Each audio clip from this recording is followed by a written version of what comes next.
RuneScape has been around for over 20 years, and over that time has amassed so many different kinds of content. From quests, bosses, minigames to raids, there is an overwhelming amount of things to do on any given day, and yet so much of the game is now untouched, forgotten about, or just plain trivialised due to newer and stronger gear, items and game knowledge. But what if you had played RuneScape from the start? My goal is to try and experience RuneScape in as pure a way as possible. Starting with the launch of the game, I'm going to play through every bit of content as intended, only using the gear, equipment and areas that would have been available to me at the time. Join me in experiencing Old School RuneScape from launch.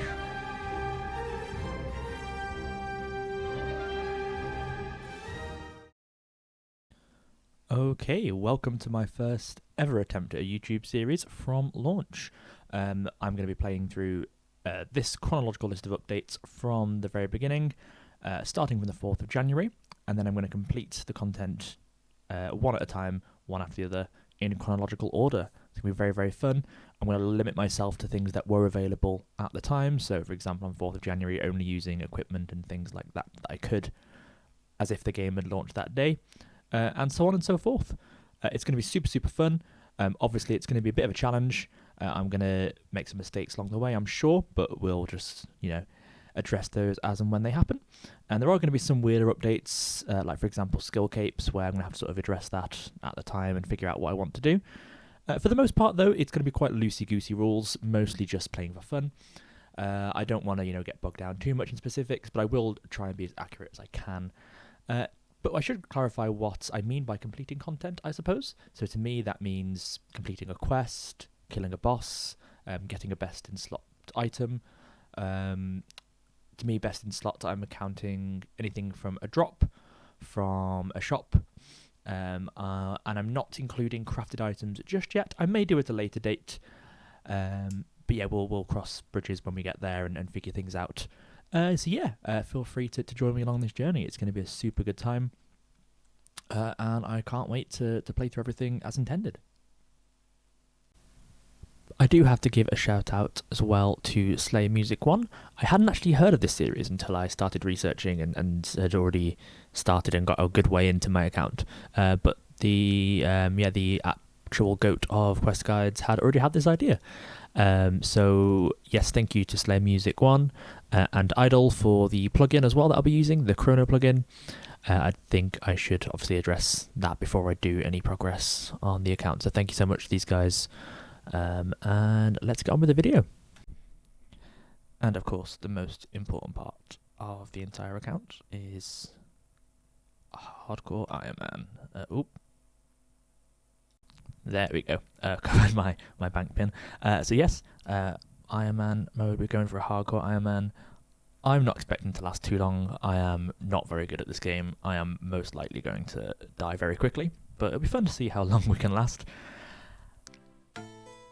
And welcome to Lumbridge.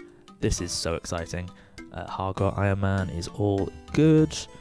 Obviously I will be dropping everything from Tutorial Island. We're going to be getting everything from scratch. But oh man, there's so many possibilities. I don't even know where to start. So my goals for this first episode are to be completing all of the content that was available on the launch date. So 4th of January 2001. I want to get all the quests done, as well as all the best in slot items it would either get from drops or from shops. I'm not including crafted items as best in slots yet. I may do it at a later date. It's just that if I did that, I would have to get 88 smithing with only copper and tin, which I'd have to mine here, smelt in Lumbridge here, walk all the way up to Varrock to smith here, all the way to 88 smithing, which is not happening. Also, run is off for the foreseeable future until I unlock run energy. I will be functionally an ultimate Ironman for a while, as I haven't unlocked banks yet. I will update those. I will unlock those rather eventually. But yes, for now we are functionally an ultimate Ironman, so no banking. That's gonna suck. Okay, so let's get started, I guess. So time to drop everything in here. Oh, I don't have shift drop. That's weird. That's gonna be Annoying. Dropping everything in the inventory anyway. Let's get all this gone. Okay. One thing I am a little concerned about is money. So obviously to buy the best in slot items, I will need money. I have no idea how the hell I'm going to get GP right now. Probably just from killing goblins or men. Yeah, we'll figure that one out as we get there. But yes, before we even worry about that, we're going to do some of the starting quests. We're going to do Cook's Assistant, we're going to do Sheep Shearer, and probably the Restless Ghost as well. I might level up a bit of combat before this. But yeah, let's do Cook's Assistant and Sheep Shearer first of all, just to get some starting progress done. Right, Mr. Cook. Probably shouldn't call him that. What is he to do? Not having the quest helper plugin is going to be interesting as well. I'm going to try and not use guides where I can. I'm not going to go all alien food with it. Shout out to alien food and do it all unguided. I will look for help if I get really stuck, but I'm going to try for fun. Right, you don't look very happy at all, my friend. I mean, it's Cook's Assistant. If you've played RuneScape before, you know what this is. If not, very simple. All I've got to do is get the cook some ingredients to bake a cake for the Duke's birthday. What a lovely fella. I'm just going to quickly go grab those now. I'm not really into efficient playing. Like, I don't care if things are inefficient or not, but I will knock out Sheep Shearer at the same time while I'm already on the way out. So yeah, okay. So I've got myself an egg. I'm going to grab the bucket from in here as well and go and milk a cow. And then I'm going to go and head over to the windmill and sort all that nonsense out while shearing some sheep for good old Mr. Fred. A lot of good folk in Lumbridge. Always happy to help. You know, that's all I can do really. I can help people and I can kill stuff. That's all that you can really do when the game is out. You can do some like mining and basic woodcutting, but that is all. Oh god, I've just realised I've accidentally got a pickaxe equipped when I was trying to shift drop stuff. Yeah, that's on me. Restart account.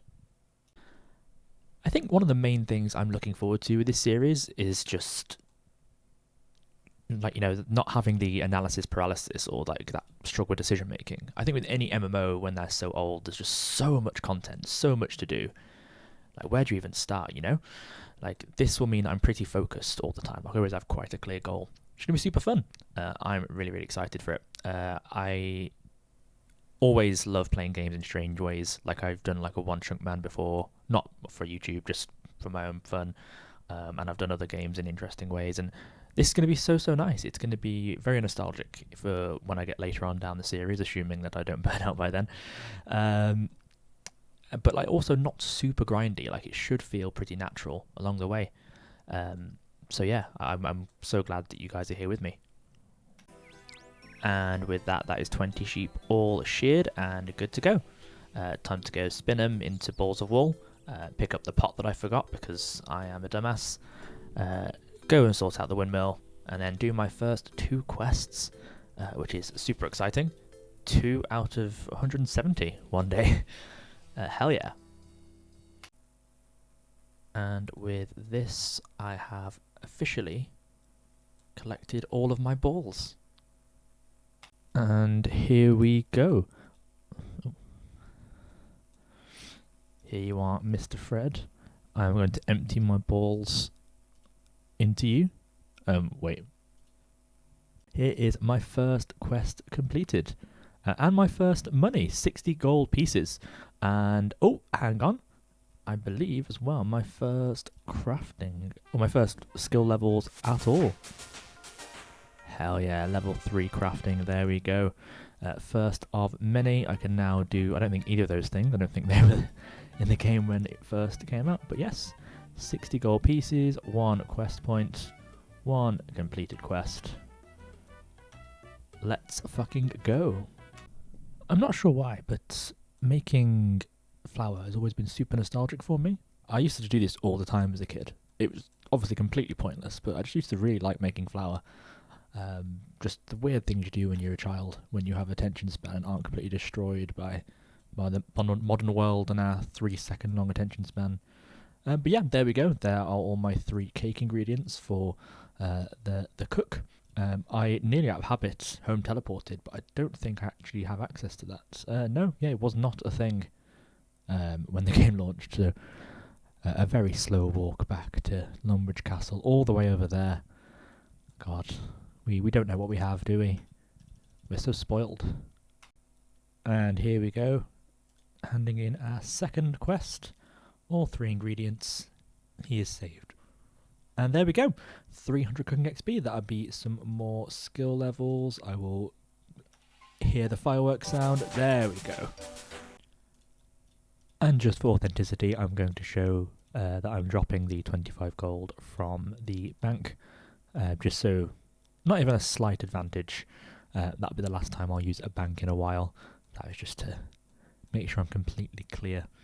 So yes, one thing I was thinking about is how the hell do I get a weapon?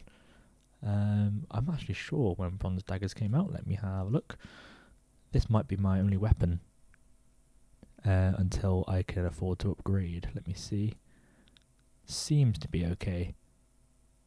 Okay, bronze dagger it is. Bronze dagger until I can upgrade. So I might kill some men, maybe some goblins, maybe some chickens, just to get some starting stats. I might get like level 5 on chickens and do level 10 on goblins or men. And then we will go do Restless Ghost. And then we'll move on to the Varrock quests, ready to finish the base game. Here is our first of many strange little parts of this rule set. I can't pick up the feathers or the raw chickens. They were not technically out yet. All I can do is bury the bones. And obviously, originally prayer and magic, it was a bit different. It was like good and evil magic and things like that. But yes, raw chickens did not come out until a bit later, December of 2001. So it is only the bones for me, which is a bit of a shame. I would have liked to stockpile the feathers for potential fletching training when I unlock membership and that skill.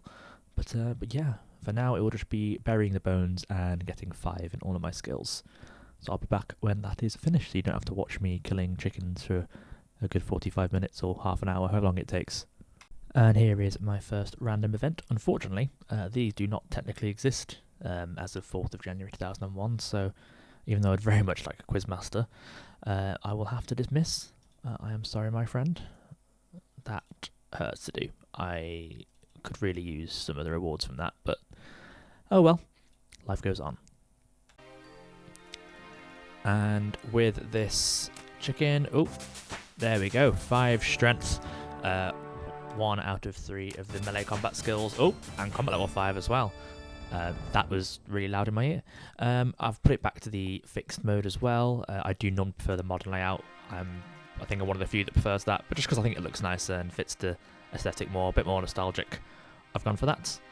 But yeah, feeling pretty good. Gonna get 5 attack next, and then 5 defense, and then it is back to questing.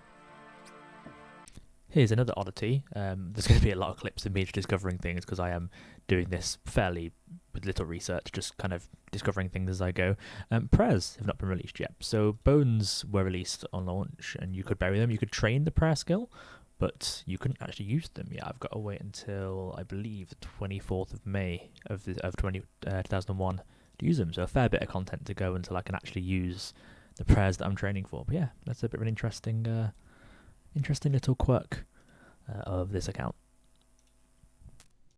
And here we go with base 5 combat stats. There we go. That is me with chickens done. I was going to go do the Restless Ghost a bit early, but I think I'm going to play it a bit safe and just get up to, a bit higher. I also just thought, I just think there's an iron dagger in this house over here for a very, very slight upgrade. And I know goblins drop a bronze square shield, so I was going to go up to Varrock and get the wooden shield spawn, but I might just camp the goblins and get that shield for a technical best in slot. And I think men drop a medium helm as well, so I'll probably grind both goblins, men and women, just to get some basic armor upgrades, and then go do the Restless Ghost for some prayer XP. Scratch that, just got the most important drop on the account. Oh, and at literally 2 KC, we've got the bronze square shield. Nice. Super easy. I am going to go and move on to killing some men to get that bronze medium helmet. Let's go. So an interesting thing is I'm not sure how to heal. I could, I guess, kill cows and cook some beef for some meat. That's probably an option. Potatoes were my first idea, but they weren't actually released until later on that year. Cabbages were, but I'm not sure where to get cabbages that were released because Draenor wasn't actually out yet, so I couldn't go like over there. So as far as I'm concerned, sort of anything past, you know, like this farm here is out of bounds. Oh, hang on. Sorry if you can hear my cat. So yeah, I might just have to kill some cows and get some beef. It's gonna be an interesting one. I might just do an inventory of them just so I've got them, and I can always just drop them as I need to. Wow, I really underestimated how much cows would kick my ass. So I won't actually be able to get a couple. This range, luckily, 5 cooking, is supposed to burn less. It's supposed to have a higher success rate, so hopefully I'll get at least a good amount. I'm just going to get to the recommended combat level for Restless Ghost 10, so I might get it from this next strength level. We'll see. Just realised in that last clip that I used the Make X feature, which wasn't out yet. It's supposed to be one at a time. Yeah, I'm doing my best for stuff like that. If I make a mistake, it's not the end of the world, but I am actively trying to keep things as accurate as they can. So if you see me fuck up, just call me a dumbass in the comments. I will not be offended. Okay, I was going to get base 10s, but in all honesty, just low-level combat training is really, really slow, and I'm really eager to get this quest done. So I'm just going to get the Restless Ghost done now. Shouldn't take me too long. I got the recommended combat level. I am going to try and kill the Warlock, the skeleton thing, whatever it's called. I think it's a Warlock in RS3. I'm not sure if it's the same in Old School. I haven't done this quest on this version of the game for a long, long time. But yeah, let's just risk the hardcore. Episode 1. Why not? Alright, Priesty. Father Eric. Yes, blah, blah, blah, blah. I'm looking for a quest. This is the one where there's the ghosty in the graveyard. I'm going to go and help banish the ghost from the graveyard and get some rewards. I think you get prayer XP for this. I hope you get money. I don't think you do. I've got a bit of a GP that I dropped from the men, but I'm not certain if I get money from the quest, but we'll find out. And there we go, Ghost Speak Amulet from this dude in the swamp, Father Ernie. With this, I could talk to the ghost in Lumbridge Church's graveyard. I will probably get some more food just before I go and continue with the quest, because I will need to go to the Wizard's Tower, which I completely forgot would have been out at this time. I do need to go and fight that thing in there, and I will definitely want to have some food just in case. So I'm going to go kill some more cows, get a bit more food, and then finish the quest up. And this should be enough food to get me going. I should be okay with this. I don't remember exactly whether it's too tough. I don't think it is, but I would rather be prepared. Accidentally use one of my mouse buttons then, ignore that. Okay, let's go try my first boss, I guess. This is technically a boss. What could possibly go wrong? Okay. I am super excited for this. I know it's the simplest thing in the world and isn't even normally a thing on most accounts. But yeah, this is going to be great. Obviously, I can't really run away as well because I can't use run, so I can maybe walk away if I need to. But I'll have to sort of be careful with my food. In fact, let me just bring this all to the top so there's no accidental. There we go. Okay, let's just do this. Let's no drama, no dramatics, no theatre from me. Just pure adrenaline fueled gameplay. Hell yeah! Oh my god, it's level 13. Okay, let's go for a stab here for accuracy. Oh man, I don't think I've brought enough food. I really underestimated this, I think. Okay, no, I was being completely dramatic. This was completely fine. In fact, yeah, I don't think I need to bring any food at all. It's a bit of a waste of time killing those cows. But I've got the food now, so there we go. My first boss technically killed and done. Hell yeah. Let's go hand this in, get the XP, and then figure out my next steps. I really can't decide whether I actually prefer having the music on or off when I'm playing, or at least for the video. Normally I play with it off when I normally play, and then I, do other stuff at the same time. So please let me know what you think, whether you think it sounds good with, or whether I should have it off, or yeah, just let me know what you want to do. Right, let me go ahead and finish this quest. Let me give Matey Boy his head back. God, first of all I was emptying my balls, and now I'm giving some head. What a day. What a busy day. Right, so that is that quest done. Got 12 prayer, nice. That is useless for me right now, but still. Got some good total levels. That's actually now my highest stat. So I am one holy boy. Hell yeah. Right, next steps. I do want to go to Varrock and do some quests. I do want to quickly get base 10s first, so I'll quickly finish that off and just use up my food on these men here. Maybe some goblins, and then we'll go and do Romeo and Juliet and Shield of Arav. And then it'll be a simple matter of training up my combat stats for Demon Slayer, and for the best luck gear, I'll need 30 attack and 30 defense, and I'll probably even it out to a good 30 strength as well. I'll probably do that before I do Demon Slayer, just because Demon Slayer is a nice good ending to this first episode. You can't really beat killing a demon, so I'll be back when I have got base 10s for now. I am coming for you, Dark Wizards. I know what you're up to. You have killed many a player, but not me. I've got my eyes on you.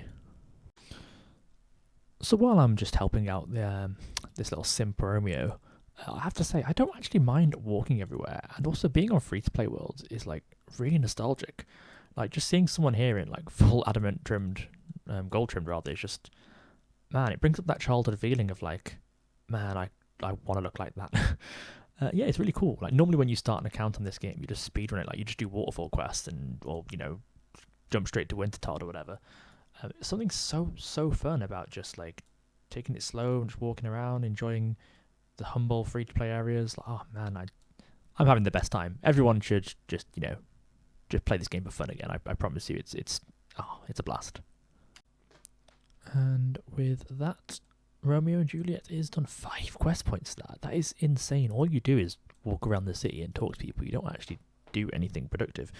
But yeah, 5 quest points for that one. Now I've just got to find someone to help me do Shield of Arav. I might cheat and use an ult for this. Just don't tell anyone.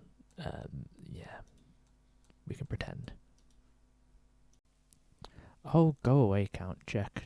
I wish I could take your XP lamp.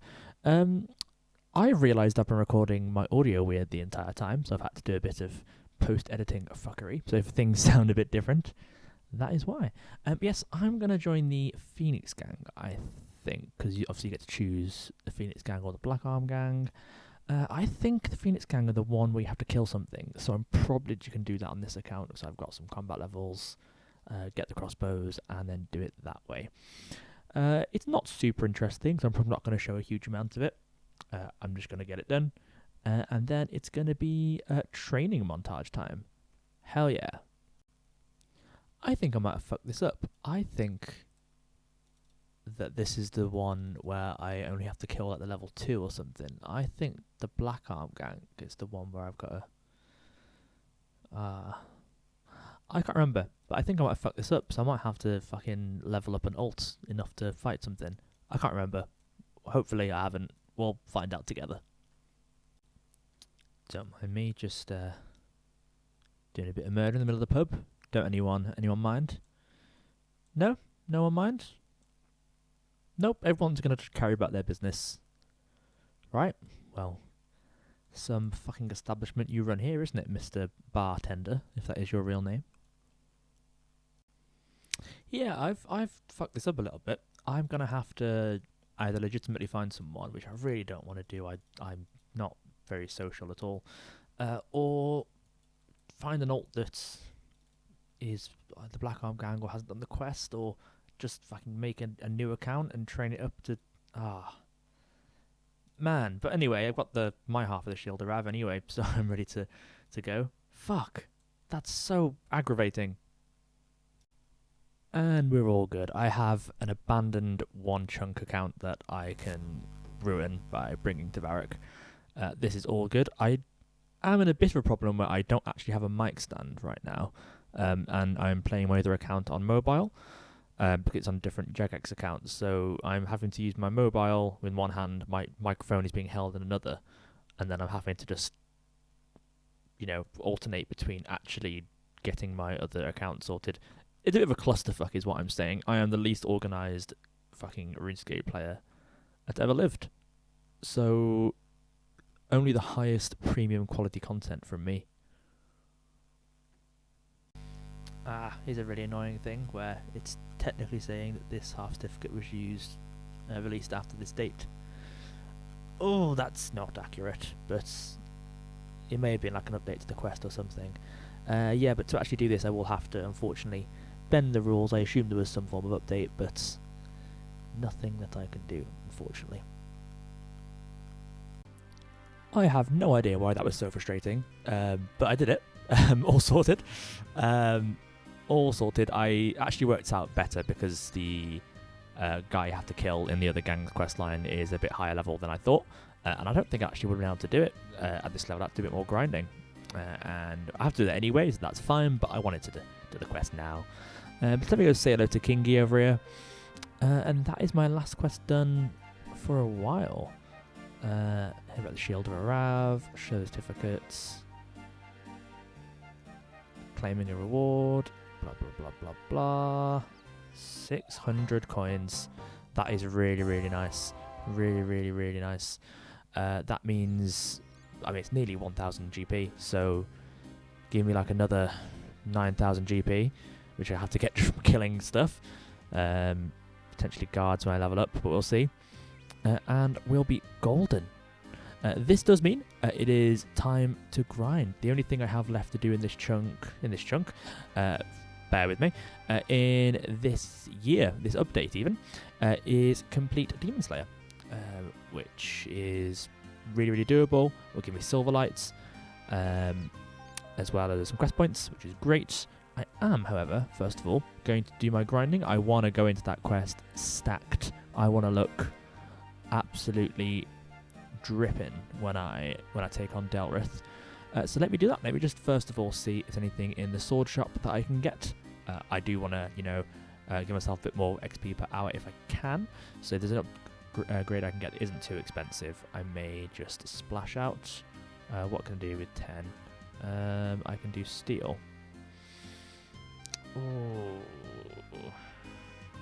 that's funny. I have exactly enough for a mithril sword. Yeah, I'll go for a steel sword because I'll skip mithril, and then I'll just, yeah, that's worth it to me. Okay, cool. That's my new training sword. I'll use this, and it's training montage time.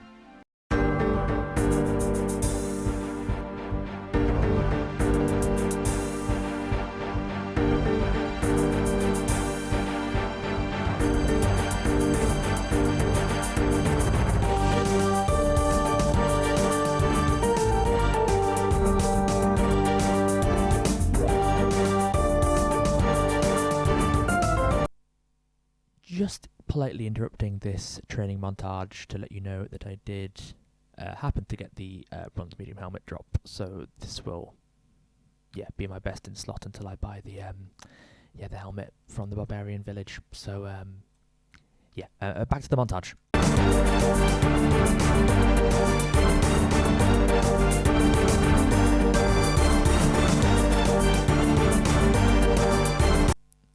I got my first clue scroll. For most RuneScape YouTube channels, this is a big moment, but I won't be able to do these for a long, long time, which is kind of sad. I'm missing on some prime content there. Instead, here's a clip of me hitting a man with a sword, just like the other clip of me hitting a man with a sword. Absolutely thrilling gameplay here from launch. And there is my first 1,000 gold pieces. Nice and easy. This actually won't be as bad as I thought. It's still going to be a fairly long grind. I'm just getting just over 10k from this. But yeah, not as bad as I expected. I'm probably going to go over 30 in my combat stats getting the gold, unless I get really, really lucky.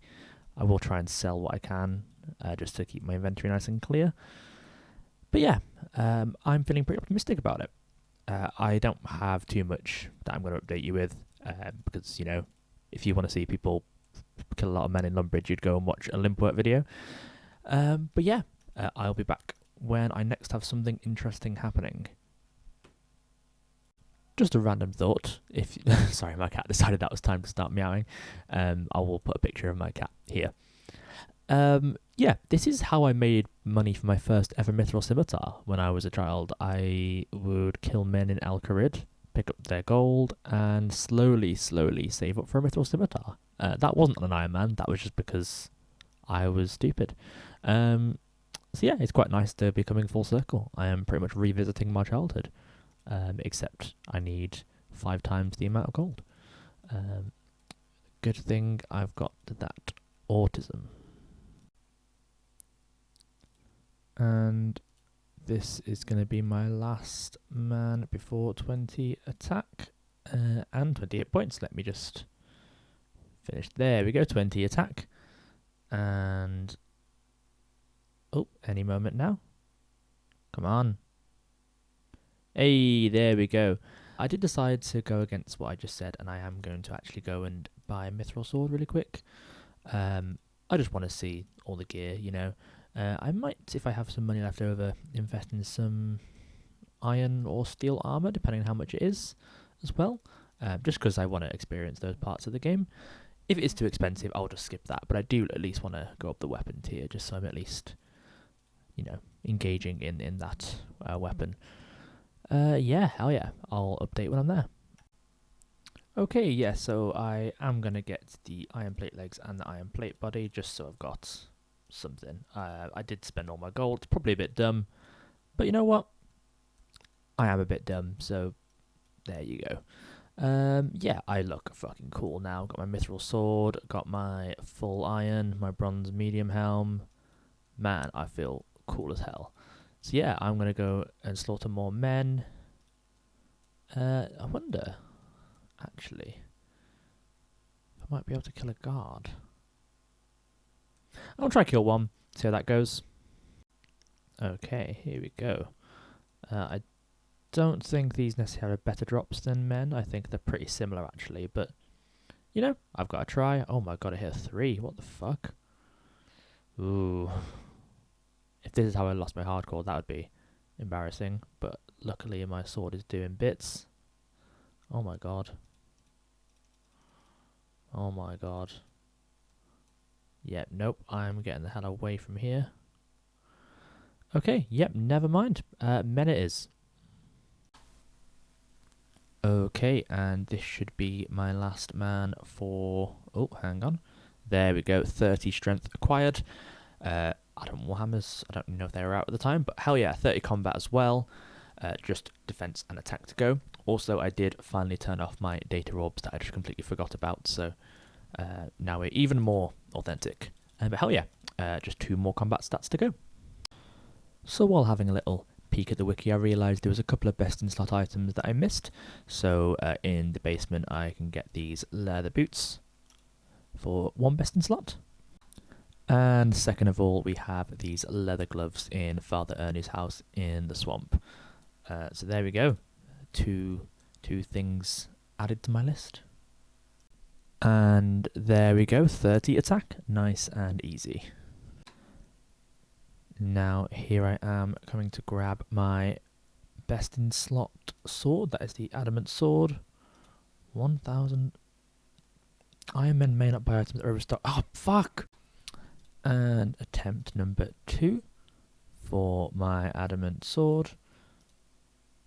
2080, that seems a bit more accurate. Hey, there we go. And with that, I have my best in slot for a weapon achieved with my adamant sword. That looks so good. 10-year-old me is over the moon right now. Cool, so let me just sell my mithril sword. And while I'm here as well, I am going to run and grab a cape from the clothes shop, because I forgot about that, and I believe it does give a very, very minor stat boost, so let me run and grab that cape real quick. And there we go, I have my red cape as well. I am looking like a prime free-to-play r/cute noobs inhabitor right now, but the adamant sword is giving me life. There we go. Just got to knock out 30 defense, gets about 7,000 more gold, and we're well on our way. And we are about to, with this last murder, after so many hours of killing men. There we go, 30 defense. That is base 30s for all combat stats, at least for melee, including hit points. I still don't, unfortunately, have anywhere near enough gold. I shouldn't really have bought my iron and stuff like that. I wasted quite a lot of gold there.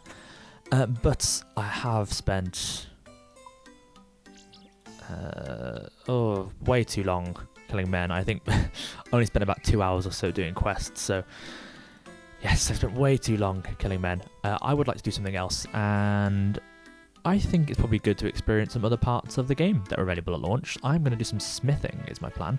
I'm going to go and smith some copper and tin in Lumbridge Swamp. I'm going to smelt it in Lumbridge, walk it up to Varrock, and I'm going to just sell what I make. If I get to iron ore, then I will go and do that in Varrock, walk it back to Lumbridge, etc, etc. And yeah, I'll come back. I think I need about 8k total. So yeah, I'm going to go do that.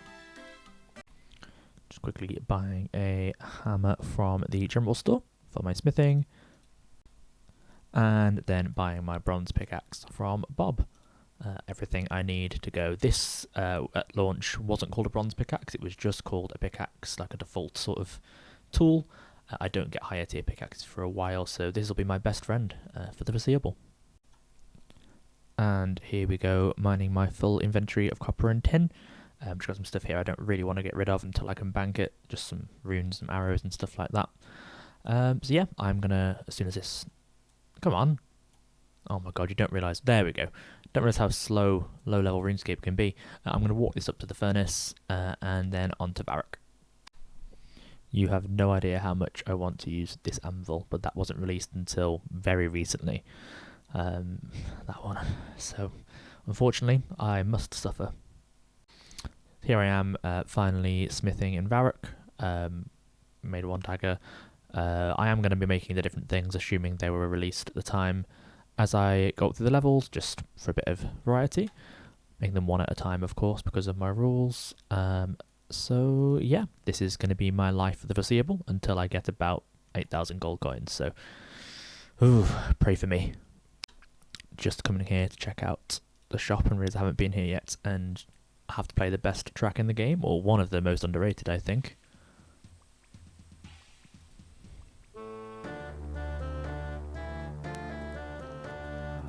Hell yeah, this song fucking rules. I wish I could just go down to the Stronghold of Security and get that free 10k, but unfortunately, I can't. Let me just have a look. I want to check out the prices and double check what I can get. Yep, it's the 3,308 coins which I need. I will sell this just for now.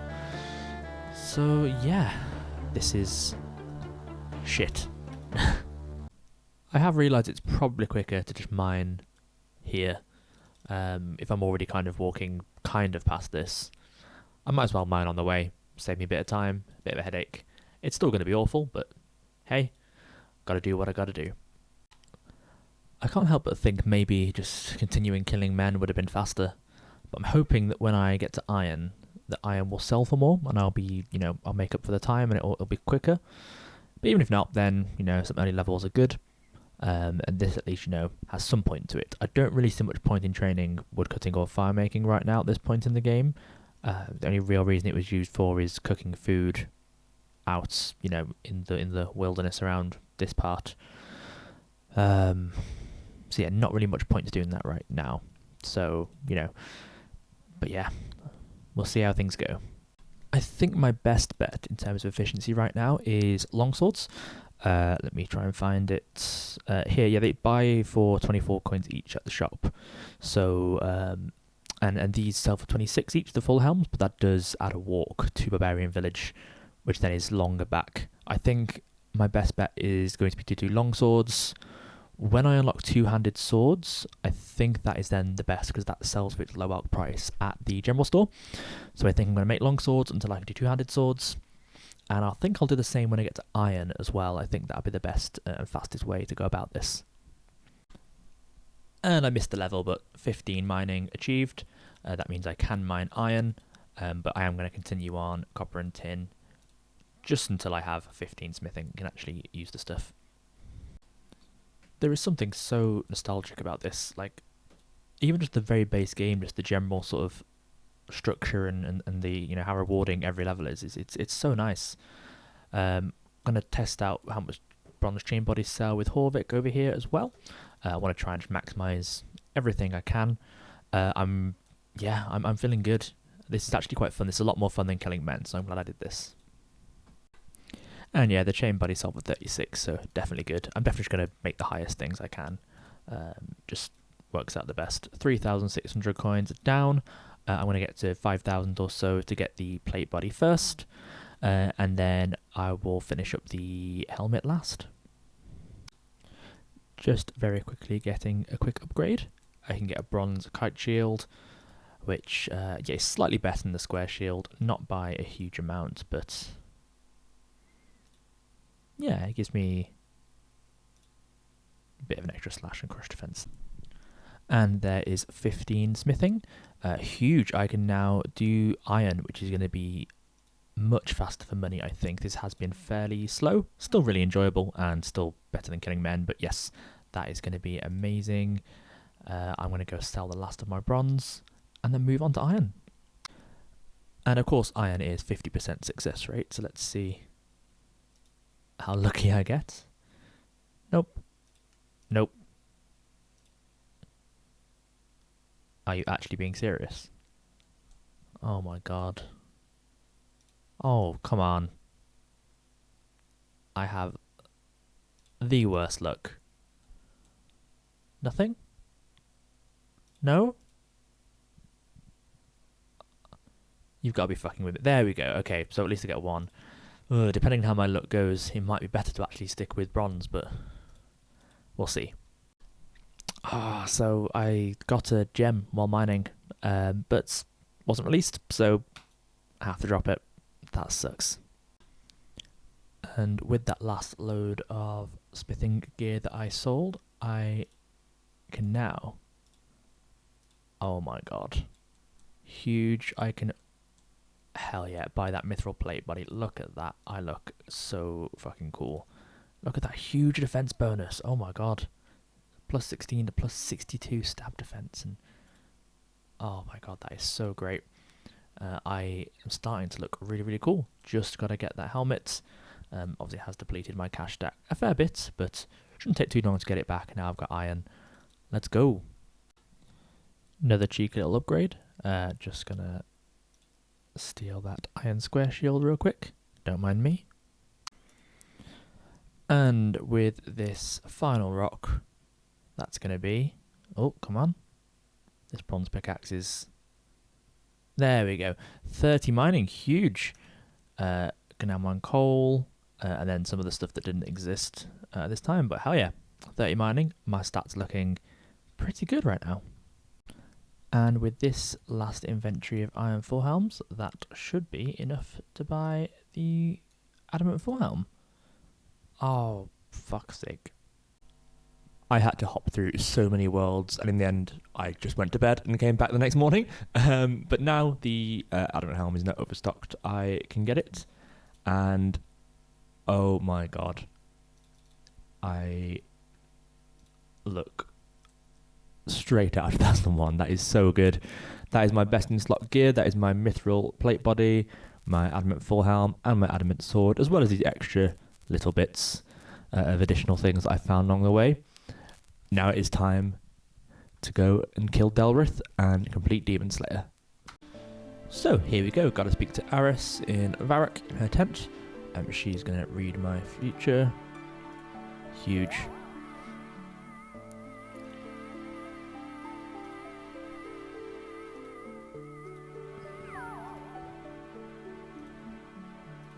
Delrith. There we go. Delrith is a powerful demon.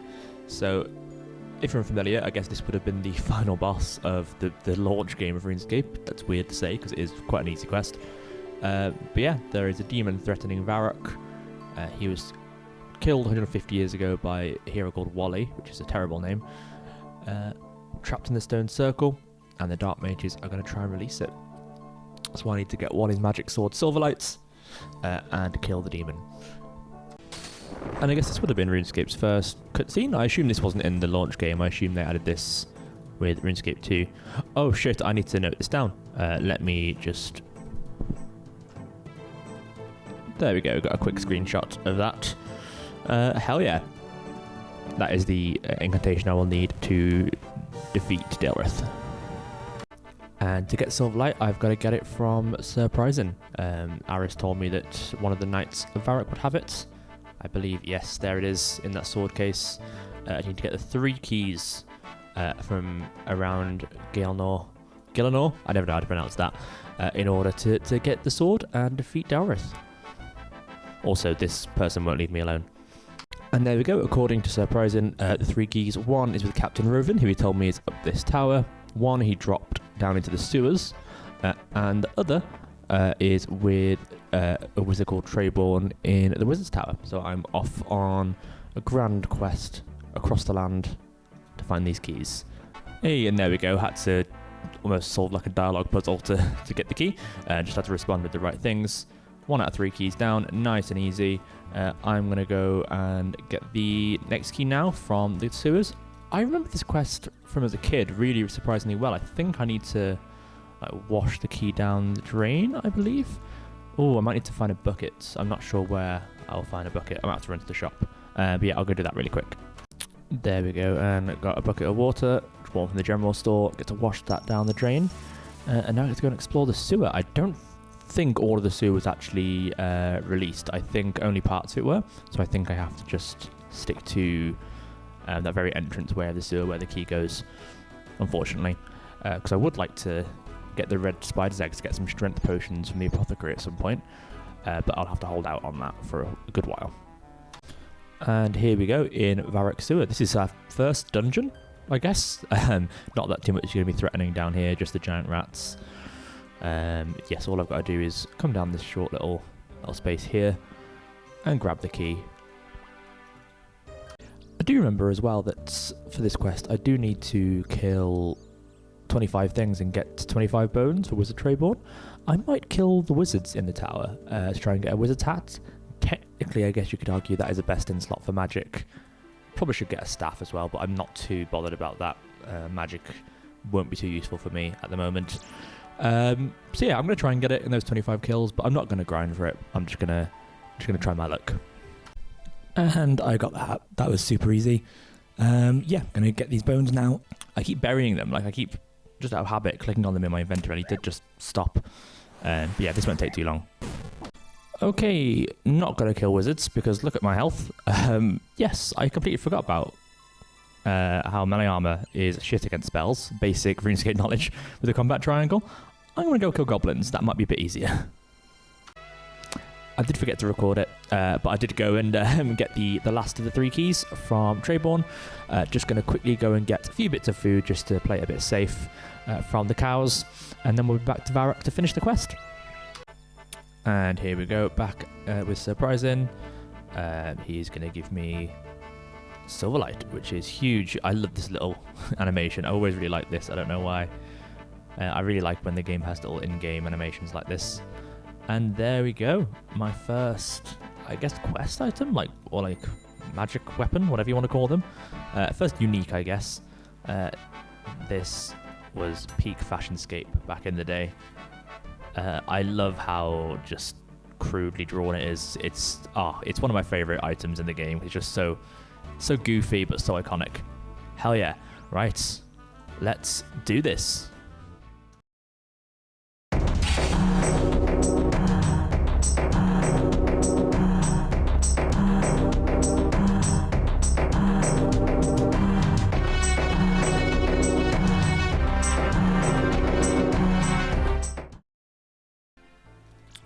here we go. Ready to take on these dark wizards. Oh. Hey. Hey. There we go. Arise, O mighty Delrith. I am going to take them all down. Oh, damn, this cutscene's cool. This definitely was not there in Classic. Oh, man, Delrith did not look like that either. He looks cool as hell. They definitely graphically updated him. Danath. Who's that? Not Silverlight. Yep, you know what's going to happen. Let me just quickly kill these wizards really quick. These wizards, if I believe, don't respawn. So I'm going to take these guys down. Just to get that full quest experience, you know? And then I will take on Dareth afterwards. Oh my god.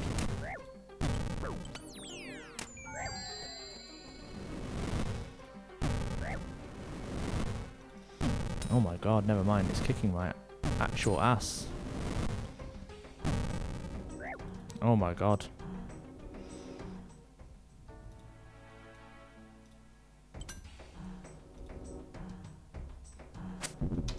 Never mind. I ran away. But it's one shot to kill him because Silverlight is so powerful. Really, really underwhelming quest boss, really, but that's fine. Luckily, I wrote this down. That was Camaranthum. Perchai. Aber. Gabindo. Always like the word Gabindo. Don't know why. And Carlum. Hell yeah. Get banished, idiot.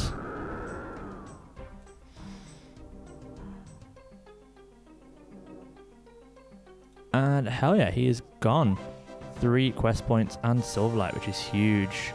Oh shit. Oh my god, I actually might die here. Oh my god. Oh shit. Oh my god. 2 HP on the hardcore. Oh my god, that would have been quite an end to my hardcore Ironman. But hell yeah, Demon Slayer is done. And with that, I've officially completed the launch day game. That was fun. That was 20 hours and 24 minutes of gameplay to do that. Not like the most efficient playing in the world, but still 20 hours of training combat stats, of mining and smithing to make money for the gear, and 6 quests. That was super, super fun. I hope you guys enjoyed this. I had an absolute blast. On to my next adventures, I guess. Okay, and welcome to the 21st of January 2001. I'll set the scene for you. Gladiator is currently cleaning house at the Golden Globes. Everyone is getting flights without having to go through so much security. And of course, RuneScape is having an update. So let's go through this update then. So we first of all have the biggest thing, which is the new city of Al-Kharid available to explore. For us, this means we have a scimitar shop, which isn't too useful currently. We have a furnace, which is, until we unlock banks that we can put items into, completely useless. We have a silk trader, where I suppose I could buy silk if I wanted to. A general store, which we'll probably never use. And a plate mail leg shop, which is very useful. This gives us a new best in slot in the adamant plate leg, so we'll add that to our list of goals. We also have a new food source, which is kebabs. That'll be fantastic. They're only 1 gold piece each, and even there's a bit of a risk because they are random in terms of what effect they give. That will make training much easier when we need to start getting higher stats. Finally, we do have a new quest in Draenor Manor, which is newly opened, so we'll have to go and complete Ernest the Chicken as well. So that's 2 goals for this update. I also do want to have a look at a few things I may have missed, such as Edgeville Dungeon, but we'll get onto that a bit later. For now, let's get on with the video. Okay, here we go, into the wonderful desert town of Al-Kharid. There actually isn't a huge amount of content for me to do here, so according to the update as written, I have the scimitar shop, though I think the adamant sword is better than everything else. Unfortunately, I've got the silk trader, where I can make some money here. I can buy it here and sell it in Varrock for a profit if I need to, though I'm probably just going to carry on with my smithing as it seems to be better.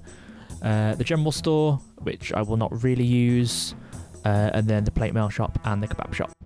I'm actually not certain about the crafting shop. Let me have a quick look. Yeah, so just check. The crafting store wasn't out yet, as jewellery making wasn't out, so there didn't need to be one. And also the plate skirt shop wasn't out yet, so only the plate legs. Let me have a look at how much the mithril plate legs are. Okay, about 2.5k, so I'll need to make that. I will see if Earnest Chicken gives me any rewards. I'll go check out Draenor Manor, and then we'll go and make some money and get the plate legs and knock out these requirements really quick. So I just checked, and the Alcrid mine technically was there from launch, which I didn't realise. Though nothing hugely of importance is there besides the adamant rocks, which I don't really need yet. So yeah, that wouldn't have really affected my account in any meaningful way. Anyway, on to Draenor. Before I do any questing, I do have to kill this highwayman. I do want that new fashion scape with that new cape for the new episode. So how about you stand and deliver, mate? Because you're getting mugged. And oh, come on, there we go. There is the highwayman down. Should drop the black cape. There we go. I'm the highwayman. Okay, good to know. Let's go to Draenor Manor. So here I go, talking to Veronica. Can you please help me? I'm in a terrible spot of trouble. And yes, I want to start the quest. Amazing. So this quest is her fiancé Ernest wandered in to ask for directions at the spooky Draenor Manor and has gone missing, and I'm going to go and rescue him. I remember most of this quest. I might need some help from a guide for the lever puzzle in the basement, because that is... yeah, that it barely makes sense at all, so we'll have to cross that bridge when we get there. I love this. I really do weirdly feel, you know, the atmosphere of this place now that I'm playing this game in this way. Like, imagine coming into here for the first time in 2001, obviously the 2D graphics, not the RuneScape 2 sort of look, but man, it would have been so creepy. I'm going to go find Ernest. That actually made me jump. I am really on edge. I don't know why. I really getting into the atmosphere of this quest, but I think he's in the attic. So let me go there and rescue Ernest. Got to talk to Professor Odenstein, who's unintentionally turned our friend Ernest into a chicken, like a dumbass. So we're going to have to help him repair his machine to bring Ernest back. So the 3 parts I need are the oil can, the pressure gauge, and the rubber tube. I think I can remember where the items are. I don't specifically remember which item is where, if that makes sense, but I know the sort of locations roughly. I do remember that I need this fish food, so let me just grab that really quick, and then I also need to find the poison, and the poison is just in here, nice and easy.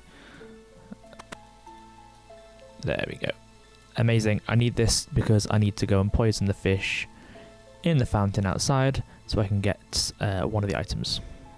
And there we go, using the poison fish food on the fountain, they die, the fountain rather, and there is the pressure gauge. So that is amazing. 1 out of 3 items found. I don't remember where to get the key. That is an issue. Oh, I just had a weird memory. I think it might be in here. It's so weird how things like this just take up space in my brain. Oh, not through it with my hands. Do I need a spade? There we go. Got my spade. Gonna go and search that compost heap. I think I get the key for that door to get the rubber tube. So let me go and try that real quick. And there we go. 1 small key got from the compost heap with our spade. Let me go and get that rubber hose real quick, and then we'll figure out the downstairs puzzle. And here we go, getting that rubber tube. And we get attacked by a skeleton, but I think I can take this thing on. And very easily that was taken down. Amazing. 2 out of 3 items down. Let's go find that basement. I can't remember how to get through here at all. Do I just search the bookcase? Ah, yes, there we go. Amazing. Now this puzzle, I'm going to try it. But essentially I've got to pull these different levers which open this sequence of doors to get through this door to get the oil can. How the hell did the oil can even get in there specifically? Like, you said gremlins moved it, but yeah, I I don't believe they constructed this complicated sequence of doors. And why does this even exist in the first place? Like, but anyway, that's what I'm going to try and do. So let's see how this goes.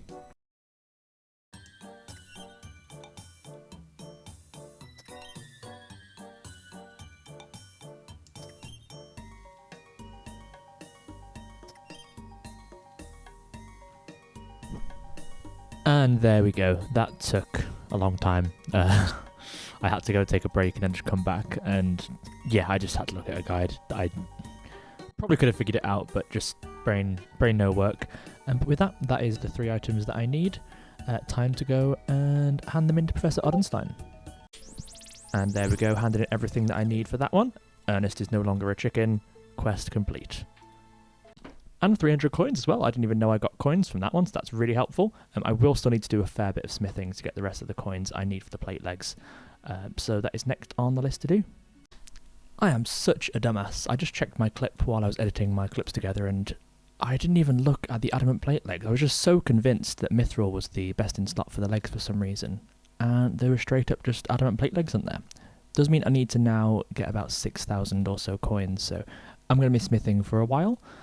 So I will skip forward until that point now. And just going to quickly make a very quick upgrade with an iron kite shield. Very, very slight upgrade. Technically I could have got this from Hill Giants that episode because I didn't realise that Edgeville Dungeon was out, so I might explore that a bit later on. But yep, there we go. Very quick upgrade while I'm still working towards getting money for the plate legs. And here we go with this last iron sword. That is all the iron I will have needed to have made. I did get a bit more gold than I actually needed for the plate legs, just to make sure I had a bit left over. I am going to buy some kebabs with that from Al Kharid, and I'm going to venture and explore Edgeville Dungeon and kill some hill giants. They don't drop anything that I need. I just want to kill a few just to say that I've done it. So yes, let's go and do that now. Right, complete change of plan. The plate legs are all overstocked on every single world still, even after waiting overnight. So instead I'm going to go explore Edgeville Dungeon before I move on to the next updates. I'm just going to buy a bunch of kebabs like I'm doing here. They're 1 gold each, super cheap. The way they work is they heal, I'm pretty sure, like a random amount per one, so you're not sure exactly how much it's going to be. That'll be enough. I want to go explore, and then I will figure out what to do about the plate leg situation. So, I just wanted to quickly look at the world map at the time of my current game, around January 2001. In the very top left of the map, you can see Ghost Town, which we know today as Edgeville. Now, the main thing here is there is a dungeon that was available on launch. Luckily, there wasn't a huge amount that I needed from there, only the Iron Kite Shield, really, which I have already got now in this episode, so no harm done.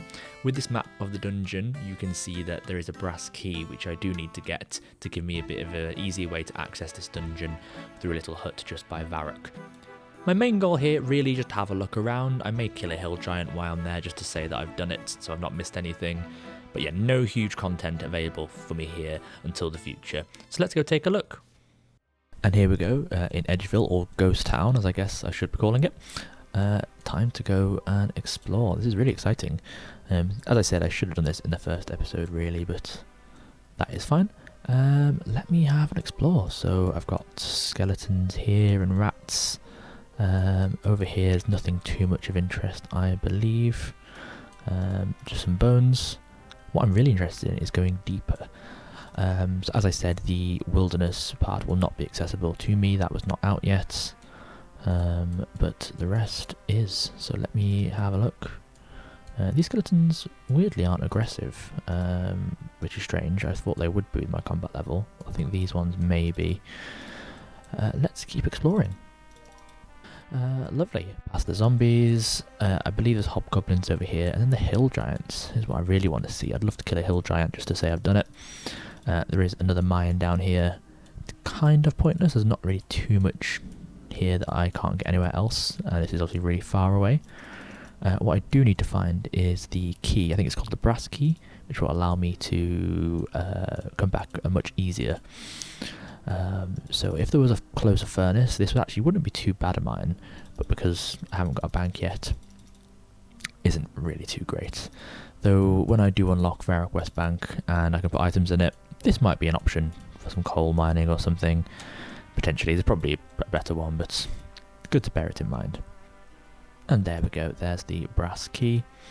Nice and easy. Let me get the hell out of here and kill a hill giant. Now, most of their drops actually weren't released at the time, so most of their drops, including the big bones, I won't be able to use. They just drop normal bones on launch. This shouldn't be too difficult. The level 28, I'm way higher level than them. Got decent stats, got enough food. One nice easy kill, won't be an issue. And there we go, one hill giant slain. Nice and easy, got a good amount of coins, can't pick up the bones. I will be using those for training. I think next time I need to train, I'm going to get 30 to 40 combat stats, probably the hill giants, whenever it's time to do that. But nice, now I've got this key, I can come in and out of this little hut, and I am much easier able to come to and fro, so when it's time to train, nice and easy. Let's go figure out these plate legs. And finally managed to find a world. There are our adamant plate legs achieved. That is huge. With that, that means we have officially completed the 21st of January 2001. Let's move on. So there's going to be a lot of these smaller updates around the start of the game. This is a really interesting one. Update Super Strength Beer Cheat fix on the 25th of January. Turns out there was some kind of bug where you could just drink a huge amount of beers and make yourself nearly impossibly strong and just kill everyone. Luckily, our Lord and Saviour Andrew Gower managed to fix that pretty quickly. And on to the next update, the 27th of January. Very nearly finished with our first month on the account. This update is called Lots of Improvements to the Game, so just a few small little changes here and there. The ranged combat one does not affect us at all. It just makes it so that you get experience for each successful hit, which just makes it on par with the modern game, so nothing that really changes there. The magic thing is very interesting. A few new spells. Rock Skin, which is a prayer. Obviously, originally it was split into Good and Evil Prayer and Good and Evil Magic, so clearly a bit of a weird bit of crossover there, as well as things being changed in terms of the damage. So it doesn't really affect us, as that system doesn't really exist anymore, but still very, very interesting. This is interesting. We now have the elemental staffs, the fire, water, air and earth staff that give unlimited runes of that type. So whenever it's time for me to train magic, I can now buy one of those staffs and have unlimited runes of that elemental, so that'd be really, really useful. And finally, there is an update to player killing, including like a retreating mechanic. I don't think we're going to go PKing anytime soon. I don't think that's really anything we have to worry about just yet. But still, interesting to see these small little changes coming in so quickly. On to the next update. And finally, some new content we actually have to get our hands on. This is the new quest Vampire Slayer. Originally with an I, has been changed to a Y for lore reasons in the modern game, but that is fine. I am very excited. Let's go crack open this quest and give it a go. Okay, this is the next quest in my journey. This is Vampire Slayer, iconic quest, and also the last quest of January. Let's get this started by talking to Morgan. And as you can see, Draenor Village, which has just released, is being ravaged, which is an interesting word choice, by an evil vampire, who we have to go and kill. Let's get this started. And of course, before we go to Varrock and talk to Dr. Harlow, the Vampire Slayer, we are going to have a quick peek in here and grab some garlic. And here we are back at Varrock, at our favourite inn, the Blue Moon Inn. Love the sign of this place, by the way. I feel like I didn't mention this, but that is such a cool design. And of course, in classic RuneScape fashion, the solution is alcohol. So let me go ahead and get this guy some beer, and then hopefully he'll give us some tips on how to kill a vampire. There we go. Giving this guy a beer, bought from my favourite Mr. Bartender. And here we go. He's going to give me some tips. And there we go. He's giving me the steak. And oh, I've already got a hammer, so that's perfect. And garlic, perfect. He's told me that garlic's in Morgan's house. Luckily, I already knew because I have the biggest brain. And here we go. Now we're back at Draenor Manor. I get to go down this spooky staircase and confront Count Draenor himself. This is going to be action-packed, I'm sure. And here we go. Going to open the coffin. Do I just... Is that all I need to do? Ah, okay. That's it. Level 34, this should be nice and easy. Oh, yeah. He's going to go down super quick. Oh, 7s. I can hit 7s now. That's nice. And one more hit. Oh, okay, 2 more hits maybe. Oh my god, come on. Oh, wait, do I need to... Ah. Oh, do I just... Oh, it's automatically. There we go. Perfect. Nice and easy. 4,825 attack XP. I forgot that gave XP. That is huge. Quest complete. 32 attack. More quest points. 19 quest points total now. That is huge. And for our final update of January 2001, we have further combat improvements. This here is a few things. The only real one that affects us is the last paragraph, but I'll go through the whole thing. First of all, the retreating thing has been changed. Again, doesn't really apply to us because that system isn't really in the game now. This one's interesting, the second one. We now have the skull system, where if you are skulled after attacking another player, you lose the 3-item protection, keep 3 items on death thing, which is really interesting. So sculling has been around for a very long time. I honestly thought that was in way later, but this is one of the many things we're going to learn on this journey. So yeah, so now I will have to make sure that I don't have the skull protection on. I'll have to make sure that I am able to get skulled, just in case that ever comes up. I don't think it will for a while. And finally, this is really odd. There hasn't been an update that's mentioned the Varrock West Bank actually opening. Those who don't know, that was the only bank available at the very early few weeks of the game, and you can only use it for money, so you can only put in and take out money. But it's not been mentioned in an update. There was one that said it is going to be put in soon, but not one that mentioned it had actually been released. So I guess I can use Varrock West Bank now for my money. Not wholly useful, but I might store some in there just in case I do die and for any reason can't get back to my my loot pile fast enough. So yes, with that, that is the end of January 2001. Let's move on to month number 2.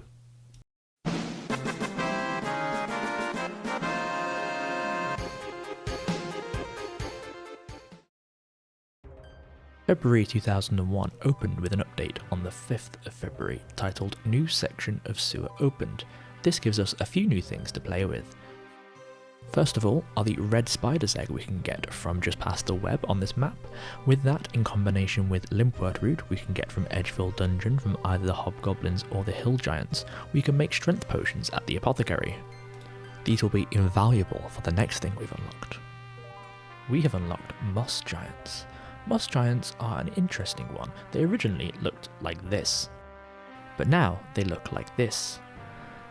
The most interesting things about moss giants for this account is their drop table.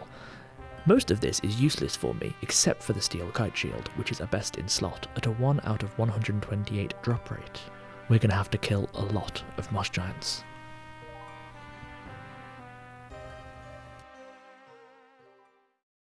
And here we go, down into Varrock Sewer to explore what is new in here. So let's go.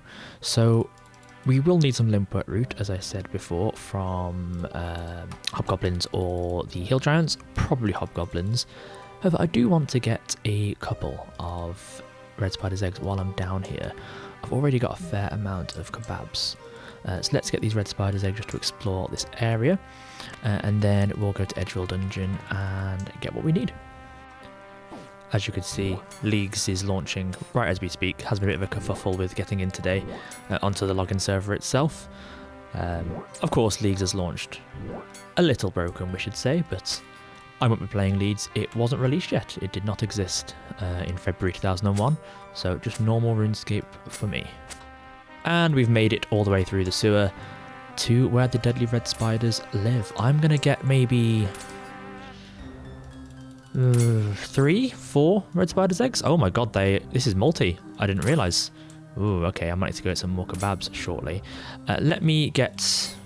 there's only 2 spawns. I'll just get the 2. I don't want to hop worlds or anything. That doesn't really feel in keeping with the theme of this. So let me get 2 eggs and on to Edgeville Dungeon to get my Limpwort roots.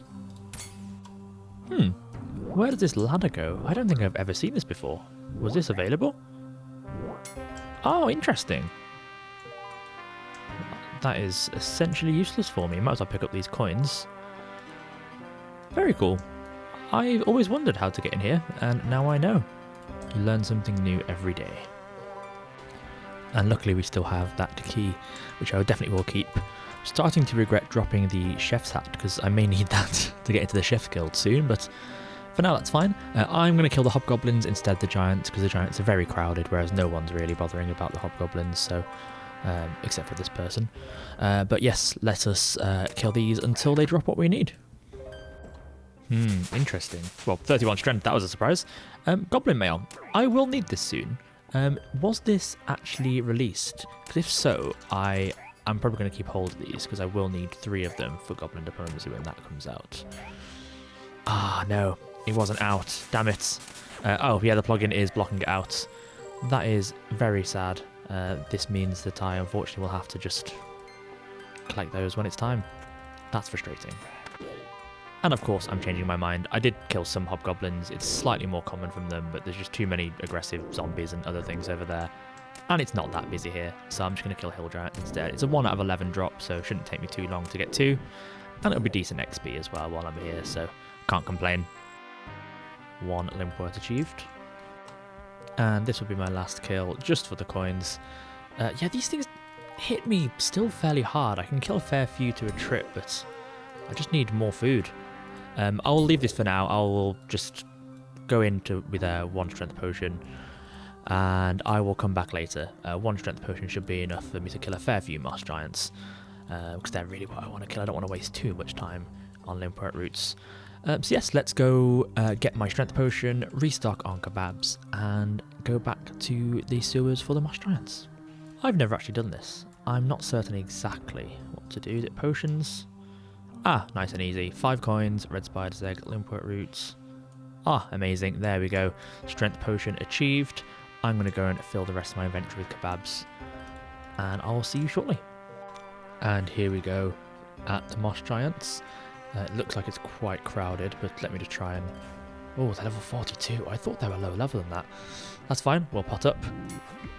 Here we go. Puts up to 38 strength. Let's see how this goes. That was completely fine. They hit fairly hard, but nothing too bad. Chaos Runes and Big Bones I both can't use.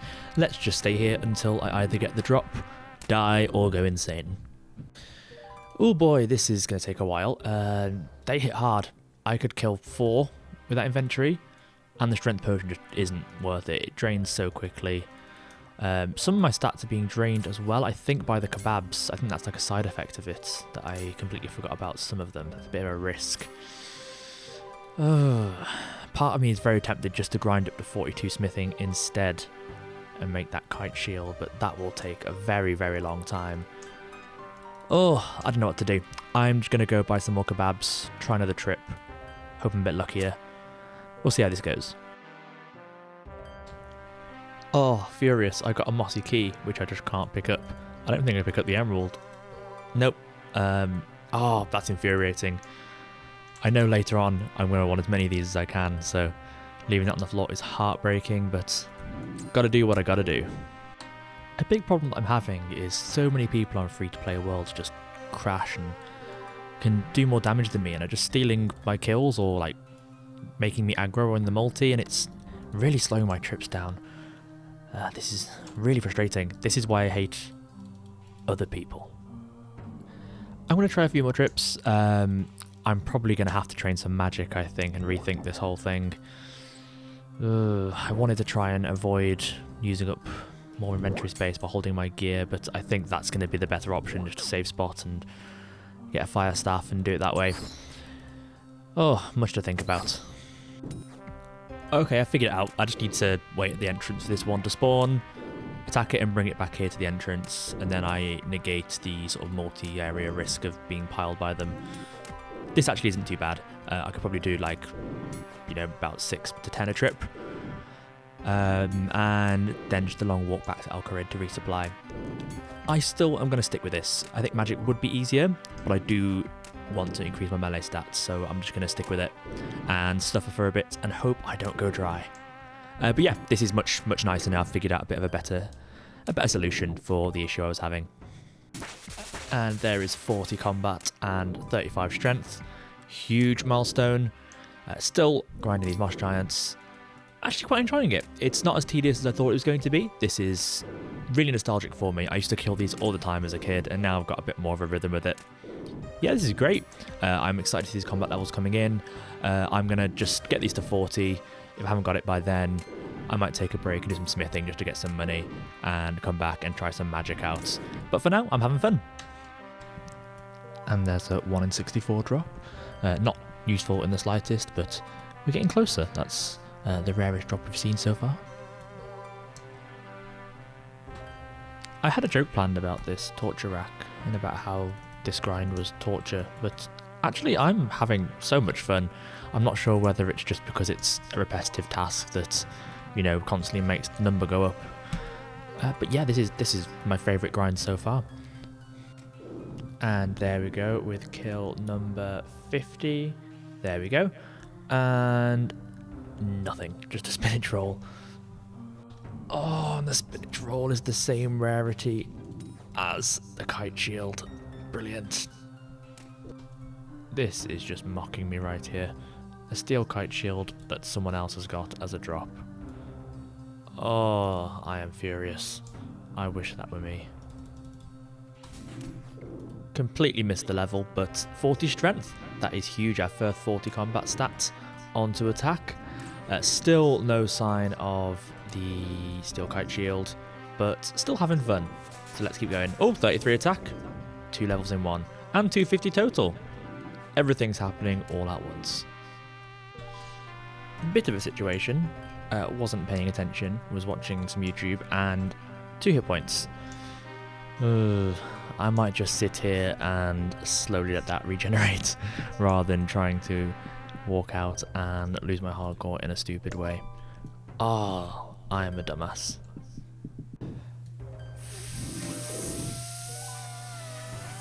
Fuck.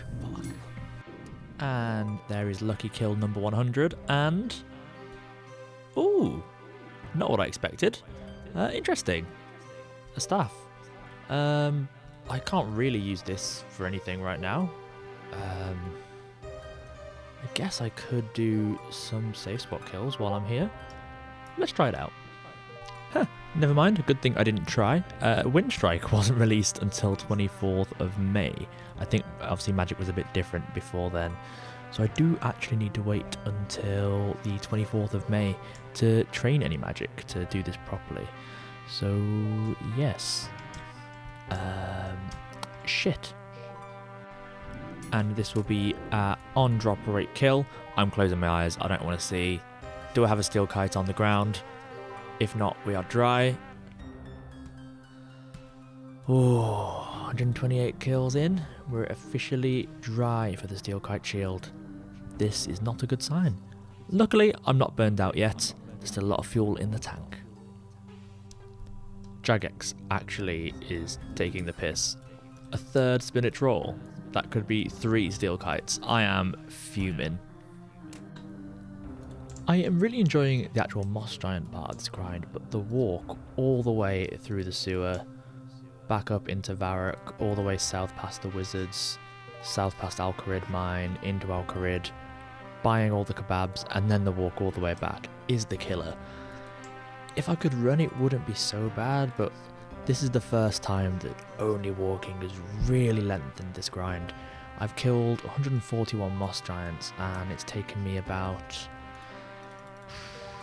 I'm going to say, a good 10 hours so far just doing this, if not a bit more. So yeah, the walking has been the majority of it, really. I would say I'm walking equally as much as I am killing moss giants.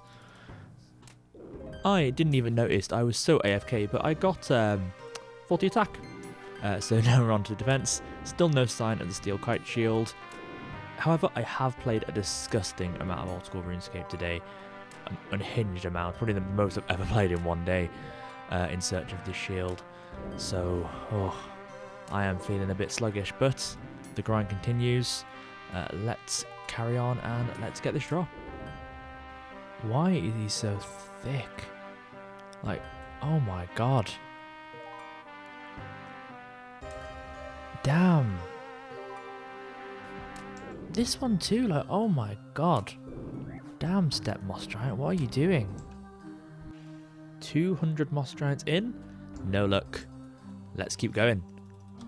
And of course, I missed the level, but there is 40 defense coming in. Base 40s all from this moss giant grind. That is huge. Obviously, I don't need to really train anything but strength for now, as I won't need any attack or defense levels for a good while. And of course, when I eventually unlock Rune, whenever I get to that month where it's released, I've already got the levels for it. So huge. We're getting there. We're 250 kills in, nearly double the drop rate, but not giving up just yet. Imagine this in real life. Like, you needed to buy this many kebabs, but you had to buy them one at a time. Like, hello sir, I'd like to buy a kebab please. And then you watch him make an entire kebab. Like, finish the entire process. And then when he's done, you just say, hello sir, I'd like to buy one more kebab. You would be the worst customer in the world. I am single-handedly ruining this man's day every time I come and resupply. And this is going to be kill number 256, double the drop rate. Let's see. Nope. Double dry. We're in this for the long haul. I feel like I'm just competing with bots and Venezuelans here. They're constantly just world hopping and barely actually playing the game. How have I got 5 of these fucking spinach rolls before I get 1 steel kite shield? What the fuck, Jagex? What have I done to you? I have nothing to say. Fuck this spinach fucking roll. Why would you just hit one once? Why would you do that? Because now I don't get the drop. What was the point? There's all these moss giants here, and you just hit mine once for no reason. I am fucking furious. And there's 43 strength, and this is also kill number 300. I'm feeling optimistic about this one. This is going to be the one.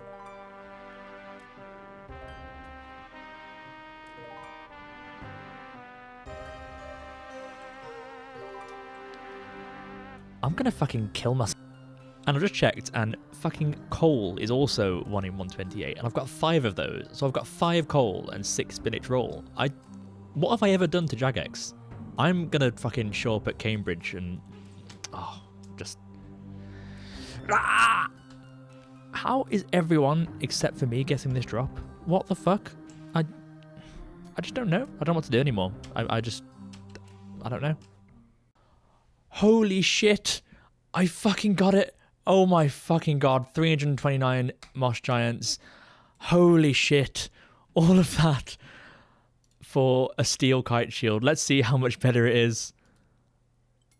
Barely, marginally better. Like 5 more stab defense, 5 more... Oh, it's not even good, but oh my god, it's beautiful.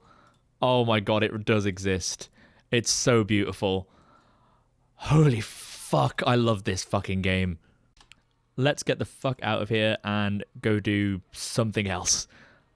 20 hours of killing moss giants. In the last episode, we rescued Ernest from his chicken prison. We freed Draenor village from the evil Count Draenor's reign of terror. And we killed over 300 moss giants in search of a steel kite shield for our best in slot item. Now, let's take a look at the updates that we need to complete for this time. On the 7th of February 2001, the Newsletter 2 update was released. This gives us a few things. Mostly it just recaps what's happened in the last few updates, which we've already covered in previous videos. It does also show a bit of an insight into the future, which includes a new magic system, a dueling feature, also new skills such as fishing and fletching, which will be very exciting to get onto when they're available to us. It also shows something really cool. It shows the top 25 players in terms of total skill level at the time.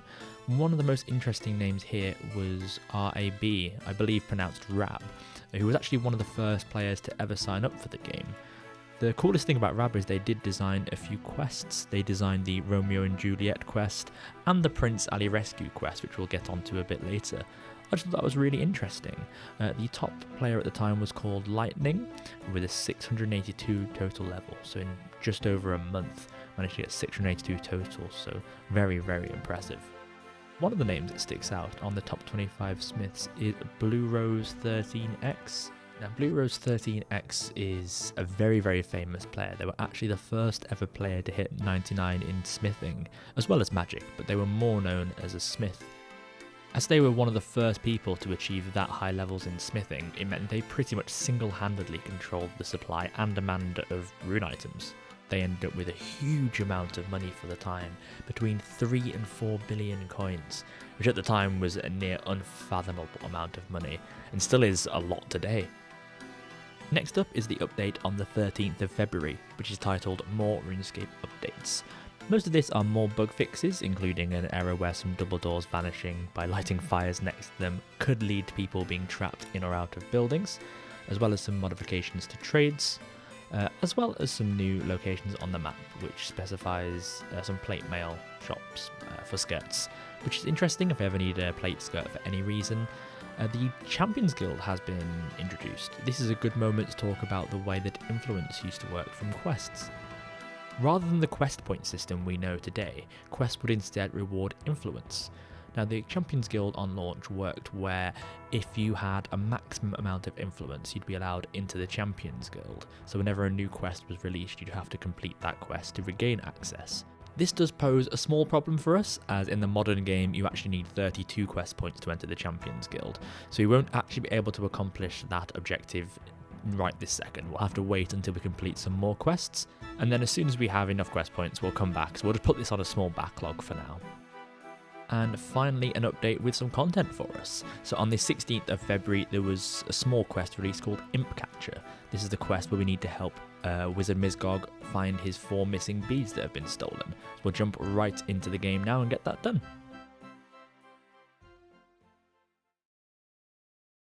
And here we go, my first quest in a while. Speaking to Wizard Mizgog, who's going to tell me that imps have stolen 4 of his beads. I will have to go and hunt them. Normally with this quest I would just go and kill imps south of Falador, but Falador does not exist currently, so I will probably just hang around Lumbridge and kill the imps there for a while and see how long it takes me. After the Moss Giant grind, this shouldn't be too bad at all. Already, red bead number 1 after 2 kills. Super quick. And a white bead, really quick. These things are a bit frustrating to kill because they can teleport everywhere, and because I can't run, I just have to very slowly walk towards them, but this is going to take no time at all.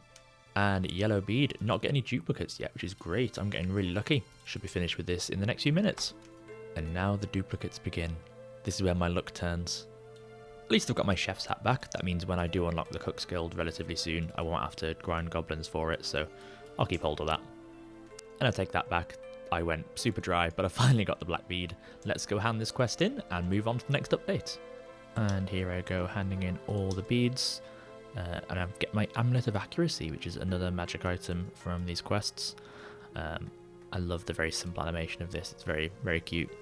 There we go. And huge 875 magic XP. That is really nice. That is my first magic levels on the account, all the way up to 8 magic. That is huge.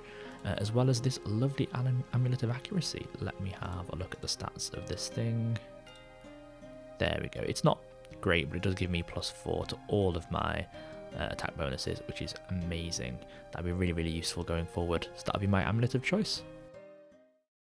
Next up, on the 28th of February, we have the update titled Yet Another New Quest and New Options Menu. This is actually our last update of the month, so nearly finished month number 2. This is where Prince Ali Rescue is introduced into the game, designed by RAB, who we spoke about earlier. This is one of my favourite quests on the free-to-play list, so I'm very excited to get this done. There are also some updates to the options menu, with something about camera change and also a PK and non-PK option, which is no longer relevant in the modern game. This is really exciting. Let's go get this quest done. And here I am at Al Kharid Palace, ready to get this quest started. So I'm going to speak to Chancellor Hassan and start Prince Ali Rescue, and then I'm going to go ahead and start the process of rescuing Prince Ali. He sent me to speak to the Spy Master Osman, who I can find just outside the palace. So let me see what he has to say. He hopefully will tell me what I need, and I'll go ahead and collect all the items and go from there. And Osman has sent me over to Draenor Village, where I need to go speak to Leela. She'll have some more information for me, as well as I can sort of scope out the scene and see what the plan is going to look like. Let's go get this sorted. And Leela was very, very helpful to tell me a few bits of information as well as some items that I need. So I need some soft clay for the imprint of the key, and I need to take that imprint with a bronze bar back to Osman, who will make a spare key to get in. I also need to get a disguise for Prince Ali himself, so I need a few things. A blonde wig, which I'll need some wool for, so I'll be going to shear some sheep. A pink skirt, which I can get from Varric, and some skin paste as well. So I'll just need to go and speak to loads of people to get all of this. Let's go and collect all of the items. Just quickly getting some beers from Barbarian Village, because I will need a few beers later on in the quest. I remember that part. So let me just get these while I'm here. And here is my clay, which technically was released. It literally released on this update, so it's saying it's not available, but yeah, that is incorrect on the plugin. It released with this quest. And seeing as inventory space is running a bit low, rather than shearing more sheep, I'm going to kill a mugger for my rope because they drop it very commonly. So we'll do that now. And there's my pink skirt, nice and cheap. While I'm here, I'm also going to pick up a tinderbox because I will need to get some ashes too. So let me just pick up that from the general store. Also, while I'm in Varric, just picking up my copper and tin for the bronze bar that I'll need. And of course, my red berries for the skin paste. Bronze bar achieved. Got my pot for when I need to make the flour, and I'm just going to grab the bucket from downstairs so I can make my soft clay. And here we go, soft clay achieved, nice and easy. I also will refill this because I'm pretty sure I need a bucket of water later on as well. And I've got a bronze axe. I will need some ashes, so I'll need to cut and burn a tree for the first time. Running a bit low on inventory space, which is going to be a challenge, but we'll see if we can maybe temporarily drop something and get it back, but I really want to keep everything I have if I can. And that took a very long time, but got my ashes. Time to go and get the wool and the onions. And I forgot to make the flour, so just quickly doing that before I get everything else. Once I've got the flour, I will definitely have to drop something. I'll probably just get rid of the blue wizard hat I picked up from the imps. And in all honesty, I can't see myself needing to go back to Edgeville Dungeon super soon, and I can always go and get another key quite easily, so I'll probably just drop those. And that'll be everything I need for the quest. And I've come to reclaim my balls. And getting 2 onions for the yellow dye that I'll need for the wig. That, I believe, is everything. Literally using every single inventory space I have. Let's go and get this all handed in and carry on with the quest. Alright Ned, what do I have to give you? You need a wig. How do I do this? Could you make other things apart from rope? I think it's that. What are you thinking of? Some sort of wig. There we go. Perfect. 3 balls of wool, which I have. There you go. Fantastic. Lovely. And then I think I can dye that yellow by popping to the witch over here. Do you wear wigs? No, I do not. Have you worn wigs? No, I have not. Will you wear wigs? Maybe. When will you wear wigs? Of course, getting my skin paste here for... Yep, already got the ingredients. There we go. Make me some skin paste. Lovely. Tottenham. That's right, okay. There we go. Got the skin paste. And while I'm here, I will get the yellow dye for the wig too. How do I actually do that? Meat dyes for me. Ah, there we go. Nice and easy. What do you need to make yellow dye? It should be 2 onions, I believe. Yeah, and 5 coins, but I've got plenty of money. Fantastic. There we go. Making good progress. And here I go, just walking through. I can pretty much ignore this guard. Yeah, he's going to do nothing to me. Let's speak to Lady Kelly and get the imprint of this key. I can't remember the exact dialogue that I need. I think I just have to flatter her. Yep, there we go. And then I think she will eventually give me the key. There we go, she's showing me the key. I just asked to touch it. She's a bit gullible, to be honest. There we go, got the imprint. I just need to take this back to Osman with my bronze bar, and he'll be able to make me a key. With that, I'll have everything I need. And somehow Osman is sending the copy of the key to Leela. Don't quite know how he managed to do that, but I will go and get that. And then I will rescue Prince Ali and finish this up. And he's just called Joe. Literally just Joe.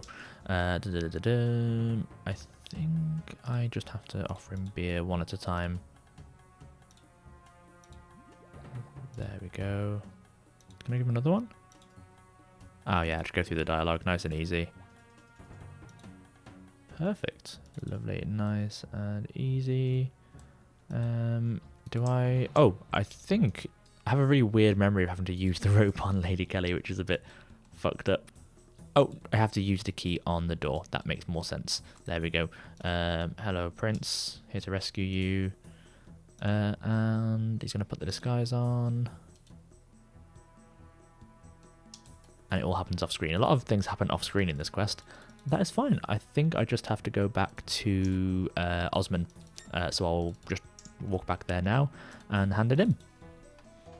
And I've actually unlocked the ability to go through the gate for free. I've only really used this like twice ever, I think, and that was during this quest, because I've never really needed to go from Al Kharid this way particularly. But that's still pretty cool. Free entry to Al Kharid. Huge. There we go. It wasn't Osman, it was Chancellor Hassan. Handed that in. 700 coins is really, really good. And 3 quest points. Closing in on that Champions Guild. Just, yeah, like, what was that? 9 more points until I can enter. That is fantastic. On to the next update and the next month. That is February all finished. Incredible. And with February finished, that means we're moving on to March. Unfortunately, March does start with a bit of a nothing burger. We have just a small bug fix update. Nothing really of interest, a few bugs, and they were fixed. So yeah, nothing too interesting happening there. We move on to the 17th of March next, a bit of a gap between the 2 updates. It starts with an interesting sort of complaint, I guess, where Andrew Gower is just complaining about people breaking the rules and how it's taking all of his time. Interestingly, the actual game update, which is the Cook's Guild, is just a small line at the bottom of the update. So I do want to get 32 cooking to access the Cook's Guild, and I have a go at making some of the new pies, which have also released alongside the guild. I don't have fishing yet, which would be my normal go-to to train early cooking on an Ironman, so I'm probably just going to have to kill cows, the best I can really think of. I might look into making pies, but yes, cows are likely going to be my best bet. In all honesty, the pies seem like they just take too long to actually make, so I'm probably just going to stick to killing cows.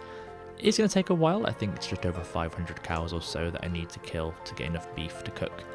But in all honesty, it's not that bad. I need the bones, I need some prayer training anyway, so I might as well just power through and do it. Won't take too long. And there is 10 cooking coming in. This is super fast, really, really easy XP. Won't be a problem at all. Just a quick method I found to improve my efficiency. I can come and cook over here in the general store at the fireplace, and then I can just sell them all off. So rather than having to right click drop every single one, I can just sell them that way. While I'm here, I'm also going to get rid of a few things in my inventory that I can just, get back very easily, like my tinderbox, my hammer, my pickaxe, and my bronze axe. There's no point carrying it around with me. I just need as much inventory space as I can right now, so might as well just keep this clear a bit until I need them back again. And here is 45 strength on cows. Who would have thought? And 20 cooking. This is going super, super quickly. After doing those moss giants, I feel like I can do anything, so won't be too long until I have 30, and then just a couple more levels after that. 25 cooking, nice and easy. 7 more to go. And there we go, there's 30 cooking. Just 2 more levels to go. This is really, really, really fast. I've actually quite enjoyed this grind quite a bit. 2 more levels, and then it's time to go to the Cook's Guild. And with this last bit of beef, there we go, 32 cooking. I'm going to go check out the Chef's Guild and see what I can do there. Okay, and of course to enter the Chef's Guild, you do need a chef's hat. So there we go.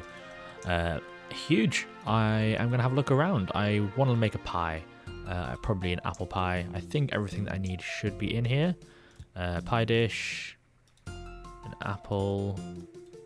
I need some flour, actually. I know this is a mill. I hope I can find a pot in here. Should be everything that I need, apparently. Yes, perfect. This is pretty good. Grapes as well. Oh, I can make wine. That could be interesting. Let me go get some wheat. Oh, it's so annoying that going there unlocked the trade parade, because that shouldn't be unlocked. That's really frustrating. Let me do this. So I will need a jug of water to make the dough. Do I just use that on there? Operate that. Ah, yeah, it's the same as in Lumbridge. Lovely, nice and easy. Perfect, and filling the jug with water. I've never actually made wine before. I assume I need more water. Oh, what can I make? Bread dough, pastry dough. Is it pastry dough? I assume. Is it just that? And then do I just do that? Cooked apple pie. Ah, perfect. Lovely. I assume for wine I just use grapes with a jug of water. I've not done any. I've never made a pie or wine in this game. I've never had to do that. Let's try making the pie first. Oh, fuck. Just picking up the grapes while I'm here. This has to work this time, surely. I'm not going to burn 2 in a row. Okay, and this time it's going to cook nice and easy. Hey, there we go, got an apple pie, and I'll have a look at making some wine. I need 35 to make wine. Okay, cool. Well, I'm not going to class that as like a requirement, so I just need to enter the building itself. But I can make wine in future when I have a bit more need for it. Next up is an absolutely huge update. We have the release of Asgarnia, which is on the 6th of April. This is huge. We have so much content to look at here. I'm super excited. The game world's basically doubled in size. Ice Mountain and the monastery, all of that stuff, all the quest locations. The most important thing for me is both Falador and Port Sarim. That is unreal. Gives us a new best in slot in the adamant chainmail.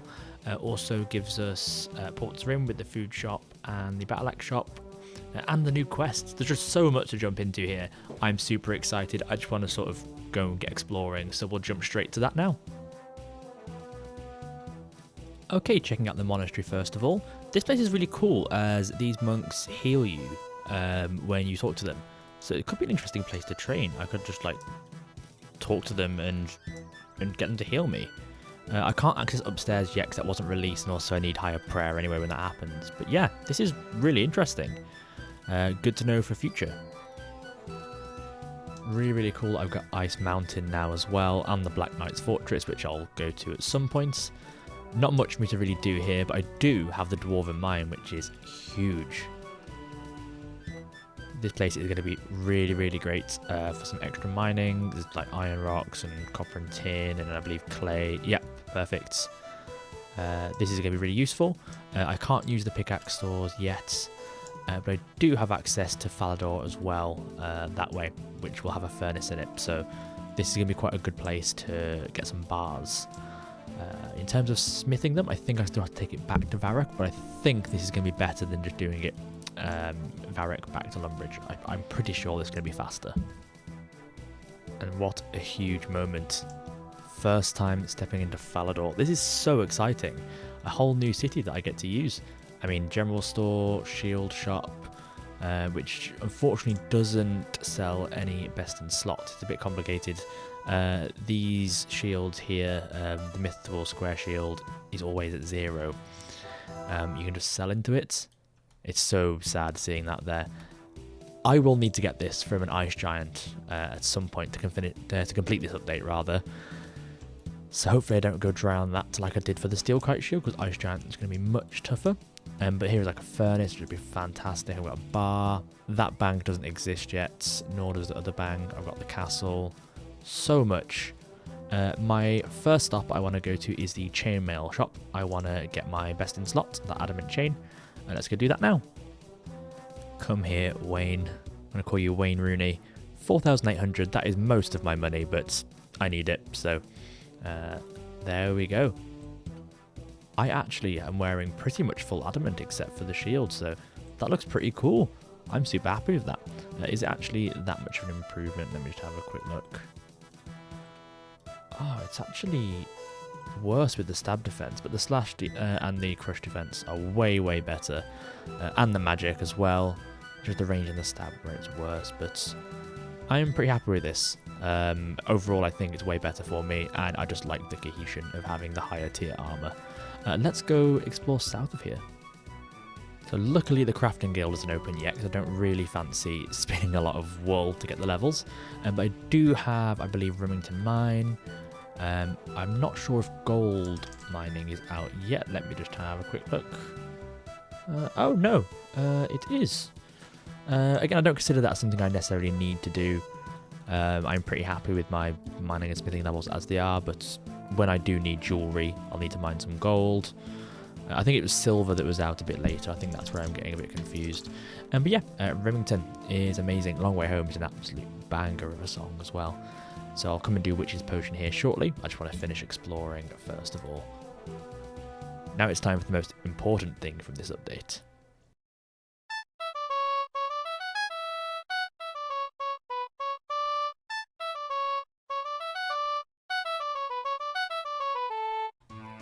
And there's Sea Shanty 2 coming in. Just the most iconic RuneScape track, for good reason. Personally, I'm going to make the hot take and say I think there's better RuneScape songs, but I mean, you can't beat the classics, can you really? Only real thing of note here is the Battle Axe shop, but I know Battle Axe that is sold there is better than my Adamant Sword. So that is all. That is all the new areas I have. I do have the Goblin Village as well, which I didn't technically go and have a look at, but yeah, I'll do that at some point. There's nothing there for me in terms of content right now. This is huge. I don't know where to start. I might quickly run and do Witch's Potion just while I'm in the area, and then go from there. These children look so fucked. Like, what the fuck is going on? I hate it. I absolutely hate it. They just look wrong. Oh. This is the perfect reason why children shouldn't be allowed. Fishing in the Dark Arts. Hell yeah. So, very, very easy quest. I need to collect a few things. I actually forget what I need. What do I need? Eye of Newt, Rat's Tail, Onion, and a piece of burnt meat. Where do I get Eye of Newt from? Easy, killed a rat for the tail, and got an Eye of Newt from Betty here. I can also buy those wizard hats now if I need them for any reason. And I will double check if I can buy these runes, because that would be great. I know I had the Varric shop as well, but just means I've got two places to buy them from now, as long as this was properly available in this form. Let's go get the other two bits I need, the beef and the onion. And we're all the way back in Lumbridge, getting the burned beef for the Witch's Potion. That is the last thing that we'll need. Just got the long walk all the way back to Remington. Now the world has doubled in size, it does mean that walking is starting to feel much slower than it did. When the world was a lot smaller, walking wasn't too much of an issue. Ooh, got a lot of content to get through until we unlock RuneScape 2 and running, so better get used to this. And all the way back to Hetty, handing in all 4 of these things. Cauldron bubbles mysteriously. Is it ready? Drink from the cauldron. Simple as that. Lovely. 325 magic XP. 10 magic, never cast a single spell, but in the double digits. Really, really nice. Let's go and let's look at Doric's quest. Here we are with our boy Doric. 1 or 2 your anvils. This is actually a pretty good anvil, if I think about it, because there's the furnace there and the anvil here. So if I do this quest, then I can mine everything in the Dwarven Mine, walk up to Falador, smelt it, and then smith it up here. That's actually pretty good. Oh, and I completely forgot I got rid of my pickaxe. Doric even gives you a pickaxe. That's amazing. I assume they're all in the Dwarven Mine. Yep, perfect. Let me go mine all those supplies and bring them back here. Always a big fan of these little guys. Just think they're so neat. Let's go hunting for these ores. I'm pretty sure they're all around here. Yeah, they are. Lovely. What do I actually need to get again? My memory's terrible. 6 clay, 4 copper, 2 iron. Lovely. I'm not going to ruin this guy's day. I'll hop. And as soon as this mines, any second now. Come on, I have 35 mining. What is happening? There we go. That is my second iron ore. I'm going to take these all back to Doric now. I believe I'll get some mining XP maybe. Might get me a level. And then it's on to quest number 3. And bringing everything back to Doric, I now get access to his anvil, which is really, really useful. Oh, wow. I didn't realize it was that much mining XP. That's amazing. A little bit of money. 36 mining. Amazing. Let's move on and I'll do the Knight Sword next. And this dumbass squire has lost surviving sword, so I'm going to go make a new sword for him. Again, love this quest. These old free-to-play quests are so much fun. There's a lot of whimsy to them. They're very like Dungeons and Dragons. I really like it about them. Lovely, let's go get this guy all sorted out. And I've got to go to speak to Reldo all the way over in Varrock for some information about the Imkando dwarves. I actually don't remember much of the specifics of this quest. I've only done it a few times. I think I have to get a pie of some sort, like a red berry pie. But I'll go sort that out in Varrock at the Cook Guild shortly. Yep, so I knew kind of what I was doing. Reldo said I need to take a red berry pie to one of the Imkando dwarves in the southern Asgardian Peninsula, which we have just unlocked with this update. I'm going to get a couple of red berries just in case I burn one again, like happened with the apple pie that I got.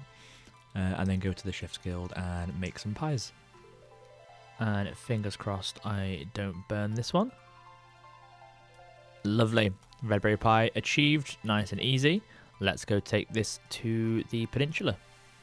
I've always loved this part of the game. Again, I keep saying that about a lot of the areas, but I just think the free-to-play area of this game has got such a great design about it. Everything's so memorable. Here I am with Thurgo. Do I just speak to him? I think I should be able to give him the pie. You're in Imkando dwarf. I need a special sword. Doesn't talk. Oh, there we go. Would you like a red berry pie? Ah, there we go. That changes his mind. Perfect. And now he should hopefully make me one. I think I have to go get some something.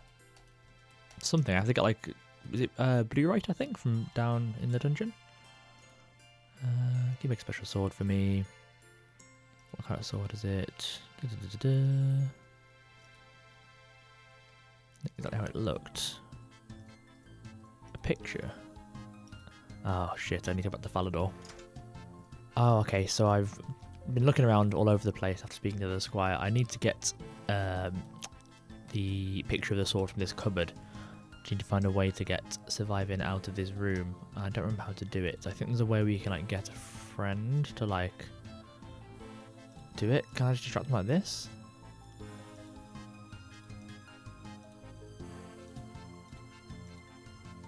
No. I might have to wait for him to come out of the room. Perfect. Managed. He just waited and he walked out. So nice and easy. Got the portraits. I think if I go back, he'll tell me the materials. It kind of rings a bell. I think I need iron. Iron, and then I think he tells me about. I think it's called Blu-rites, I believe. Let me have a quick look. Yes, Blu-rite. Yes, that's the one. So I'll grab some iron from the mine, smelt it into a bar, and then bring the iron ore along with it. I actually caved in and checked into 2 iron bars, so good thing I checked because I would have walked all that way.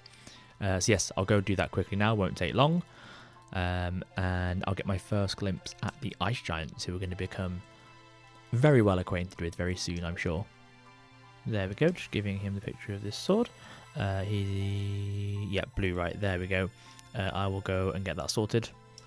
And now I'm back with the iron bars, and I've given the portrait to Thurgo. Let's take our first foray down into this dungeon. Hell yeah. So the skeletal wyverns weren't out yet, so it's only up until the ice giants. Interesting quirk is the ice warriors weren't released yet, so I can't really engage with them. I will fight them if I need to not die, but I'm not going to pick up any of their drops at all. I'm just going to power straight through and head towards this dungeon here. And here we are. So the Chrono plugin is hiding them until they attack me, so it looks more like it would. I think you can mine while you're being attacked, I believe. There we go. Perfect. So yeah, it looks like this. I wonder if I can like hide in here, or whether it'll just bring the ice warrior to me. No.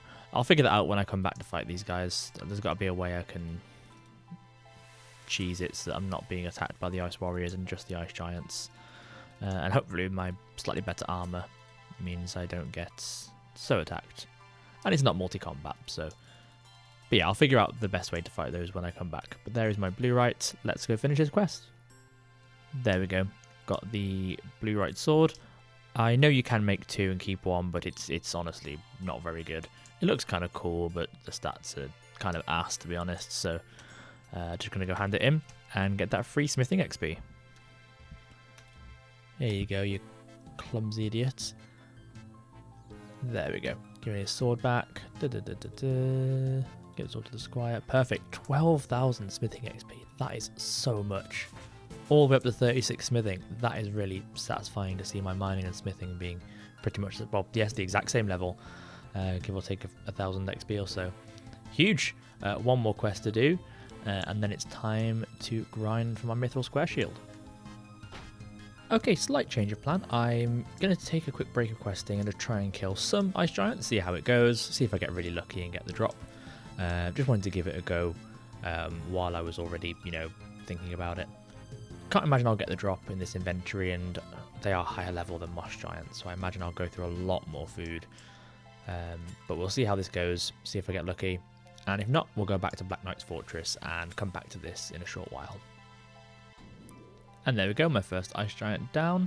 That was, again, completely fine. Still can't pick up the big bones, unfortunately, which is a shame to miss out to so much XP. No, this is not bad whatsoever. The main thing I'm gonna watch out for with this grind is these guys. They're just a pain. I'm just gonna have to just kill one to get out of the way, I think. But they are actually higher level than the ice giants, so. Oh, this is going to be, I think, more tedious than the moss giant grind, and it's a way longer walk to get food. But because it's not multi, and I've got a bit better armor and just higher stats, yeah, we'll see how it goes. Okay, so this is definitely going to be viable. This is my third trip. I was just testing out a few things to see how reasonable this grind would be. This is fine. Quite a long walk to get kebabs, which is still kind of the best food I can really get quickly. It would take even longer to go to Varrock and make loads of pies or anything, so that's a bit sucky, but the actual killing of them is fine. I can trap the ice warriors behind the giants like this. I have temporarily turned off the chrono plugin just so I can avoid these guys as best I can. So yeah, this is completely fine. Its trips take about as long as the moss giants did, so yeah, this will be great. Cool, now that I've tried out the ice giants, I know that grind is going to be doable. I'm going to do Black Knight's Fortress, which is, I think, my second favourite free-to-play quest behind Dragon Slayer, obviously, which I'm very excited to do. So let's get this started. And perfect. This was originally called Spy Quest on release, just straight up, that was the name. Get this dossier. I love these little pop culture references in early RuneScape. So good. Hell yeah. Let's go sneak into the Black Knight's Fortress. Again, this quest is actually quite vivid in my brain. I know I need to look like their guards, and I'm pretty sure they look similar to Valador guards, with the iron chain and the bronze medium helm. So I'm going to run to the chain shop, and I'll run to Barbarian Village on the way to Ice Mountain. I think I need a cabbage as well. Where can I get a cabbage from? The farm south of Valador. I'll go collect all that stuff, and then we will head over to the fortress. And there we go, got all the things I need. Probably should bring some food just in case, but fuck it, I'm already here. I don't really want to go all the way and make pies or whatever. I'll just heal up at the monks so I'm completely up to full, and then go and investigate. It's so weird that the black armor and equipment wasn't actually available around this time, because it does look cool as hell. And it would make sense that you could wear the Black Knight armor to get in. Very, very odd. But oh well, let us get inside. Hell yeah, easy as that. I am now completely lost. Do I push this wall? That rings a bell. I'm just going to explore and see what I can find. I genuinely don't remember where to go. It's a bit of a maze. Cheeky recharge of my prayer points at the Chaos Altar. Just realised that Zamorak is now the first god that I've prayed to, so that's not fantastic. Yeah, I'm just sort of wandering around aimlessly. Luckily, these things don't hurt me too much. Oh, perfect. Listen at the grill. I think this is where I discover their plan. How's the secret weapon coming along? Invincibility potion. Yes, here we go. Very, very different to how this quest got updated in RS3. That quest is actually really, really cool. I know RS3 gets a bad rap, but the quests are a lot of fun, especially that one. Okay, yeah, this is what I needed the cabbage for, to sabotage this potion. So yes, now I need to take this cabbage and get it into this cauldron. I believe that I just saw what I need to do. Yeah, I need to get it in this hole. How do I get into this room? Can I just like throw it through the window? No. Oh, okay. I'll figure this out. I could just look at a guide, really. I've been wandering around for a while and they are starting to actually deal a fair bit of damage. Not sure what to do. Not sure what to do. Oh, I think I found where to go in here. This looks... Ah, yes, push wall. Okay, that was fine. Yeah, it was through the more obvious passage. I think I did that in a different order. No worries. Let me put this in the hole. I believe that is over the... Yeah, there we go. It's gone into a cutscene. Throwing the cabbage in. Hello? It's just loading. Oh, there we go. Perfect. Cabbage. It's like an animation? Oh no, it's just a little... What's that noise? There we go. Perfect. Yeah, fuck your potion. Amazing. What a great idea for a quest. Great little story to this one. Hell yeah, sabotaged it. All done. Do I need to go back to ceramic? Yes, I do. What's my health looking like? Fine. Yeah, this was fine. This was completely fine. Just got to not die on the way back through. Get back to Falador. And quest done. For some reason, I remember that quest being more difficult than that. I think maybe it was just, you know, when you're a kid, everything is difficult. Where the fuck am I going? He's here somewhere. There he is. But there we go. Ruin the Black Knight's potion. And here we go. 2,500 coins. That is my first 10k cash stack. And 3 quest points. That is amazing. I'm only 3 quest points away from being able to go to the Champions Guild. But for now, I will be stuck continuing to kill ice giants. I've killed 22 so far, and it was fine. I'm going to try all different ways of getting food and seeing whether it's faster to walk to El Kharid or whether it actually is okay to go and make pies. What I'll do is I'll time both, do like a few runs of each and time them and get an average and see what I can do. And fingers crossed I'll just get really lucky. Jagex owes me some good RNG. Okay, I didn't film any of it because I completely forgot, but it wasn't even worth doing the pies. It takes so long. Kebabs is the way to go. The pies would be longer physical trips in terms of longer spent fighting the ice giants at a time, but even with that, it just takes so long to make all the grain into flour, make it all into dough. Oh, it just takes too long. It's not worth it. So kebabs it is. Oh, that is a heartbreaking drop. I would love to get that. I really want to get as many of those runes as I can. Gonna have to wait until the 24th of May, so still about a month or so, just over a month of updates to play through until I can do that. A lot of the drops that these guys do drop, again, are worthless for me, unfortunately, but luckily they drop a lot of coins, so should see my cash stack building quite a lot by the end of this. And can you just fucking leave me alone? Please. Fucking Ice Warrior, you don't exist. Fun fact that in the old RuneScape classic days, the two-handed swords were the best weapons in the game because weapon speed wasn't as much a thing. So that would have been best in slot. In time, not the iron 2H sword, but you know, an adamant 2H sword would technically be best in slot. But with attack speeds and everything and how the game works these days, the adamant sword is the best. So yeah, I'm sticking with that just because I want to, you know, still be able to do the content properly. And the shield and sword is always my favourite sort of old school look. So yeah, that's why I'm not going for the two-handed swords. Interesting thing, because I was looking into wines potentially, but Draenor Market wasn't released till much later. So Draenor Village and Draenor Market were separate. Same thing as Draenor Bank, that was released at a different time. So I'm going to have to keep track of when the banks release, when I can actually use them for items. So no wines for me, just, yeah, food was really hard to get in RuneScape Classic. It really makes you realise the importance of sort of woodcutting and fire making and cows and things like that so you could cook food as you went.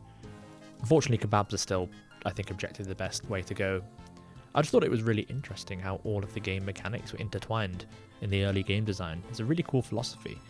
Like a lot of the skills that we think are useless, mostly just fire making, did have a bit more of a purpose. I don't think I need this really. I've entered the gold. The pies aren't really useful right now. I can get it back. I need more space, and I do want to start amassing even body runes, because I don't know how difficult it's going to be to train magic when I do unlock it. So unfortunately, goodbye chef stat. I keep getting them and dropping them again, but you gotta do what you gotta do. How good would it be if I had fishing? Like, I could just pop over to Port Sarim, go to Karamja, get some lobsters. So easy. This is still fine, but just, oh man, fishing was the biggest quality of life at the time, surely. Okay, so I have a theory. This is going to be kill number 69, and as we all know, 69 is objectively the funniest number. So if I make this the objectively funniest kill of all time, then I should get the drop, right? So we're going to give it a go.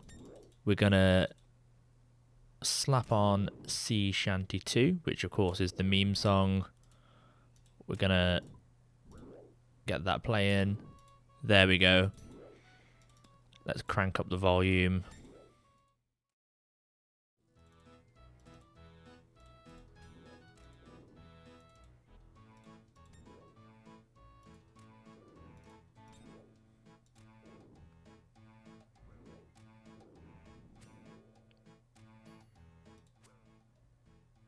Oh my god, it actually worked! What the fuck?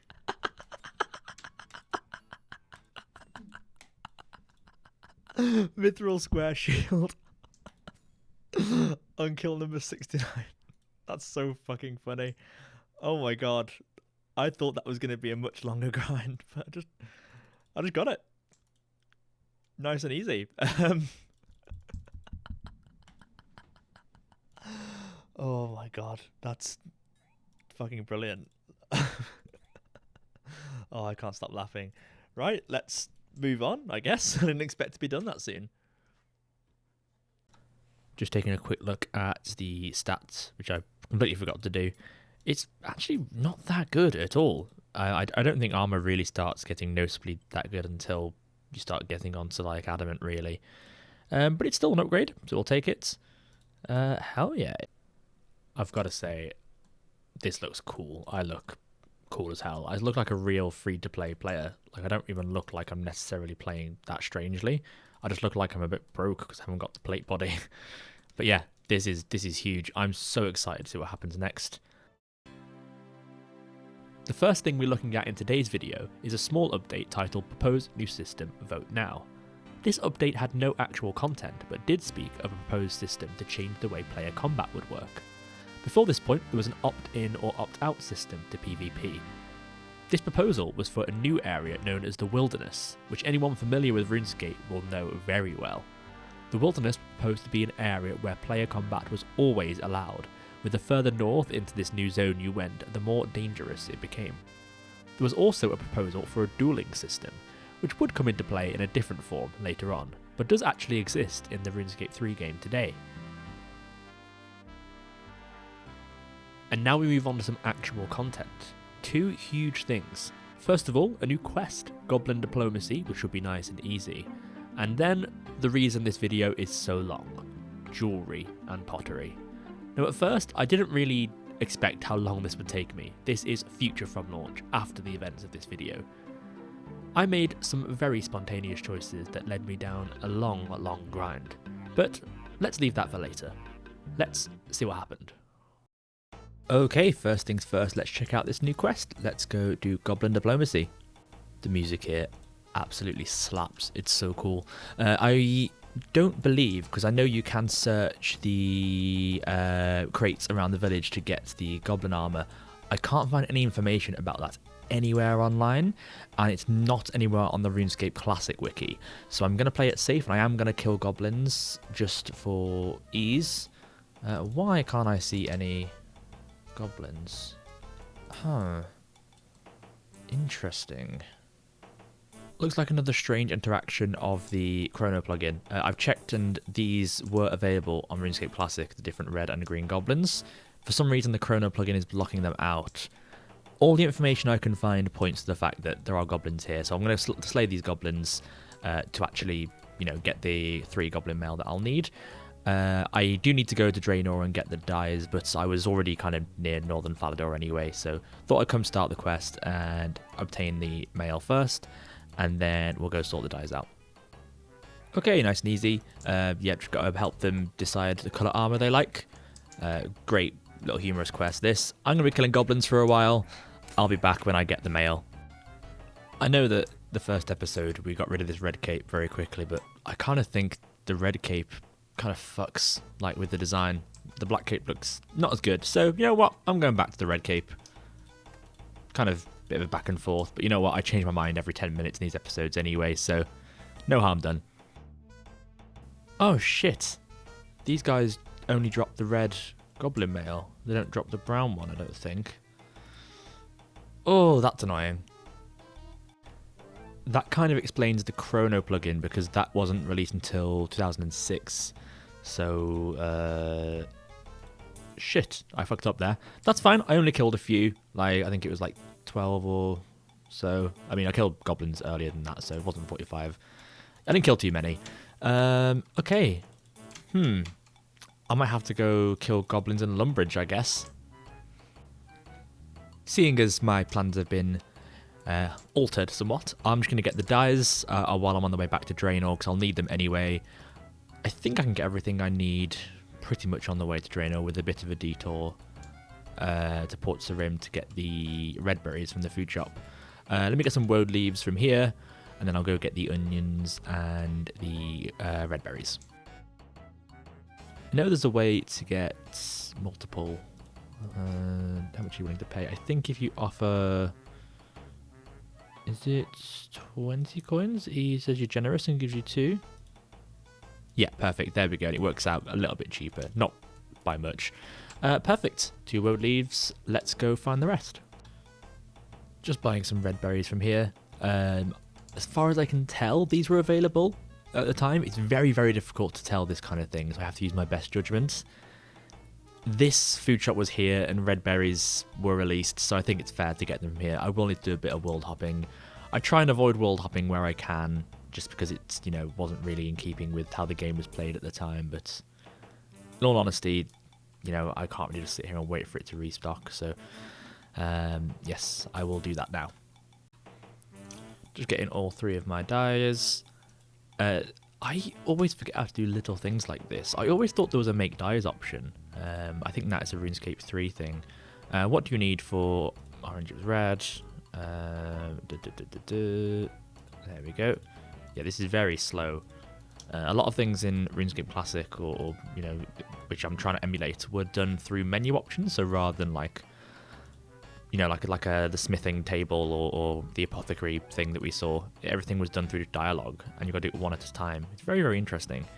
I guess it was just a much slower paced game, so people didn't mind as much, but this would not fly today if this was released. This would be cannons in World 302.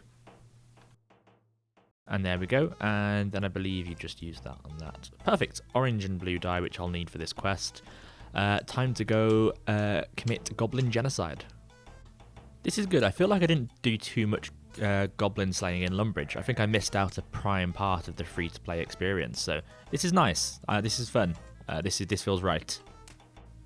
Hey, goblin mail number 1. Is it me, or is their drop rate really low, severely low? 74 goblins to get my first one feels excessive. Yeah, this sucks. That's more like it. Second goblin mail in just a few kills. 1 more to go. And there is 50 strength on a goblin. That is cool. That's my first 50 stat. That looks so nice. I don't really know what to go for. I could keep training strength. I might as well try and get them even. I guess attack next. That is really, really nice. Oh, and yeah, that was fine. I mean, yeah, just over 106 goblins to get 3 mail isn't too bad. And I mean, I can't remember how many of those I killed before I started trying for this, but yeah, that was super chill. I think I just need to use that on there and that on there. And they've got the brown one. Perfect. Let's go back to Goblin Village and hand this quest in. Here we go. All the way back here. Green, red, blah, blah, blah, blah, blah. Have some orange armor here. There we go. Perfect. I am aware of how much I say there we go. I repeat myself quite a lot when I'm just sort of filling space. But here we go. I love this little cutscene. He's going to try on the armor. And of course, these absolute dumbasses are just going to settle for brown in the end. And here we go. Grubfoot got the brown armor, which of course they love. And that should be the quest complete. Hell yeah, 200 crafting XP and a gold bar. That's really, really nice because I do want to make some jewelry. 5 crafting, amazing. I think my plan is going to be to do pottery. Just mining soft clay and using that. I'm still 4 levels off being able to mine gold, so I'll just do clay and then make it into soft clay. Make some pie dishes, some bowls when I get to that level, all the way through until 24. I want to at least make a sapphire amulet. Not technically a goal for, that I need to do to progress. But very, very soon I will need to start making that jewelry and enchanting it for a best in slot to get the amulet of power or the amulet of strength. Again, I wouldn't really consider crafting materials always a need, but I don't think I could really call it free to play best in slot without getting those amulets. So let's go ahead and begin that grind now. And I just realized with that quest done, that gives me enough quest points to access the Champions Guild. So let's do this. Oh my god. Thank you, Guildmaster. That feels so good. So this place is really interesting. And weirdly, there's not much to actually do in here. I've got, I guess, chickens when I unlock feathers and need them. I've got a range, but it's not really near a bank. The rune store was not out yet, as rune items were not released. But the lane over here in the Shop of Champions has a fucking adamant plate body. So we'll need to make 21k, which I'm not too far off, to be fair. So yeah, let me get this blue cape first of all, because that feels like a bit of a badge of honor. That is amazing. Can I sell anything? I mean, yeah, it doesn't make anything. But yeah, that is so nice. I need to get the adamant plate body. I think I'm going to carry on making the jewelry, or start making the jewelry, I should say, first of all. Just so that I can say that I've started doing that. Let me go get myself a pickaxe from the Dwarven Mine. Or will Lumbridge be closer? No, we'll get to the Dwarven Mine. Start mining some clay, getting this all sorted. I'll also need to get myself some containers for the water. Let me get this all sorted out and start this grind. Okay, here we are getting my bronze pickaxe. All of this stuff is unfortunately player sold, so I can't buy any gold bars. That'd be really good for crafting training, if I could afford it. So yeah, got my pickaxe. I am just going to drop the water runes. I've only got 6. I'd rather have the runes I've got more of. Just so I can have 9 buckets of water, and then I can mine 9 clay, make them into soft clay, refill the water, and then go to the Potter's Wheel in Barbarian Village, back and forth. Shouldn't be too bad, because I can go between Barbarian Village and the mine in Varric to get the clay. In fact, while I'm here, I might as well just mine the clay here. But yeah, this won't be too awful. I will get my crafting levels now and then go buy my sapphire and get this all sorted.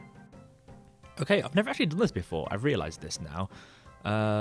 What can I make? Can I make a pie dish yet, or 7 crafting? Oh, it'll just be normal pots for now then. It's just like this, making a pot, unfired, 7 XP. That wasn't too bad. Do I then fire it in the pottery oven? For another 7 XP. Oh, okay, that's not too bad. So 14 XP per soft clay. That is actually pretty good. Yeah, I'm into this. This will be fine. Let me keep doing this until I level up. Okay, finding a water source interesting. The closest one is the Cook's Guild, but I fucking dropped my chef's hat. Which is stupid.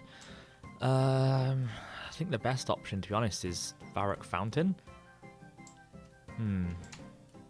This is going to be a lot slower than I expected.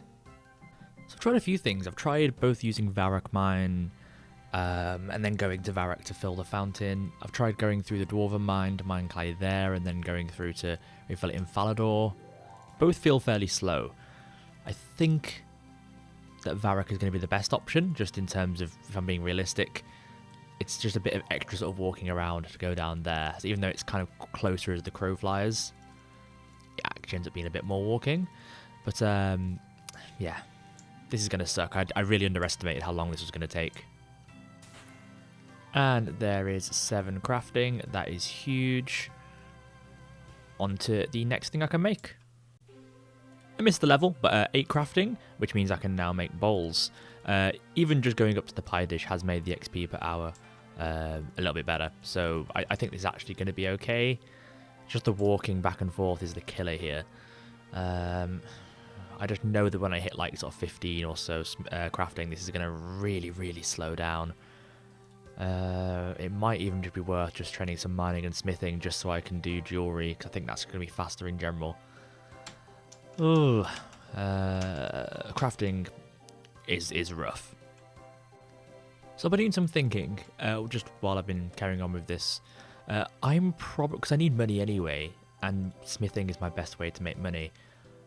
Yeah, I'm probably just going to do some smithing. I might trial some steel smithing out. And just sell that to make some cash, and try and get up to like 40 of each so I can do gold. That way, yeah, I think making gold jewelry is going to be the best I can do. Because if I look at even just like gold rings, like creating them, I get, 15 XP per one, which isn't great, but I could just get so many more in my inventory. It's less walking around. I'm not sure. I'll have to do some like testing and trialing. I'm really out of my element here. I know so little about crafting in general, to be honest. This is, yeah, really out of my comfort zone. God, I'm making so many mistakes. Oh, the bowls weren't released yet. I shouldn't have been doing that. They won't release till June. Fuck. I don't know what to do, guys. I'm actually at a loss. My first time where I'm really, really, really confused. Yeah, I'm just gonna... Oh. I don't know. And now I'm trying this. Coal is so slow with the bronze pickaxe. Like, oh, it might be better just to do just iron. Maybe. Oh, this is really, really difficult. I'm so stuck as to what to do. Ugh. Fuck, I don't even have a hammer. I am a mess today. I don't even know what the fuck I'm doing. I'm going to go to Alcarid and get my mold. Try the gold bar out, see what that looks like. Man, I don't know what to do. I keep saying that every single clip, but it's just... Yeah, what the fuck? Okay, I've got my shit together. I'm getting a ring mold. I'm going to... Just so I don't waste this gold bar, because I need the inventory space. I'm going to make a gold ring. Not do an amulet right now, because I've got a necklace on. I don't, I can wear a ring and, have that last slot filled at least. Let me do that. I'm going to keep with steel just because, you know what? Fuck it. We're going to sell all the steel stuff. We're going to get like how much it is for the plate body. We're going to wear that. And then we're just going to fucking power through crafting. Yeah, that's what I'm going to do. Don't know why I'm going towards the bank. Still can't use banks. Just really old, like 20 years of playing RuneScape and using banks. Old habits die hard. How does this work? Make a ring. How much XP is this? 15. Gold's not worth it. I think in the time it's going to take me to get all of that smithing up. Yeah, I could have just done it with pottery. So I'll wear that. I'll drop that. We'll smith until we've got the money. We'll just do it for money to get the adamant plate body just while I'm already in that mindset. And then we'll go back to pottery just to finish up the crafting. Oh, shit, I fucked up. I only wanted to make that when my plan was to go through with the smithing. So I'm going to have to get 40 mining and smithing now because I got rid of my fucking gold bar. This is why I should think before I do stuff and not play when I'm tired. Fuck, that's fine. That's fine. I've got to commit to it now. That's all good. It can take, a lot of steel bars to do this, but you know what? It's fine. I need to do it at some point. Let's just do it now. Fuck, I'm probably still going to train with pottery, but at least this way, I can get more gold bars.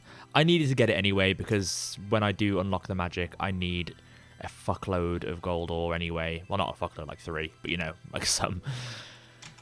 Fuck! This is like the most RuneScape thing of all time, though. In just trying to save just like a small bit of time, I've ended up going on a massive tangent.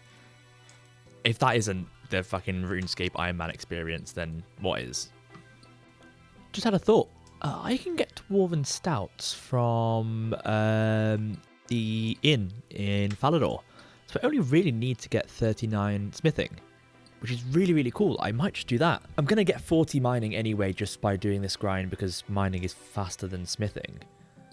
So yeah, that's much easier. I'm just going to do that instead to save myself a lot of time. Okay, so I'm looking at all the future options that I have. I'm not too fussed about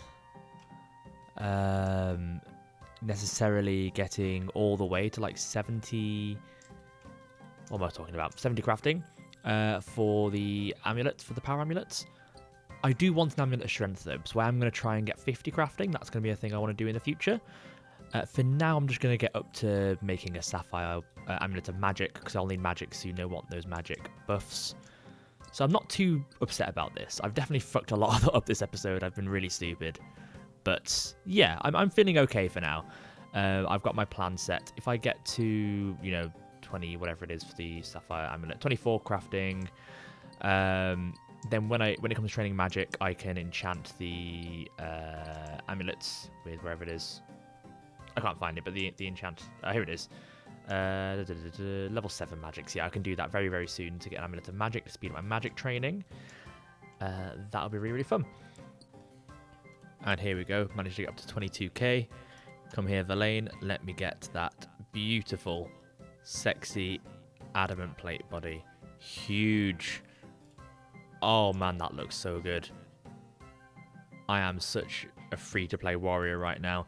That is the adamant plate body achieved. How much did that sell for? 1,920. Sounds good. Let me have it here. Perfect. I'm going to keep going. I'm actually quite enjoying this. I had my few mistakes that set me spiraling a little bit, but now I'm having fun. Having a lot of fun with this. It is slow, but I am glad that I continued with doing steel, because it just sells for so much more than the iron that it's just completely worth doing, in all honesty. So yes, let me crack on with this. I didn't know there were anvils over there. That is interesting.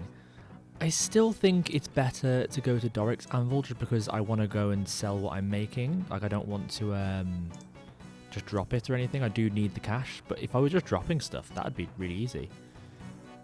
Oh, good to know. Something to consider for future if I'm ever not in need of money but just want a bit of faster smithing XP. And there we go with 40 mining. Absolutely huge. We can now mine gold, which would be great. Obviously, I do need at least 39 smithing before I can get the Dwarven Stout to go ahead and do that, but yeah, we're getting there. We're making good progress. Oh my god, I just got a ruby from mining coal. That is so good. That is my strength amulet, like, sorted when I get the crafting level. That is huge. That is super rare. In fact, let me see how rare that is. That is 1 in 4,096. Ridiculously rare. I can't believe that. That's amazing. Hitting 41 mining and not being able to use a rune pickaxe is heartbreaking. I've got to wait for so long. It's not until 2003 where I can use higher tier pickaxes. I'm going to have to do so much mining. I mean, the mining guild comes out at some point soon. I've got to get 60 mining with the bronze pickaxe.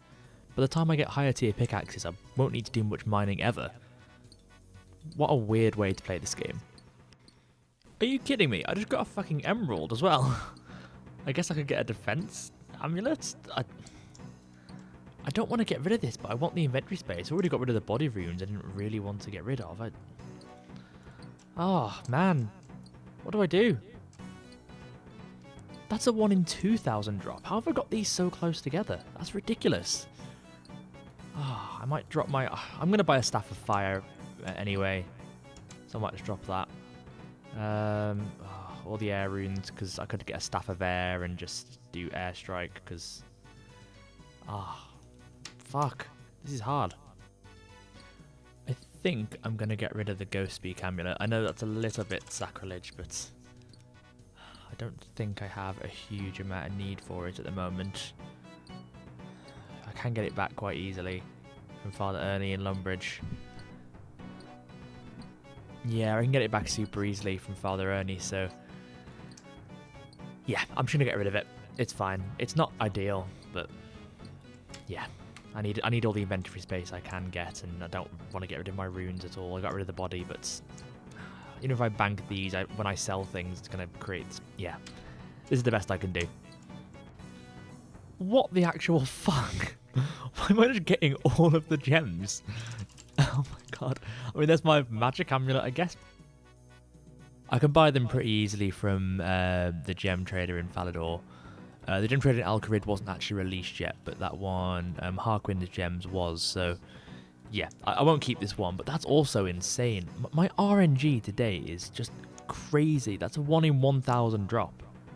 How? 17 coins? Is that it? What the fuck? That's awful. I guess if it's that cheap, I could just world hop and buy these and cut them for a bit of crafting training. That might be an idea. That's so cheap. I thought that was way more than that. Sapphires are rubbish. Are you actually kidding me? I got another one. What is my fucking RNG? How do I go like nearly 3 times dry for a 1 in 1 to 8? Now I'm getting like 1 in 1,000, 1 in 2,000, 1 in 4,000 even drops. Like they're nothing. What have I done? What the fuck is going on? Am I completely wrong about this drop rate? Like, what? Like, how have I got another one? I don't know what to...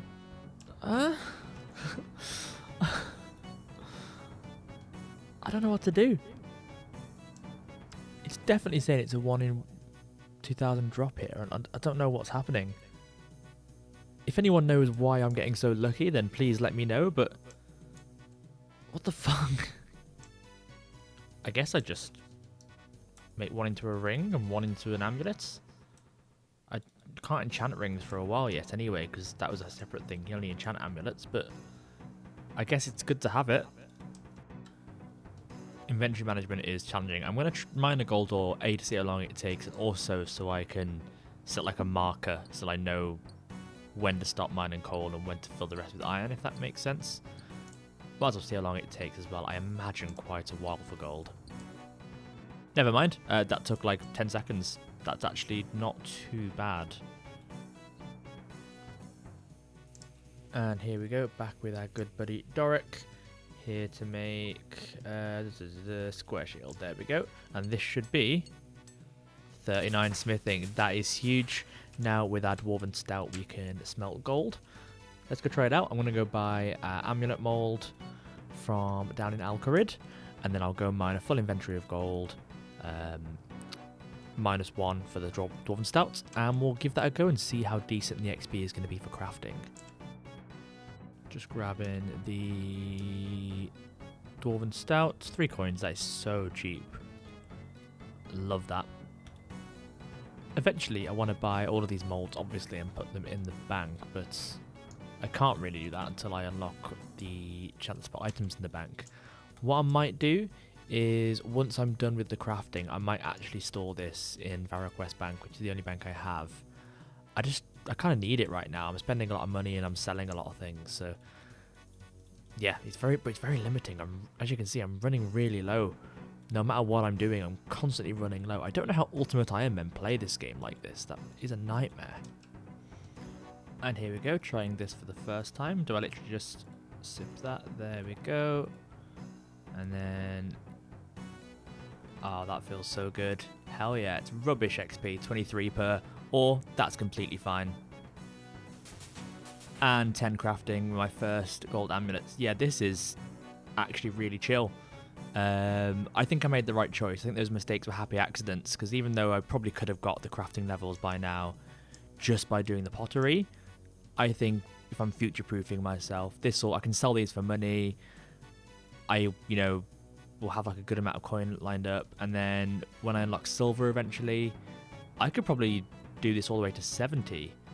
Because silver would be way faster to mine. I think better XP as well. So yeah, this is good. This is really, really good. I'm definitely going to go up to 50 crafting. I might just commit to the grind, and get this all done. use up my gems while I've got them.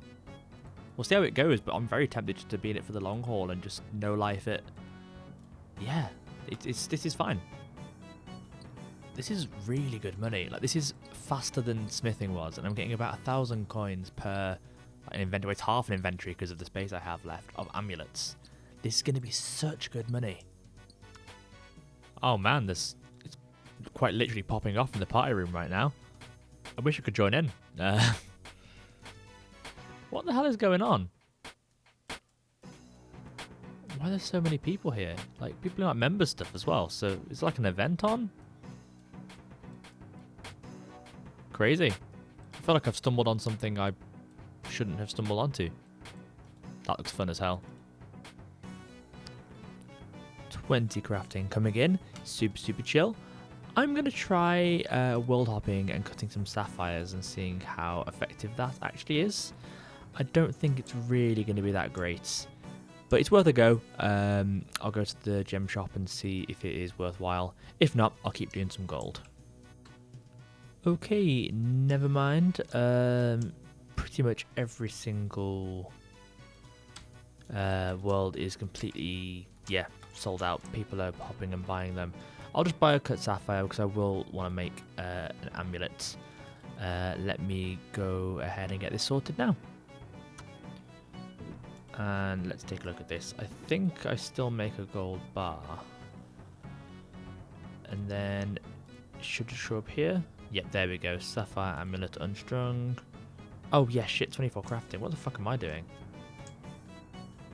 And there is 40 smithing. That is beautiful. That means I no longer need to buy the dwarven stouts. That's going to save me a little bit of an annoyance. And that should speed this up quite a lot. There is 24 crafting. That is huge. Sapphire amulets. Let me go ahead and make that now, just so I've got it. Just the one. There we go. I will go get some wool for that. I've also made a big choice. So I've been looking into my future magic training. These runes are super cheap, in all honesty. I can buy them from Aubrey at like 3 coins a piece. That is going to be so easy to get. I need the inventory space. I'm going to keep my gems and obviously my amulets because, you know, they're really important. And obviously my mold. But everything else, I'm going to get rid. I don't need the runes. I want to keep silver lights because I know it's a bit more of a pain to get back. Yeah, I'm just going to do it. I can buy these back when it's time to train magic. I haven't got that many anyway, only a couple hundred casts. It's a no-brainer for me. In fact, Silverlight is only 500 coins to reclaim. So, yeah. I'm just going to get rid of this as well. If I get rid of this, even this I don't really need right now. I can just buy one when I need one. I need to maximize my inventory space completely. So, let's go ahead and get that sorted. Farewell, sweet prince. And also with this inventory, that is my first 30,000 cash stack. I truly think by the end of this grind I'm going to have like, God, like maybe like 200k, 300k even, maybe even more. I don't really know. I haven't really done the maths, but yeah, this is going to be a lot of money. It's going to be a lot. I don't even know when this video is going to come out. It might take me a long time to do the grind, but thankfully I got made redundant and unemployed, so I can play a ridiculous amount of this game until I get a new job. So might as well just make money in the game instead of real life. I think I've been like holding too much attachment to these things that are quite easy to actually reclaim, like Silverlights. Yeah, it was, you know, it wasn't worth it. It doesn't really give me anything. These runes, so easy to reclaim, and you know, won't give me that much anyway, and I can't use them right now. Yeah, this is the right decision, 100%. It's going to give me so much more inventory space to play around with. It's going to give me like, what is that, 21 spaces? That is a lot. For 30 XP per gold ore, that's going to give me a lot of use. A lot of use? A lot of extra XP per trip, if that makes sense. It's going to speed up the grind in general quite a bit. Let's go shear a sheep and get my amulet sorted. Just want to get it done just so it's ready to go in my inventory. Yeah, I'm feeling more optimistic today. Yesterday when I was playing, in all honesty, I've had quite a rough time lately, and I think it was just getting to me a little bit. I feel more optimistic today in general. This is actually quite fun. It's slow XP, but the amount of money it gives me is insane. And I think that's quite... Well, it's the way the game was designed at the start, it seems like. It seems like everything was designed to be either faster XP, but you don't get money. It's like you can, like, you know, power mine or mine and smelt and then smith and drop it and keep going in the dwarven mine. Or you can do slower things and get good money. And I really, really like that design. It's so simple. It's kind of still the same today, to be honest, but it's just more built into the game's DNA this early on. And it just makes so much sense. I'm excited to see how far I can take it. I don't even know when I'm going to use an Amulet of Defense, so part of me is like, it's a bit of a waste of inventory space, but they're so rare that it just seems like it just makes sense. You know, it just makes so much sense to get it, because it's not too long until I unlock banks and can put it in there, and it's better to have it and not need it, you know.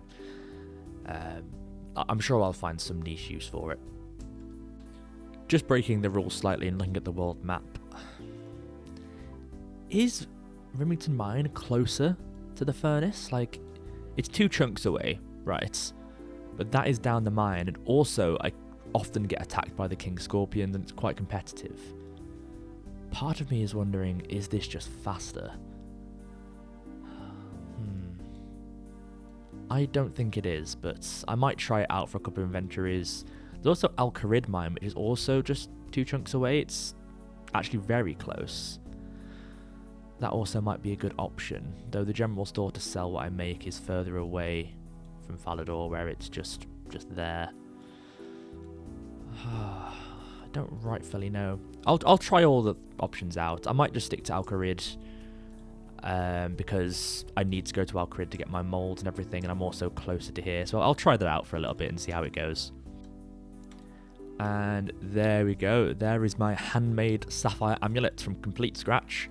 That's kind of what I intended to get for this update to move on, but now I've sort of committed to this longer grind and using up my gems. Yeah, that doesn't seem quite as satisfying to get, but I'm still super happy. Let's see how it looks. Oh, it does look really good, to be fair.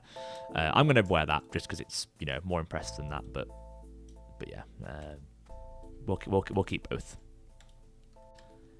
Okay, yeah, this is so much better, even just from, you know, being here and not even going to the furnace yet. I can just tell this is going to be better. This is really easy to get to. I'm really close to Lumbridge, which is just, you know, got everything I need. Alcrid's not very far. It's got the crafting shop so I can get molds. Yeah, this is way better for me. Okay, I'm not believing that these sapphires are as rare as they say they are. In fact, if I keep getting like this, I might just keep a chisel in my inventory after all and just cut them as I go. Because, yeah, no way in hell is this rare, surely. With gold rocks, apparently, yeah, 1 in 1,000, but I don't know. I just think it's highly unlikely that I'm getting this lucky. Doing this on a Saturday is wild. It's so competitive. I actually went to try different spots, and they're all just so competitive. Loads of free-to-play people hopping and taking every world. This is going to be a bit annoying, but fingers crossed.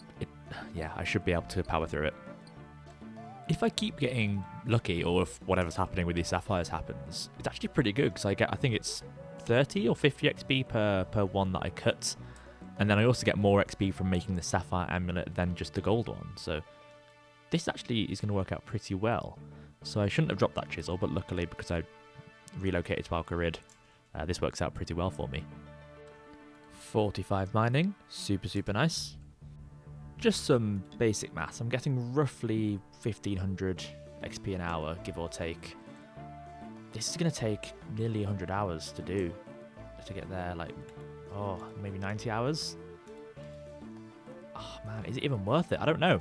I really want to do it just because I feel like I have to. I don't really know why. I just feel like I need to, but oh, that is a long time. That is a really, really long time, and I'm going to the wrong shop.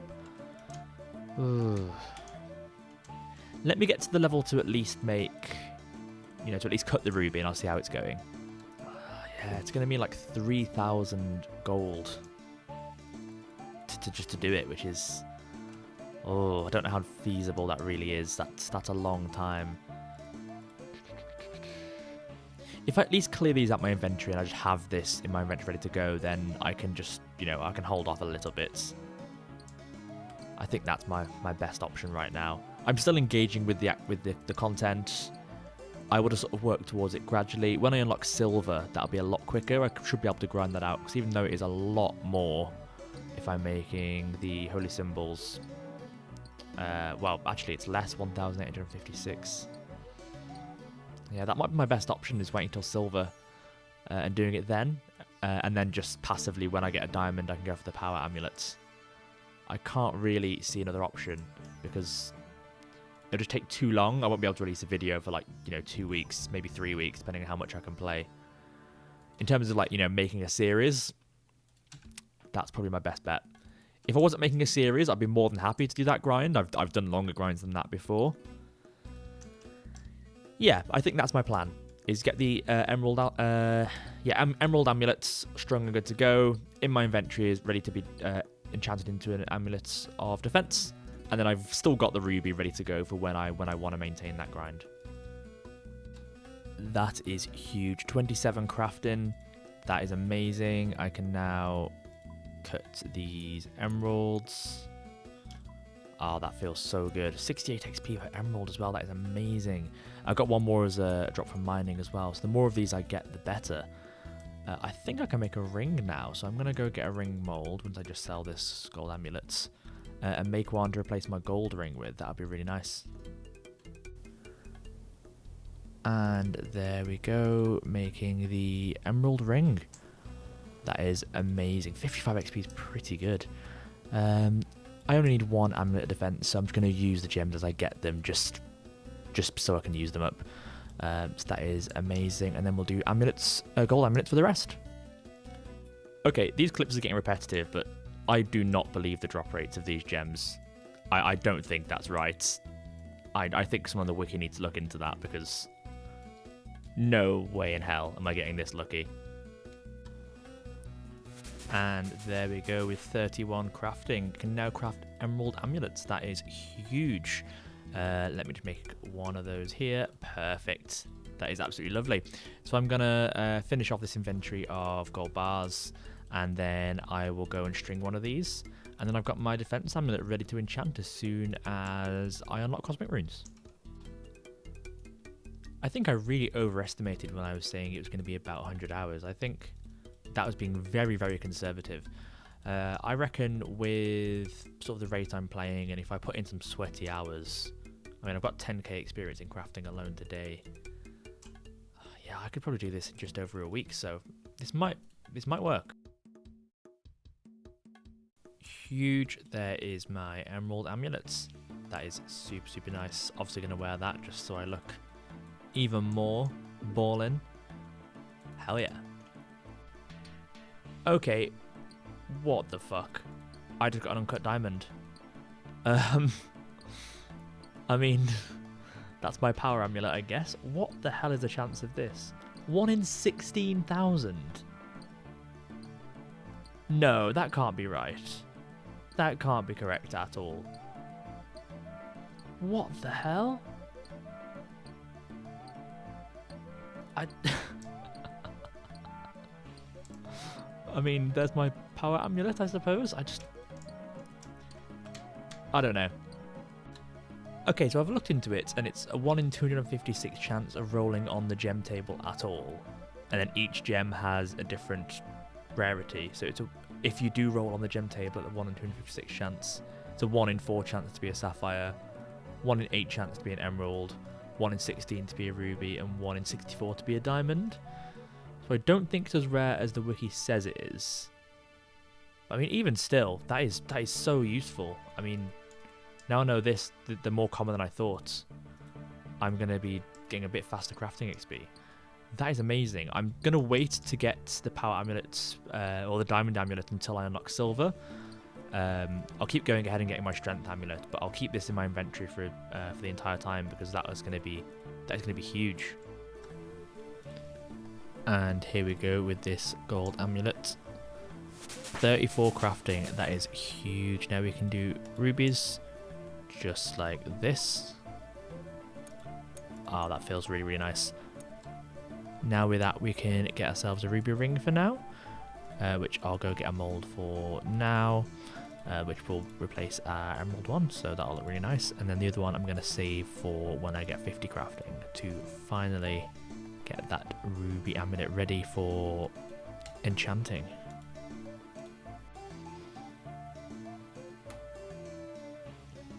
Same. And huge, there is 50 mining. That is amazing. My second 50 skill will end up being my highest skill, I think, by the time this grind is done. Amazing. 40 crafting, that is a number that I love to see. Not a huge level in terms of things to do, but just looks really nice on the screen. 10 more to go, and that will also give me access to the crafting guild when that is released, whenever that might be. So one sort of goal preemptively achieved. And this is a huge moment. Once I sell these amulets, there is my first 100k cash stack on the account. That is huge, like an astronomical amount of money, and that is going to pay for a lot of runes. Yeah, I'm going to have 250k at least when I finish this, so that is definitely going to come in handy. I'm not quite sure, like in terms of long-term plans of what I'm going to spend that on besides runes, really, because I'm not certain exactly when my next big expense will come, but just really, really good to have that in case I need it. I might, just to play it safe, go bank this soon, but I'm kind of in a bit of a flow with mining and smelting and stuff, so next time I want a bit of a break from this, I'm going to go and just put some of that in Varrock West Bank, rather, just to keep it safe. 43 crafting, that is amazing. What we like to see. I can now cut diamonds and craft diamond rings, which I'm obviously not going to do because I want to save that for my power amulet. I am, however, going to cut the diamond now, just mostly for the 108 crafting XP, but also just so I've got it in my inventory. Look how beautiful it is. 7 more levels to go, and then I can make my ruby amulet. And then it's just on to getting my magic high enough. I think I've been thinking about how I'm going to do that. I'm going to go to Hill Giant because they drop cosmic runes, which I will need for the spell. So I think it's just going to be buying enough casts of the strike spells, probably fire strike, all the way up to 49 magic. Shouldn't take too long, actually, compared to this grind. Should be able to knock that out in maybe a day or two. So everything's looking up. And this also means I'm about halfway there. This has been slow, but weirdly quite enjoyable. I quite enjoy grind like this, ones where I know where the end goal is and it's just watching the number go up, just working hard. That's a really satisfying grind to me. I don't really like the RNG grinds when you're just waiting for a drop, but yeah, this is my kind of gameplay right here. Huh. This literally just fell as I was walking up. I wish I could get that. That would be so useful for some AFK mining. That was going to be a very long time until I can interact with the shooting stars. And here is 45 crafting. Massive. 5 more levels to go. And here we go. 47 crafting. That is huge. I'm now 3/4 of the way through. 25k to go. Yeah, this is starting to get very boring, but you know what? We've done the worst of it. 3/4 of the way there. 25k, couple of days. Should be fine. I am super ill right now, so excuse my voice, but I have learnt that stacks of items were limited to 65,500 until November of 2001. So technically, I should be splitting this up. I have had a few ideas and some suggestions from some friends. I could like buy runes, for example, to substitute for another stack. I think I'm just gonna leave it. It's my error, my mistake. But also, it doesn't really change too much. It's not the end of the world. It's no different. I still have the same amount of coins. Just an interesting fact that people who had more money would have to just split it up into multiple stacks. I suppose I could put 65k in the bank, I guess, and just do that. But is it really worth me walking all the way up to Varrock every single time I get that much money? No, I don't think it is. It's interesting, but it doesn't affect my gameplay enough to worry about doing that. So, but I thought I'd address it anyway. And diamond number 2. That is huge. That means I can make a diamond ring as well. That's a ring of life in the future, or just some cool, fashion scape that no one else can see. Amazing. And there we go, diamond ring accomplished. That looks beautiful.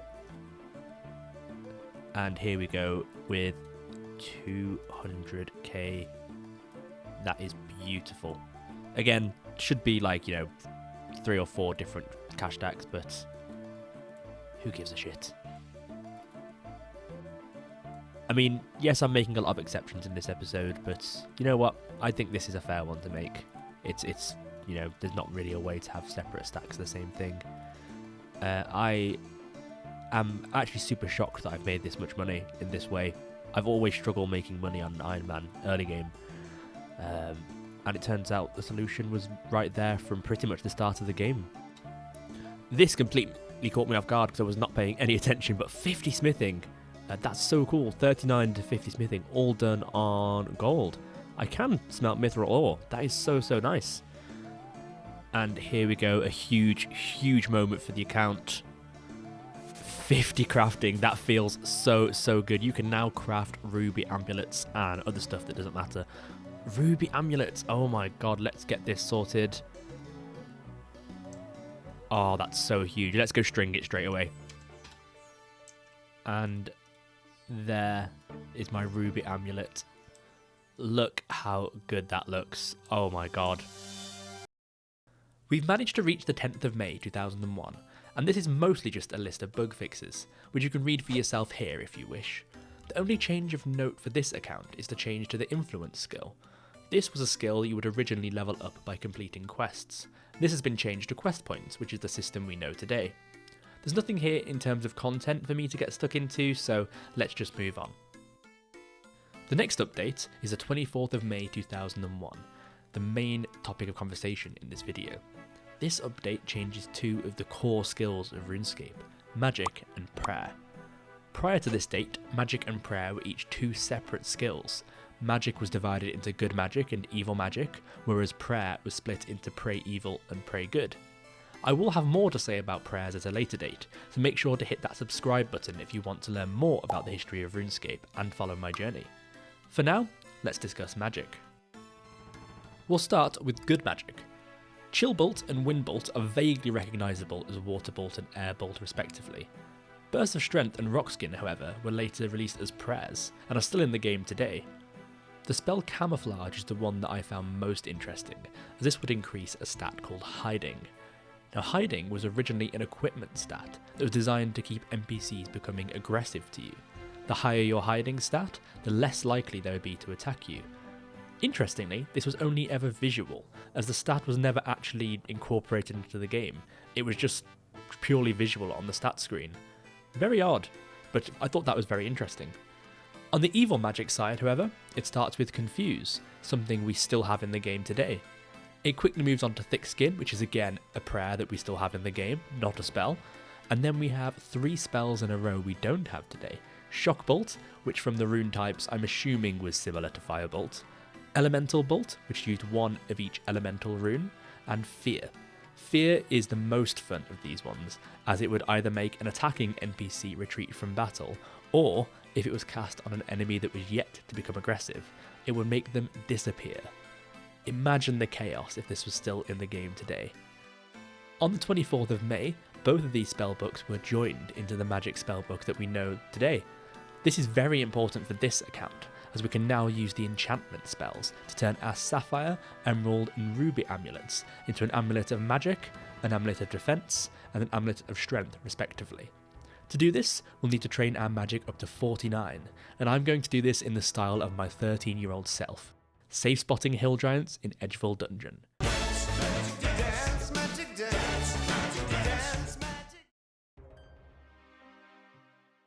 Okay, and let's get this all started. So, I am going to buy some rooms with Aubrey.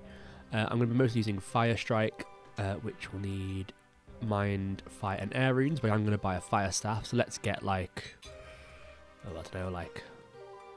maybe 1,000 casts. Let me go ahead and buy all these. And there is about 1,000 casts. I will need to do a few air strikes, wind strikes rather, just to get up to level 13 magic, but that's not too bad. Let me go get my staff. And here we go, Mr. Zath, one of your Staffs of Fire, 1500 coins, super cheap. Last thing to get is the robes. I believe I can buy some things that I need. I need to go kill wizards for the robe top. I thought I could buy the wizard's hat from here, but I think I'm going to Port Sarim for that. But I got the blue skirt, which doesn't give it any benefits, but will match the colour of the robe top and the hat at least. Let's go over to Port Sarim and get the hat. In fact, no, if I'm killing wizards anyway, I might as well just kill them for the robe top, and if I get the hat along the way, great. If not, then I'll just go buy it.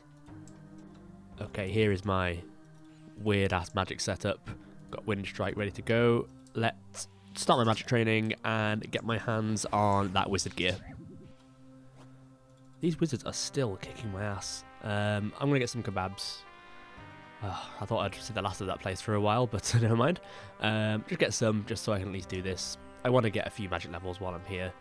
And then we'll continue the grind. Both drops are fairly common. Only killed 9 wizards so far. That hat was early on. Yeah, I'd like to have it just so I've got a bit of a magic boost when I'm on my way to kill the hill giants. Huge 13 magic. Moved on to Fire Strike now. I'm going to need more than cast than I expected, but I'll just, you know, run to the rune shop as and when I need. I don't want to spend too much money in one go, because I'm only using strike spells for training because it's cheaper. I will obviously move on to higher tier spells, like the bolt spells, etc., when I need them. In terms of training, though, it's just better to do it cheaply. I've got a fair bit of money, but I don't want to waste it on higher tier spells if I don't need to. And there we go. There's the blue wizard robe. That is huge. Now that I've got 13 magic, well 14 now, and the blue wizard robe, I'll go buy the hat from Betty in Port Sarim. I think that's her name. Go and bank my coins, and then just head straight to the giants. And one blue wizard hat, freshly made to order. There we go. That is, I mean, this is basically the low-level free-to-play. I believe the only free-to-play magic armor you can get, so this will be me until anything better comes along. Let's go straight back to Edgeville Dungeon, get my hand back on that brass key that I dropped, and get this grind on the road. And there's my brass key reclaimed. Also got rid of a few things like the bronze pickaxe and the amulet mold that I won't need for a while.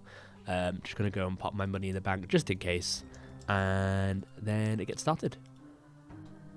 This is weird, my first time using a bank in a long time.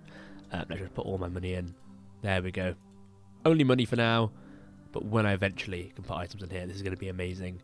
Varrock West Bank currently is the only bank I can actually use, so anytime I need to put anything in or out of the bank in terms of cash, got to come all the way back here. Yeah, this is about the best I get my inventory. I'm going to try and collect every rune from now, because I will cast other spells just to help with the training. I really want to stack as many nature runes as I can. They're going to be really useful. And also I'm looking for lore rune drops as well. Cosmic rune's obviously the main thing to actually get my amulets enchanted, but as many natures, as many lore runes as possible, that's going to be ideal for the future benefits, including teleports, which yeah, are definitely going to be a huge addition to my account. 15 magic. This is super chill. I can safe spot them. Casting Fire Strike. I think these spells are doing more damage because of the elemental rebalance than they would have been doing back in the day. Can't do much about that, but yeah, I'm going to Fire Strike these all the way to 49. This is going to be super fun. I love magic in this game. I'm not quite sure why, just something about it that I really like. Is there anything more nostalgic than killing hill giants, really? Like, this is how I spent so much of my time as a child, just killing hill giants in this cave. This is, yeah, super fun. I don't know why magic is so fun. It's kind of, you know, gameplay-wise the exact same. You click on a monster and wait for it to die. But for some reason, it's just so enjoyable to me. 21 magic unlocks low-level alchemy, which is another way that I could potentially make some money as I go along. I think I would prefer to save my nature runes for superheating in future. It obviously depends on what updates come out and when, but yeah, that could be really interesting. Oh, and there's my first giant key drop. Again, just like when I was fighting the mosh giants. Can't pick this up. It's in my collection log though. Again, going to be very frustrating seeing these come in, because one day I'm going to need to get so many of these to complete Obor. But still, it's cool to get it off the collection log. And there is a 30 magic. That is super, super nice. I think that guy just stole my kill. Yes, he did.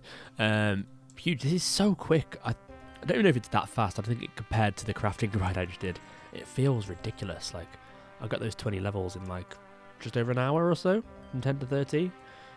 This is great. I should get 49. I don't see it taking longer than like 8 hours, maybe even less than that. So, super short grind.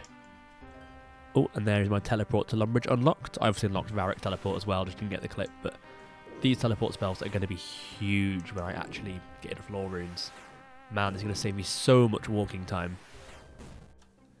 And got some death runes. They're super rare, 1 in 128 from these guys. I don't even know if I'll get a chance to use them, really. I might end up having to sell them for inventory space with future updates, but still really cool to get. Obviously, I will need to cast some of those higher level spells when I'm fighting something higher level later on in the account's life, so super glad to get these.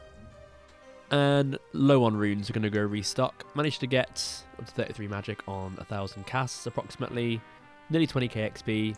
I need nearly 100k XP, so I think, what, another 4 sort of trips for 1,000, so if I do, I'll get 3,000 casts for now, because, you know, I can always get more if I need to. So yeah, if I go by 3,000 mine runes and 6,000 air runes, that should see me through the entire grind. Still no sign of any cosmic runes though, starting to get a bit worried about that. They're supposedly from Hill Giants, let me just double check. 1 in 64 for 2 cosmic runes. No signs yet, but fingers crossed I get lucky soon. Just to clarify as well, I've just checked the air rune packs, and all the rune packs weren't available until 2014, so I've got to buy the runes 50 at a time like this, but this is fine. Doesn't take too long at all. I could hop worlds to make it cheaper, save myself a little bit of GP, but I mean, I've got so much of it currently, and I can always make more if I need it, so not a huge issue. I'll just keep doing this until I'm up to 6,000. And 6,000 air runes. There we go. That is like 3,000 casts of Fire Strike. Did put quite a dent in the cash stack, more than I expected, nearly 100k, but again, still plenty of money left, and can always go ahead and make some more. And I will be, you know, when I do more crafting at some point when I want to get my power amulet sorted, so not a huge loss. Let's go put that money back in the bank and head back to finish off my magic training.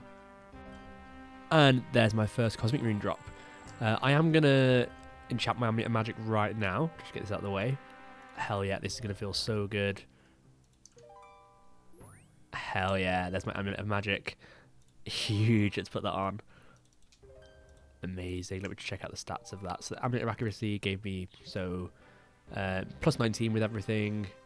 The amulet of magic is an additional 6 on top of that. So that is huge. That's so nice.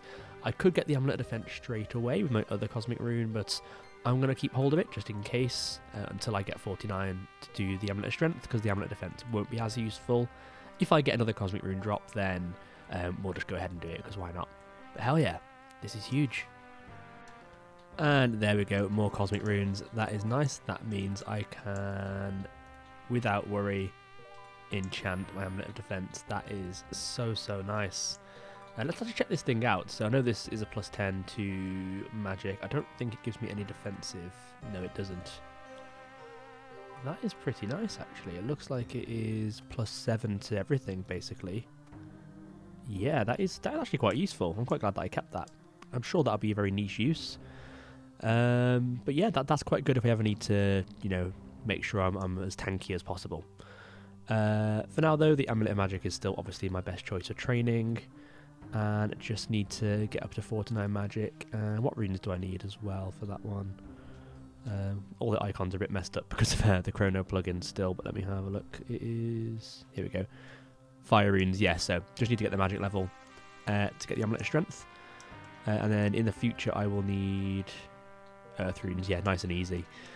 I love this. It's so satisfying earning these from scratch. I know that's just the basic Ironman sort of, you know, experience, but man, this feels so good. This is a thing you just buy in a few seconds normally on a new account, but I mean, how many? Yeah, 5 days, 4 hours of gameplay and only just getting these amulets. Huge.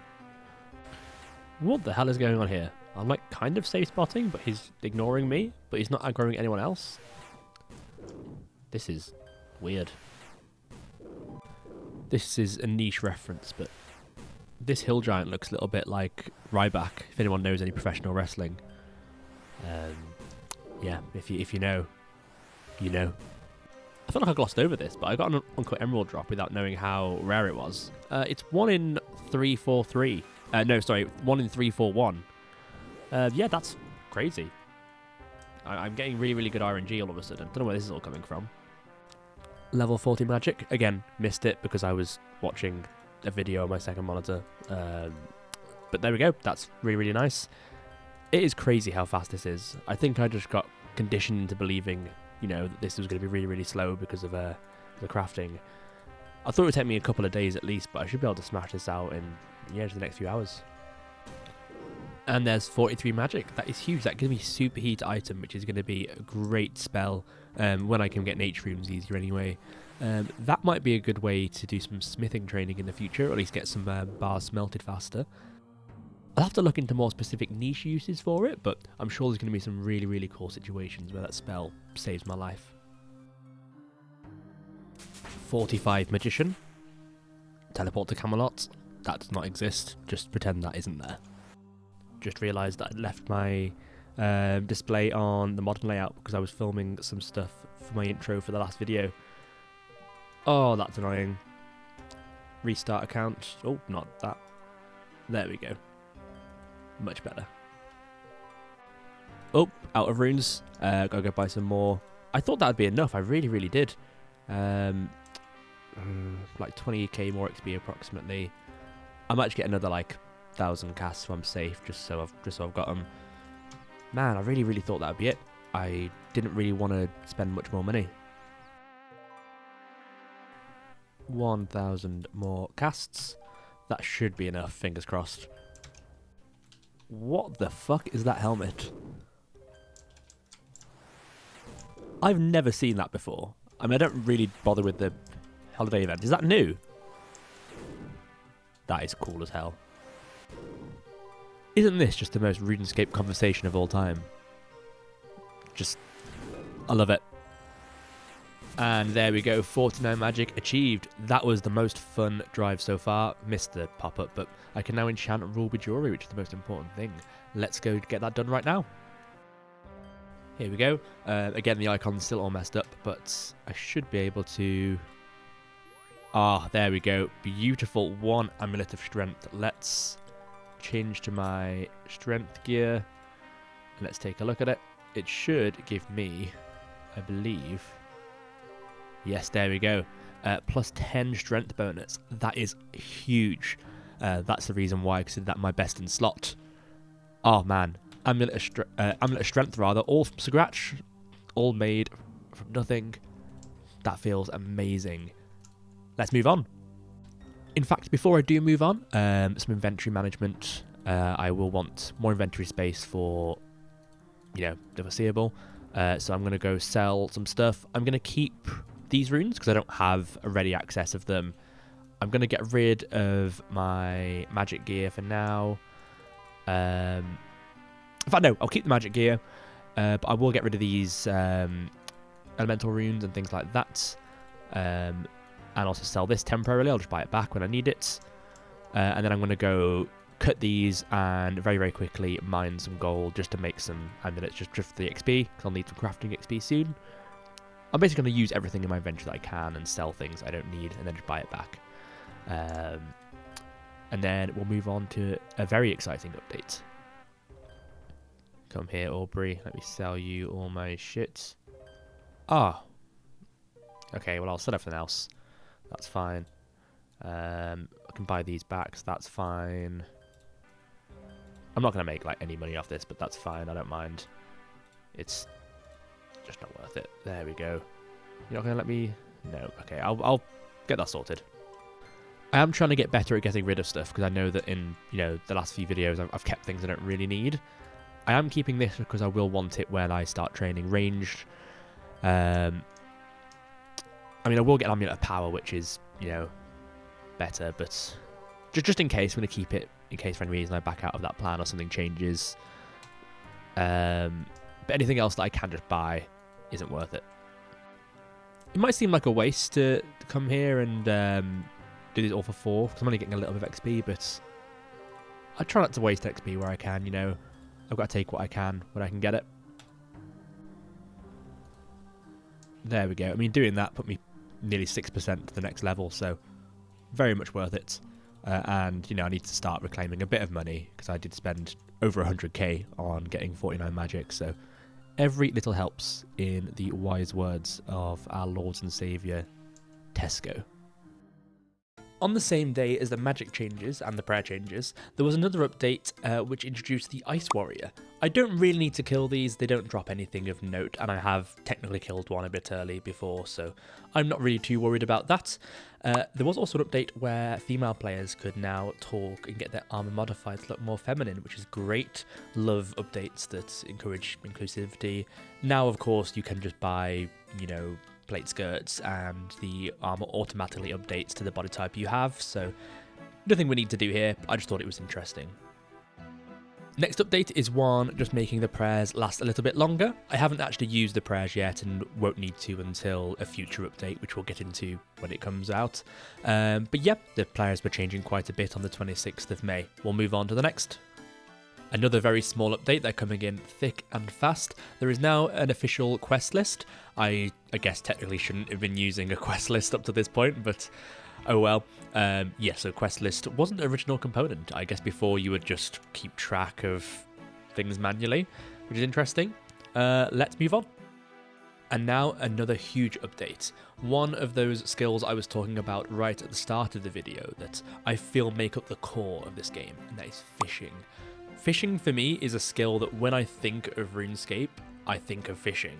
And this wasn't a base skill. This was introduced nearly 6 months, in fact over 6 months into the game's life, which is fascinating to me. So yes, fishing released, all of it. So I can, you know, use small net fishing, I can do the rod fishing with the bait, the fly fishing with the feathers, and fish lobsters as well with a lobster pot. Also on the same day, the Island of Karamja was released, so Karamja came hand in hand with the fishing skill, which is great. This also includes a new quest, Pirate's Treasure, which I will do. I think I want to jump into fishing first of all, just to explore that skill. I mean, how often am I going to get new skills? That's going to be a lot rarer than new quests, so I'll jump into that, and then I will probably do Pirate's Treasure when I get to the level where I can fish lobsters, so I can use that quest as an excuse to go and explore Musa Point. Let's get started. I just want to jump right in. This is so exciting. Being a pirate is a right to be. Do what you want, 'cause a pirate is free. You are a pirate. So my plan is to cook as I go. Originally, I was going to bring a tinderbox and axe and just cut trees down around here and, you know, cook things as I go. However, there are ranges nearby, like right in Remington and even in Ports of Rim itself. So I'm just going to do that instead. Doing this without a plugin is interesting. It's really hard to actually see the fishing spots themselves, but yes, we're going to do this till 5 fishing, and then we're going to bait fish until 20, and then from there we'll fly fish the rest of the way, cooking as we go to get 40 cooking for the lobsters. There we go, my first shrimps caught on the account. This is going to be super fun. I really like fishing. I don't know why. It was my first 99 I ever got in RuneScape. So we'll keep going with this. Shouldn't take too long, fingers crossed. And I'll be back when I hit 5. Shout out to this guy. I'm going to steal his fire. Don't mind me, I'm sure he won't mind. Huh, here's a fun thing. Burnt shrimp weren't released until 2006 for some reason. That is really bizarre. So I guess I'll have to drop these. I mean, I was going to anyway, but yeah, that's so strange. And you can't sell shrimp to the food shop. I thought that was going to be a much quicker way to get rid of the inventory, but never mind. Just have to drop them. I mean, it wasn't going to be exactly, you know, a money maker for me, but, you know, that's annoying. More clicking. Huh. I mean, that's perfect. I don't know why everyone starts fishing in Lumbridge Swamp, or I guess because of nostalgia, but this is such a better location to do it in. This fire already seems to be in use. Then what's the point? Why is that even there? That's so weird. Ah, never mind. General store here. Perfect. Again, not really, you know, making any money at all. I didn't notice this shop here. I think there's like a tailoring shop. I don't think I'll be able to use this just yet. Oh no, it's another crafting store. Oh, interesting. That is really good to know. I don't know if this was released yet. I'll look into that, but could be an additional place to come and get my molds and things like that if I'm closer. Yep, it was released, so I can use that if I need to. Again, it's a bit niche. It's quite far away, Remington. Lumbridge is easy to access, and Alcarid, rather, is easy to access. But I can always come, if I'm closer, and go to that one instead to get any molds or crafting supplies in general that I need. There we go, 5 fishing, done with small net fishing. Let's go and start with the rod fishing and get some bait. I need about 200 or so bait, probably less than that because I will get onto herring, but I'll get 200, just worst case scenario. And then fly fishing, I'll do some calculations, but I don't know, I'll buy like 1,000 feathers just in case. Here we go, probably going to be super cheap, isn't it? Yep, 5 coins, and how much is the baits? 3 coins, yeah, that's chill, just buy 200. And then I can always just sell or drop any that I don't use. I'll quickly go cook these. Just every little bit of XP will help me at this point. I'll just drop that. Perfect. Oh, this is so much faster. I mean, they actually fish better as well, and 20 XP per individual one rather than 10. Beautiful. Got 10 fishing, and I've started being able to get herring, which is great. Speeds up even more so with this. Fishing is just so relaxing, just lovely podcast on in my ears, nothing but the ocean breeze and the feel of the rod in my hands. Nice thick hard rod, nothing beats it. Interesting, so it seems as though it was just a default burnt fish, so no matter what you burnt from fishing would become a burnt fish rather than specific individual burnt objects. I wonder why they changed that. That's so strange, because I mean, all the burnt objects are kind of useless, really, so yeah, really interesting why they made that decision later on. Huge, there is 20 fishing achieved. I can now fly fish for trout, not cave fish. That is great. I think I'm going to go do that in Lumbridge. I was going to do it in Barbarian Village because it's closer to a fire, a permanent fire in the actual village long haul itself, but I just right-click dropping, it's going to give me some kind of injury, so I'm going to do it in Lumbridge, where I can cook it in the Lumbridge General Store and then sell it there, just for ease. I need to catch between 500 and 600 fish, depending if I get more trout or more salmon. So just for ease, I'll get like 600, and that should see me through. In fact, how much are these? 2 coins, yeah, nice and cheap. I also need to get the fly fishing rod, don't I? Yeah, there we go. Perfect. I think that's my best option. It's not exactly going to take very long anyway, only like 600 fish, so it should be really, really quick. Even if it's not the most ideal thing, if it's not that efficient, then at least I know for future, and I can just, you know, change my tactic in future when I'm training again. Though I probably will be doing lobsters, even though it's, you know, not the fastest XP. Probably will stick with lobsters for a while, just because when I unlock membership, I'll have like swordfish and then shark. In fact, was swordfish released?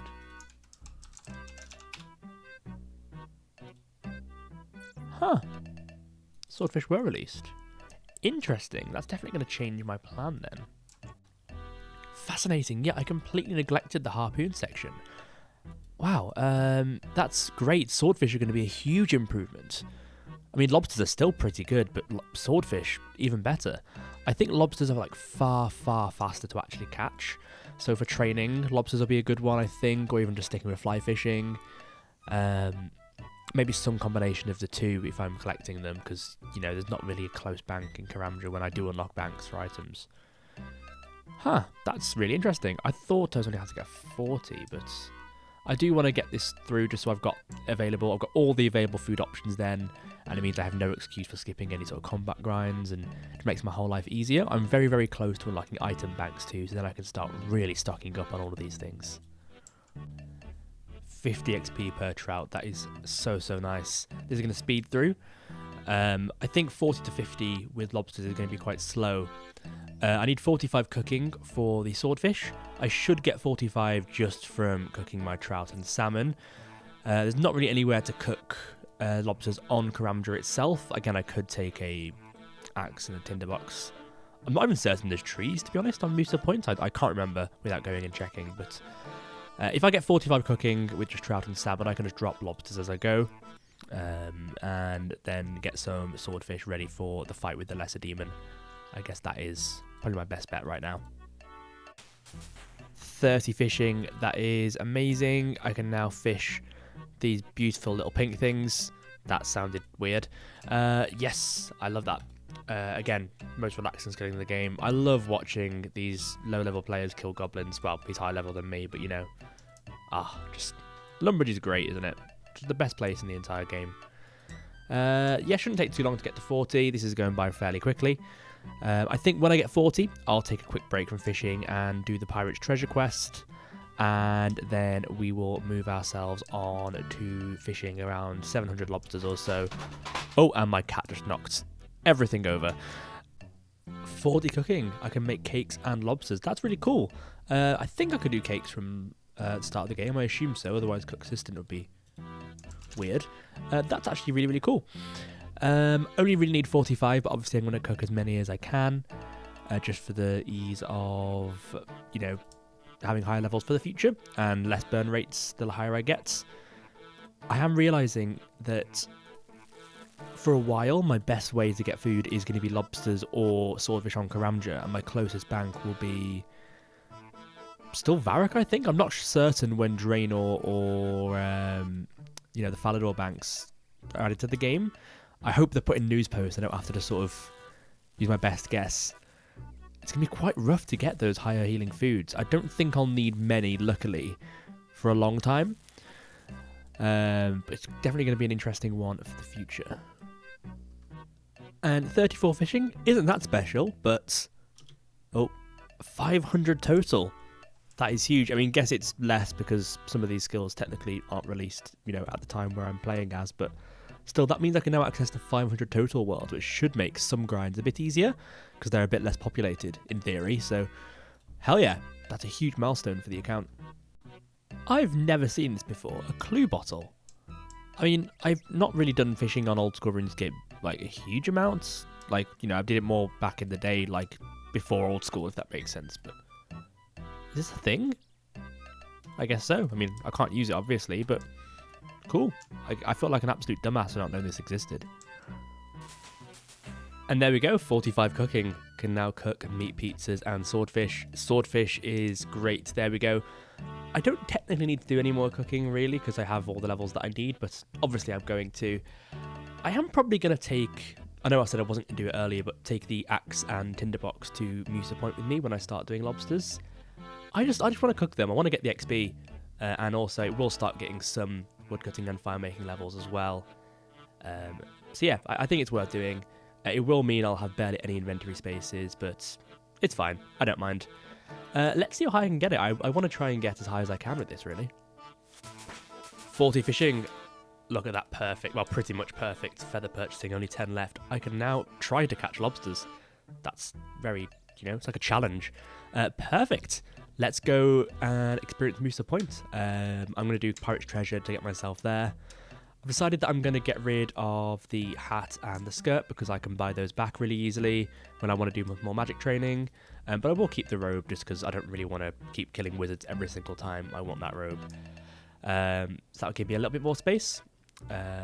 So I should be able to get my tinderbox and axe there. And then replace this with my lobster pots, and then I still have, you know, effectively the same inventory space as the rest of the fishing grind. And then I can just cook lobsters as I go. Perfect. Let's move on to Pirate's Treasure. I've bought an iron axe and a steel axe just for when I do level up, because that will happen fairly quickly, I'm sure, while I'm training. And then a mithril axe I will have to smith when I get more smithing levels. But that won't happen until probably I start my grind for the Amulet of Power. But that should be fairly easy to get. So for now, this will be my skilling bested slots. If this isn't the most like fake ass pirate ever, like if I saw someone dressed like this in real life, like it's the most like Hollywood Boulevard or, you know, like Trafalgar Square, sort of, you know, trying to get money off you or trying to, like, you know, scam the tourist outfit ever. But anyway, let's speak to Redbeard. Frank can get his quest. I'm in search of treasure. There we go. For a price. What sort of price? Oh, I've got to get him the Karamjan rum, haven't I? I don't remember this quest very much. I know that you have to get the rum from the island. I don't know what happens after that. It's weird. I think I've done this like once ever. I don't think I've done it maybe twice. The story of this quest about the customs office has big Phantom Menace energy with the Trade Federation. Like, not really, but it's similar sort of energy to it in my eyes. I think I can speak to any of these guys. I'll speak to this guy, Seaman Loris. You know what they say, women and seamen don't mix.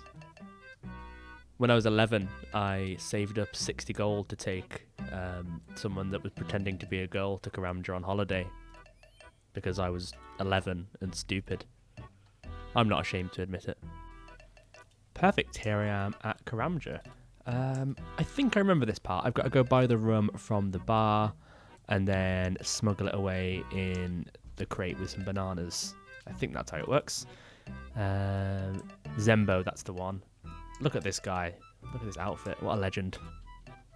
There we go. 30 coins. Super cheap. Let me grab that. I'll go grab some bananas while I'm here. And then start smuggling it away. And Luthus, with his little monkey on his shoulder, is going to give me a job. Bear with me. Get off me employment. There we go. And all I've got to do is put 20 bananas in there. I think 20 bananas. And I can smuggle this rum in that crate to give it back to Frank. Never mind, it's only 10 bananas. I thought it was 20 for some reason. I don't know why, unless they changed that. So I'm going to drop these. And I think I'd have to speak to Luthus. There we go. I filled the crate bananas. He gives me my payment. Perfect. There we go. Do I speak to him again? Where are these bananas going to be delivered to? To Wyden. Ah, the food shop in Port Sarim. Perfect. And then... Is that done? I think that's done. Perfect. Yep, already been shipped. So all I've got to do is head back. And then I should be able to finish up there. This is why, because the customs officer, if you try and do this with the rum in your inventory, then she doesn't let you go because the rum is technically contraband. So there we go. Let me pay my 30 gold. Head back. Perfect. There we go. Back to Port Sarim. I think I need to get also employed with the food shop, if I remember correctly. I need an apron, I believe. I think there's one in here. Yes, there is. So if I get that apron there and then ask for the job there, I can get into the back room, find the banana crate, search it for the rum, and then Redbeard Frank will give me that treasure map. I wish it was this easy to get a job in real life. Just ask for a job, got my own apron. Yeah, sure, you're more than welcome to go in and go into the secret back room. Easy. And there we go, found that bottle of rum in the crate. Do you want to take a banana? Not really. Okay, I think it's coming back to me now. I think when I speak to Frank, he gives me a map. Or no, he gives me a key. That's right. He gives me a key to the inn in Varrock, and then it takes me to Falador. So a fair bit of walking now. I mean, I could buy some runes and teleports. Why not? I'll treat myself. There you are, Frank. Got some rum. Got some perfect. One-eyed Hector. There we go. Takes the rum and gives me a key. Bloom in Varrock. Amazing. Let's go and test these teleport spells then. It's a bit of a waste of lore runes because it's not that far to walk at all, but I might as well explore it as part of the magic updates. I haven't technically tried it yet, and also I want to. Okay, so I think I need in total 6 air runes, 1 fire rune, and 1 water rune, I believe. Is that right? Perfect, yes. So let me try this out. Oh, that feels amazing. That's so much quicker. That's going to save me so much time. And this should get me access to this room, I believe. Nice. And this chest. Does it just open? Do I need to use the key on it? Yeah, I need to use the key on it. There we go. And a message. There we go. This is showing as invalid. Oh, that's annoying. Let me just... There we go. I assume there was a change to the quest at some point. Visit the City of the White Knights in the park. Surrounding points to the X, which marks the spot. Yeah, perfect. I can do that. Should let me... There we go, perfect. Oh, and Falador's all snowy because of the Christmas updates. Beautiful. Let me get a spade from here. Actually, I'm not certain that would have been out because the estate agents wasn't there, because construction wasn't released until like 2006. Just to play it safe, I'll buy one from the general store here instead. Oh, they don't sell one. Is there a spade anywhere nearby? Shop locations. No, the closest one is Lumbridge. Oh, that's annoying. I'm just going to take the spade from the estate agent. It's not really worth my time walking all the way to Lumbridge and walking back, especially though they're teleported. It's not that big a deal. Like, I'm sure there was some kind of spade spawn nearby. I mean, why else would there be a spade spawn here, you know? This is fine. Even if it's wrong, it's not exactly, you know, the end of the world. If I believe my memory correctly, it's just here where this cross is in the park. And I think I have to fight a gardener, but it's like level 4, so should be nice and easy. Yep, there we go. Gotta kill this guy. It's talking about moles, but the giant mole was not released yet, so I don't know what he's on about. Let me just bury his remains in his honor. There we go. They're gonna... There we go. 2 quest points, 1 Hector's treasure. Interesting. Oh, there we go. I think before it just gave you without a casket. Gold ring and an emerald. Kind of useless. I'm just going to sell these. I'm not going to bother making any gold to use that into anything. Perfect. Let's go carry on our fishing grind.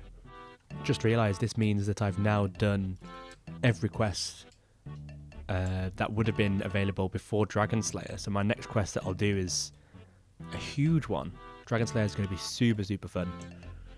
Just need to get there. I think I've got a few grinds before I can actually reach it. I think September 2001 that I've got to get to. Let me have a quick look. I didn't say 2001, but yeah, I obviously got a few months to go, so I'll have a few grinds to go before I can do that one. And here we go, my first time catching lobsters. This is prime old school free-to-play gameplay right here. This was the way to make money. You'd fish an inventory of lobsters here. You'd go to Falador Park and you'd type selling lobsters for hours on end. This is the life. What a momentous occasion. The first tree I'm chopping on this account. Originally you had to use an axe on a tree to cut it down. One-click woodcutting wasn't available for a while. I don't think it matters too much if I'm... Oh, 2 fire making already. I don't think it matters too much if I'm just clicking on them. It doesn't really change anything, to be honest. So yeah, this is my method of cooking.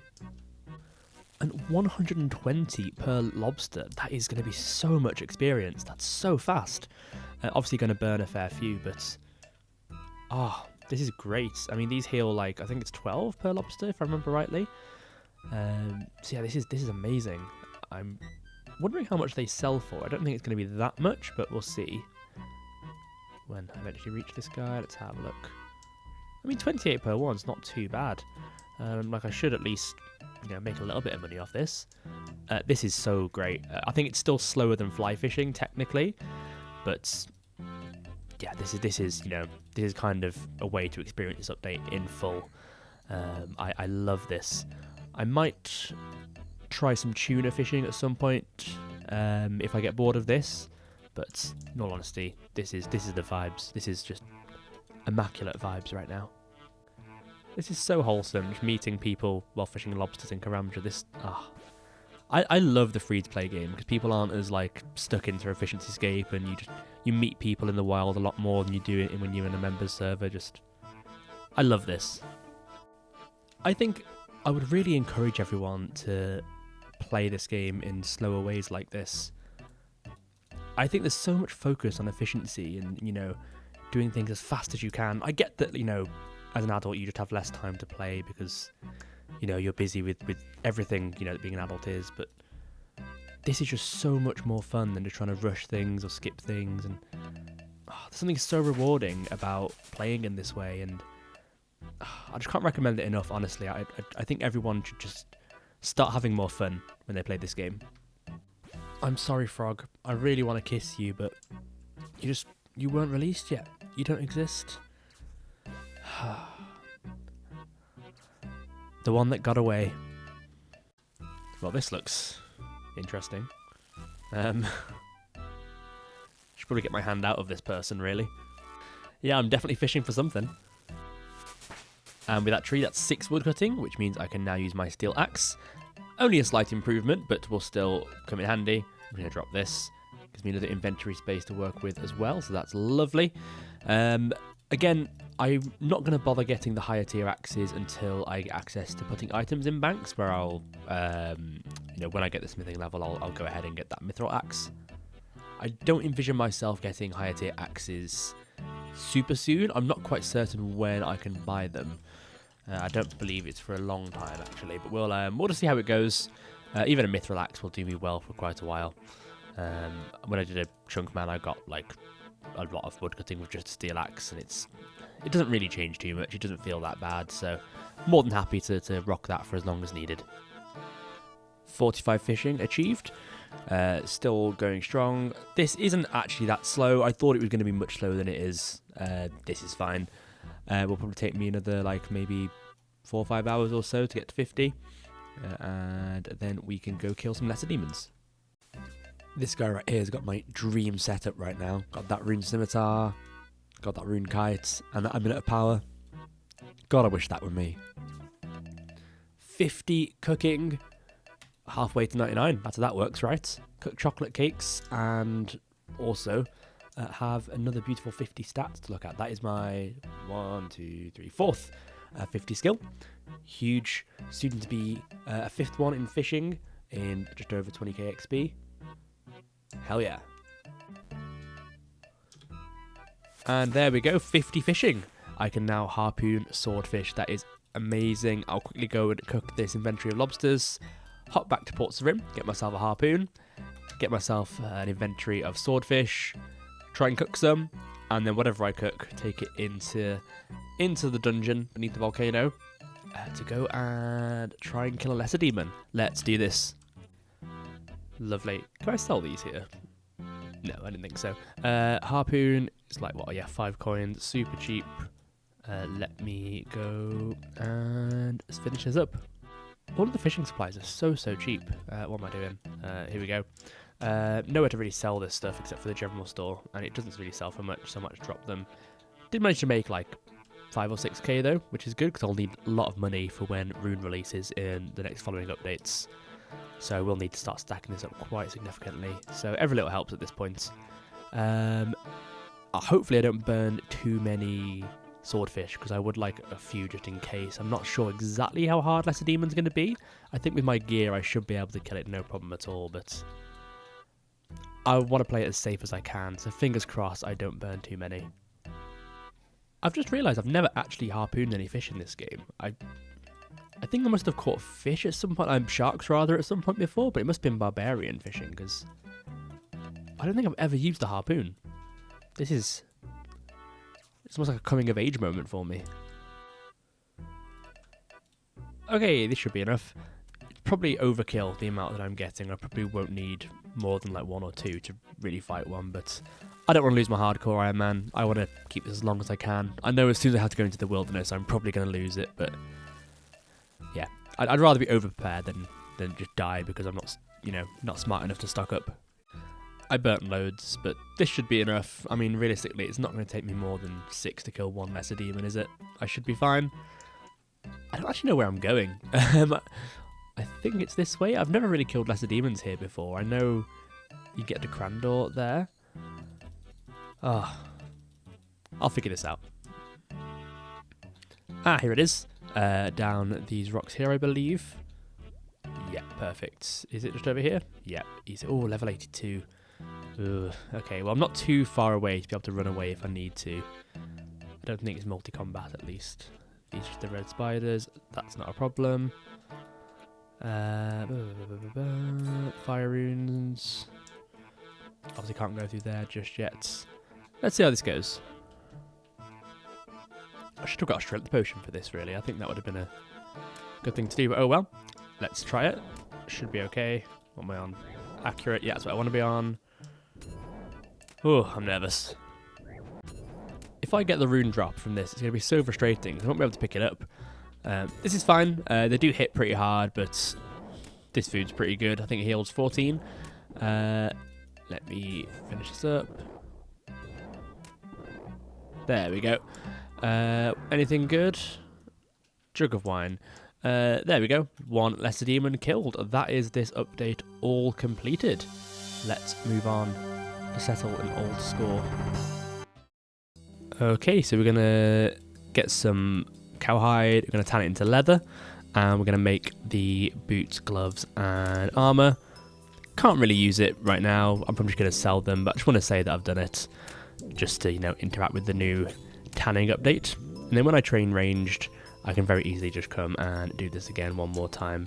Okay, again, I think I've not done in a while. Would you like me to tan them for you? Yes, please. Just soft leather for now. I can't do hard leather as of yet. Do I do it one at a time? Oh, I can trade like this. I'll just do it one at a time just so it feels a little bit more RuneScape classic. Perfect. I think I could buy needle and thread at the crafting store over here with, I think it was Domic he was called. So I'll go do that now. Cool, one needle. Should need I'll buy 5 just in case. I won't need that many. What do? Do I just... gloves and boots and a body. Nice. That's pretty decent crafting experience, to be honest, considering it's so quick. However, my plan is set. That's not going to be the way that I train. Now, why would I be talking about training crafting again? It wasn't too long ago where I got 50 crafting with gold bars for an amulet of strength. Well, you see, I'm intentionally keeping this series fairly rules light. I kind of want to stay away from longer grinds where I can. I want to experience the spirit of the game and experience the game as it launched rather than locking myself away to ridiculous grinds all the time. But this one didn't feel right to me. I had got a diamond from mining, and though I do consider the Amulet of Strength the best in slot, and I'm not really too worried about crafted items so as not to lock myself away for months on time at this stage of the account, an Amulet of Power just feels like something I need to get. I can't explain why. And now I have silver unlocked this update, it feels more feasible. Previously, with gold ore and gold bars, it would have taken hundreds and hundreds of hours to get up to 70 crafting, and now with silver, it's more like just over 100. That to me is more manageable. I can handle that. So, because of this update, which released silver mines, as well as the upstairs of the monastery, where I can enchant one of the holy symbols I'll be making into a holy amulet, I now feel comfortable getting 70 crafting. And that's what we're going to do. Over 12,500 silver I'll need, but one problem, the best pickaxe I can use is a bronze pickaxe. You may have seen in a previous episode, but originally there was only one item just named pickaxe. That is about as good as a bronze pickaxe is today, so I'll be using that for the entire grind. Once that's done, I will need to get the 31 prayer to enchant one into a holy amulet, just so I've got that, and I'll also need 54 magic to enchant it to an amulet of power. Now, 57 is the required level, but I can get a wizard's mind bomb, which above 50 magic will boost my magic by 3, which is perfect. Let's go get this sorted. And of course, if you think I'm insane for doing this, then please do like and subscribe. And you can also join the channel if you want to support me. So yeah, thanks, bye.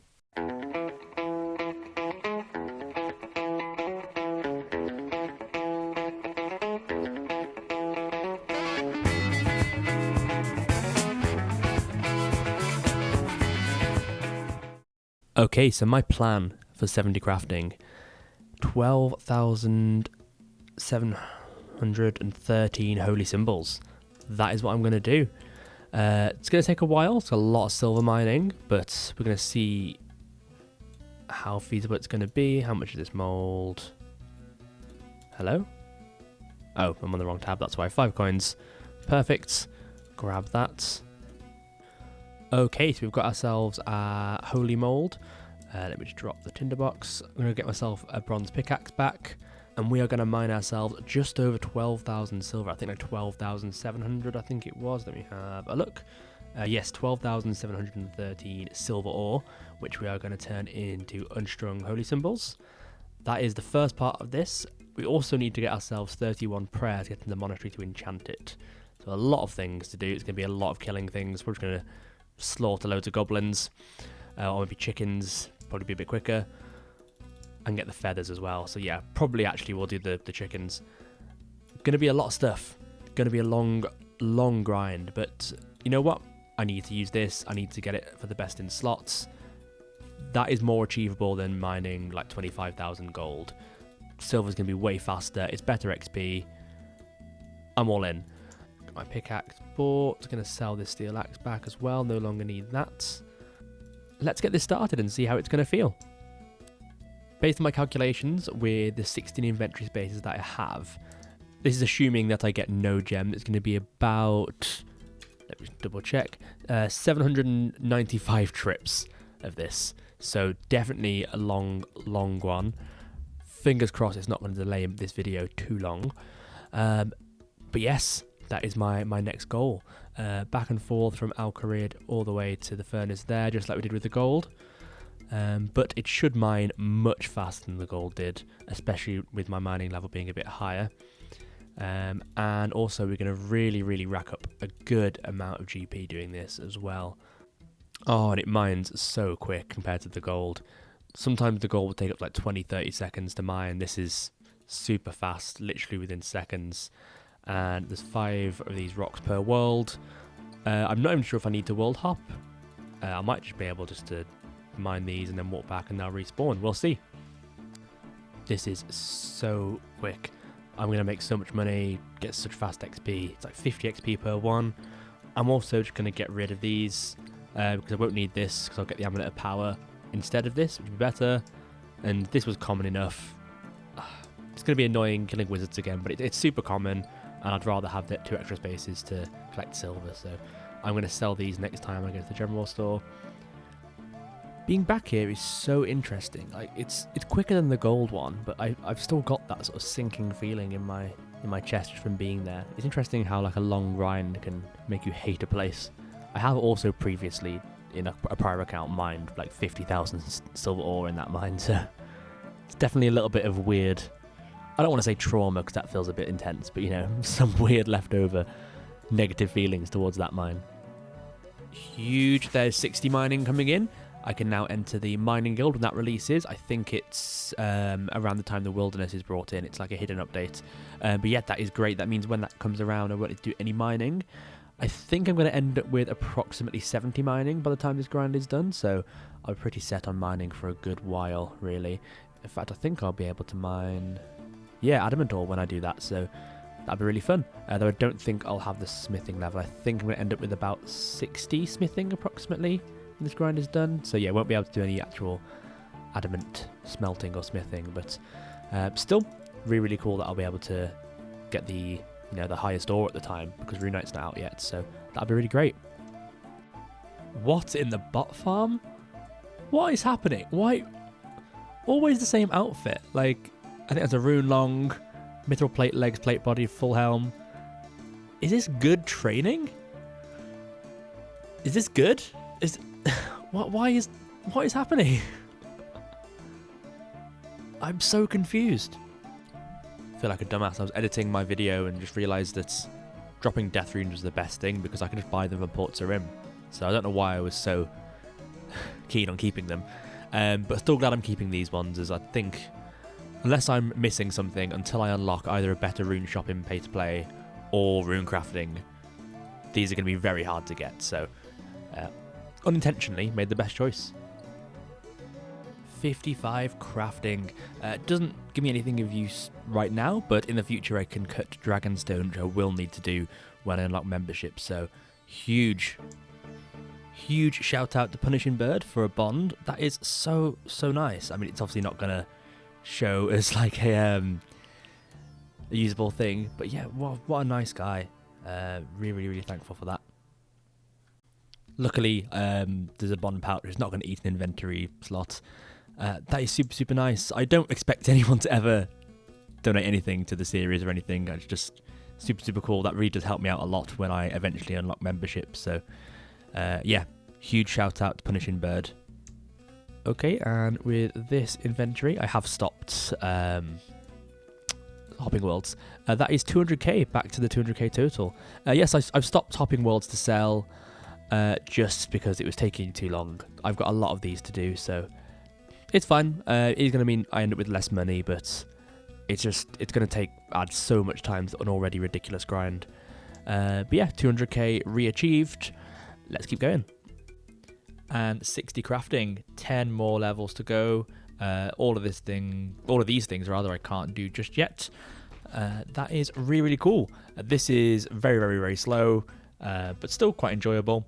I need about, how many more do I need? Let me see. 9,000 more to go, so I've done, yeah, just over 3,000, well, 2,500. So, ooh, this is a long grind. 65 mining coming in. That is really, really nice. 5 levels until I'm going to hit my first 70 skill. These are my stats at current. 62 crafting. Getting close to halfway there. Let's keep going. You know, some people just choose names that are really meaningful and cool, and then some people are just Kumboofer. I'm actually not certain I've shown this, but what I'm doing when I get gems, just to save more inventory space, I am coming to buy a chisel and an amulet mold one at a time when I do get them. Because they are fairly rare, I was getting really, really lucky when I was mining gold. So this way it means I get a lot more inventory space for my normal trips, and then when I do get the sapphire, I can just mine a gold, get what I need, and then come and make it into a sapphire amulet. Gives me a bit of a GP boost, as well as a small XP boost, and then I'm not wasting inventory spaces for no reason on normal trips. That's what I'm doing. And there we go, 300,000 coins. I'm going to estimate I'm just over halfway through the grind, probably like 550 to 600k by the time I'm done, approximately, which is still a lot of money, and it's going to see me through for a long, long time, just not as much as I originally thought. But yeah, 300k, nearly 65 crafting. Let's keep this going. Ooh, and that's the sweatiest day I've done so far on this grind. 72.9k experience gained today. Ridiculous amount of hours doing this, but I need to get this video ready. It's very, very long overdue. 67 crafting, 68 mining, and 58 smithing. We're getting there, we're getting there. I am very ready for this to be done. We need 3.3k more silver. Oh boy. So even though I'm quite nearing the end of this grind, I did test hopping just to see if it was any faster. Like, you know, mining these 3 and then hopping. It's actually not. Like, by the time I walk over there and mine those 2, these have respawned and I can walk back, and the time it takes to hop world isn't consistent. Sometimes it takes longer. It depends on my internet and the servers, and yeah, it's actually not as good. So I'm actually quite glad that I stuck to my guns and I've done this whole grind walking back and forth. It's been marginally faster, and time is definitely a more important resource to me with this grind. It's the same reason why I'm selling to the same world. I'm not world hopping to sell either, because even though I'd make a little bit more money, the length of this grind means I'd rather it be a bit quicker. Even though I'm only saving like maybe 30 seconds by not hopping worlds to sell, that is definitely adding up. And if just every minute I can spare for this grind is definitely helping. So yeah, happy with the decisions I'm making for this grind. Nearly done. Not too far away from 68. About 130, 140k left of XP to go. Let's crack on. There is 400,000 coins in the inventory. Looks really nice. Not going to be as many as I wanted originally, but you know what? That's still a good chunk of change. And there we go, 69 crafting. That looks beautiful on the stat screen. 69 crafting and 69 mining. Very, very nice indeed. 1 level to go. That means quite a lot of experience, but on the home stretch. Not burned out just yet. Let's keep it going. Me when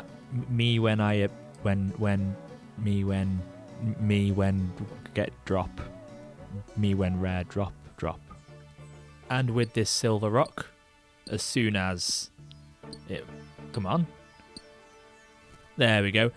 That is 70 mining. How wonderful does that look? I can now mine adamantite, and that's all that's relevant to me right now. Look at the stats screen. My first 70 skill on the account. That is beautiful. I always think that 70 is a really satisfying number to see in the skill screen. I love that. Next up will be 60 smithing, and then finally, after over 130 hours, 70 crafting. Very nearly there. Just going to mine this because I can. I will just drop it, but going to mine adamantite ore. Oh, and there we go. That took a long time to mine. I can mine adamant. That is so, so nice. I can't smelt it or do anything with it yet. That'll be quite a while off with when I get 70 smithing, but huge. Let's keep on going. Wasn't even paying attention. There's 60 smithing. Beautiful. Very scared of the dragon square shield in the future. That's going to be one hell of a grind, but 60 smithing. Beautiful. And at long last, it is over. With this final silver bar, I can make this holy symbol.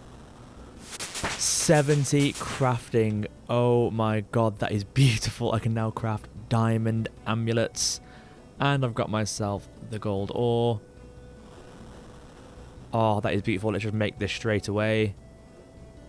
Oh, I didn't get a mold. Let me go get that now. Okay, take two. Got the mold. Diamond amulets achieved. Oh my god, that is beautiful. Shout out to Omegamon. What an actual champ. Let's go get myself a string and get this strung. And there we go, got my ball of wool. I can string my diamond amulet. Oh man, look how beautiful that looks. So sick. Fashionscape completed. Not enchanted, but you know what? I don't fucking care right now. I actually have a diamond amulet from scratch on the account. 132 hours. Man, let's go and fucking move on. And while I'm here, I forgot to grab an extra ball of wool, because I do need one of these, an unblessed symbol. Quite badly, actually. So I'll go sell the rest of these, and let's go get 31 prayer to get that blessed, to get that knocked out before I go ahead and do some magic training. Okay, I'm killing chickens in the Champions Guild, just because it's a bit quieter and free-to-play world. There's always someone killing the chickens. Still can't use the raw chickens because they weren't released until a few weeks before Druidic Ritual. Druidic Ritual, I can't fucking say that. Just killing them here, just to get as many feathers as I can. Won't take me too long, no more than maybe a couple of hours to kill 100 chickens. Super quick. And then we'll go get a symbol blessed.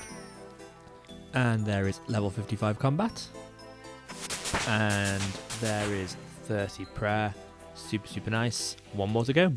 31 prayer. That was super easy. Ultimate strength and the monastery. This is great. I can enchant this and also get the monk's robes, which are going to be huge. I believe I will have some grinds that having prayer and a prayer bonus will be super useful for. So I'm going to go grab all of that now. Wonderful. Now the second floor of the monastery has been added with this update. Items are ordered and go up there. Well, can I join your order? Perfect. I'm suitable because of 31 prayer. Amazing. So now with that, I can go up here. First things first, I'm going to grab these monk's robes. Beautiful. They're going to be really useful in terms of prayer bonus. Plus 11 prayer bonus from that. That is so good. So when I need to do more prayer based grinds, I'm going to be using these. And then we'll quickly pop here. Come on, Jared. Please stop walking away from me. There we go. What can you do to help bold adventurer like myself? Can bless that star of Saradomin. Perfect. Please bless my star. Fantastic. There we go. Holy symbol. All in all, if I have all three of these, that gives me a plus 19 prayer bonus, which is just ridiculous, isn't it? That's so useful. But of course, I want to have the strength amulet for now. Let's go and start mage training. Just quickly got myself the blue wizard robe back. We'll go and get the hat and the skirt from Varric and get all the runes that I need. And something I should have done much earlier is grab this wooden shield as well. Very, very, very small in terms of bonuses, but doesn't give any negatives for attack bonus, so might as well grab it while I'm training magic. And bought a load of runes back at the Hill Giants. Of course, after finding out in my stupidity that autocasting was not available yet, I will be manually casting these Hill Giants one at a time. But that's fine, because I can save spot like this, nice and easy. Let's go ahead and get ourselves to 54 magic. So I am obviously just going 54 magic, but as I do get a bank pretty soon after this update, I am going to try and pick up a few things like Limpwort roots for strength potions and just a few bits and bobs along the way. Just might as well, seeing as the bank update is so soon. But of course, the priority, 54 magic, so I can boost up to enchanting my Amulet of Power. Won't take me too long, I'm sure just a few hours. Let's go. And 50 magic coming in, beautiful. 4 more to go. I won't update every single level, I'll just come back when I've got 54. I know I said I wouldn't be back till 54 magic, but just quickly popping in as I've got 600 total level now. Technically 592 with the free levels, and I mean technically lower with the skills I don't have access to, but yes, huge, 600 total. 1 more magic level to go. I've done that thing again where I've dropped things I don't really need because I can just get them back really, really quick. So as soon as I get a bank, I'll get these back, but I do need more space because I've got chaos runes. So yeah, I'll get those back at some point. And just for vibes, I'm gonna get this last level on a goblin. There we go, 54 magic. I accidentally had fucking my autocaster on. I had auto retaliate off, so wasn't doing that. And then of course, fucking right then, I forget. But oh well, that is fucking beautiful. I can now boost up to getting the enchanting, the diamond enchanting. I'll go to Port Sarim to grab the runes, and then Falador to grab the boost. I'm being very gentle with myself in mistakes like that. Like, I just didn't turn that off properly, and then, you know, didn't notice. That's fine. Same as, like, you know, sometimes I'll accidentally fucking sell too many things or make small errors. As long as I'm in the spirit of the rule, that's all that really matters. I'm sure someone's going to be pissed off about it, but it is what it is. I'm only human. I'm still, you know, limiting to the equipment and the gear and the gameplay styles as best I can, so is what it is. And here we go, 10 earth runes, perfect. So I think I just need to do this, this. Oh my god, Amulet of Power on the 2001 Ironman. Oh, that is beautiful. Get out of here, beer glass. Look at this getup now. Now I've got the best strength bonus, which I still consider my best in slot, which I'll probably wear for the most of the time. But if I need extra accuracy, oh man, that is insane. Now there was one part of the update I didn't talk about, and that was the part talking about the black hole. Now, the black hole was a place in RuneScape Classic where rule breakers would be sent. Before bans were implemented, or even mutes, people who misbehaved or broke the game's rules were manually sent to the black hole by Jagex and would remain there until they were released. This existed throughout pretty much all of 2001, being removed in December of that same year. There is a way to visit the black hole by using a Disc of Returning. However, you have to get this from Diango, who was not released as of yet, so I'm not going to do that, but here are some pictures. I thought that was super interesting, and I thought I'd come here as it is in the Dwarven Mines where it was originally located. And remember, if you misbehave, I'll put you in my black hole. As we come to the end of July 2001, we have probably the biggest update so far, the one that unironically changes everything. We have finally unlocked the ability to put items in banks. Up to 48 different items we can put in, so we can put in anything, weapons, gems, anything at all. Oh my god, that is going to be huge. And then rune weapons and rune armor now available to purchase from the Champions Guild, as well as one item that we'll talk about at a later date. But oh my god, I'm so excited. Let's go check it out. And what a moment. My first time being able to use a bank, not just for money as I have before, but for items. This is incredible. Oh my god. Ah, this is beautiful. So I can't use placeholders. I can use notes because certs are a thing, like certificates. So I'm going to say notes are pretty much the same thing. That's fine. I'm not going to allow myself placeholders for that. I will want to go the old school method of, getting multiples of things if I need them. But yeah, this is fucking huge. I am over the moon. I am limited to 48 items for now until further notice, and also Varrock West Bank is my only bank until further notice. I'll do my best to keep this as accurate as possible, but it does get a bit tricky. But yeah, look at this. Oh man. This is what I'm going to let my bank look like. Half of me is tempted to use placeholders just because I love this organization. Like, look at this, but not tabs. But we'll see how things go. Oh man. Beautiful. Look at this. You know what? Fuck it. I think I'm going to allow myself the placeholders just because, the bank organization doesn't really add anything to the account. It's just wasted time in terms of, making videos less nice to look at. And just look how good this looks. Instead of using bank tabs, which I think, is a bit too far past the spirit of it. This is fine. Let's go and get the biggest upgrades. And finally here at the Champions Guild, let's have a look at what Scabo can give me.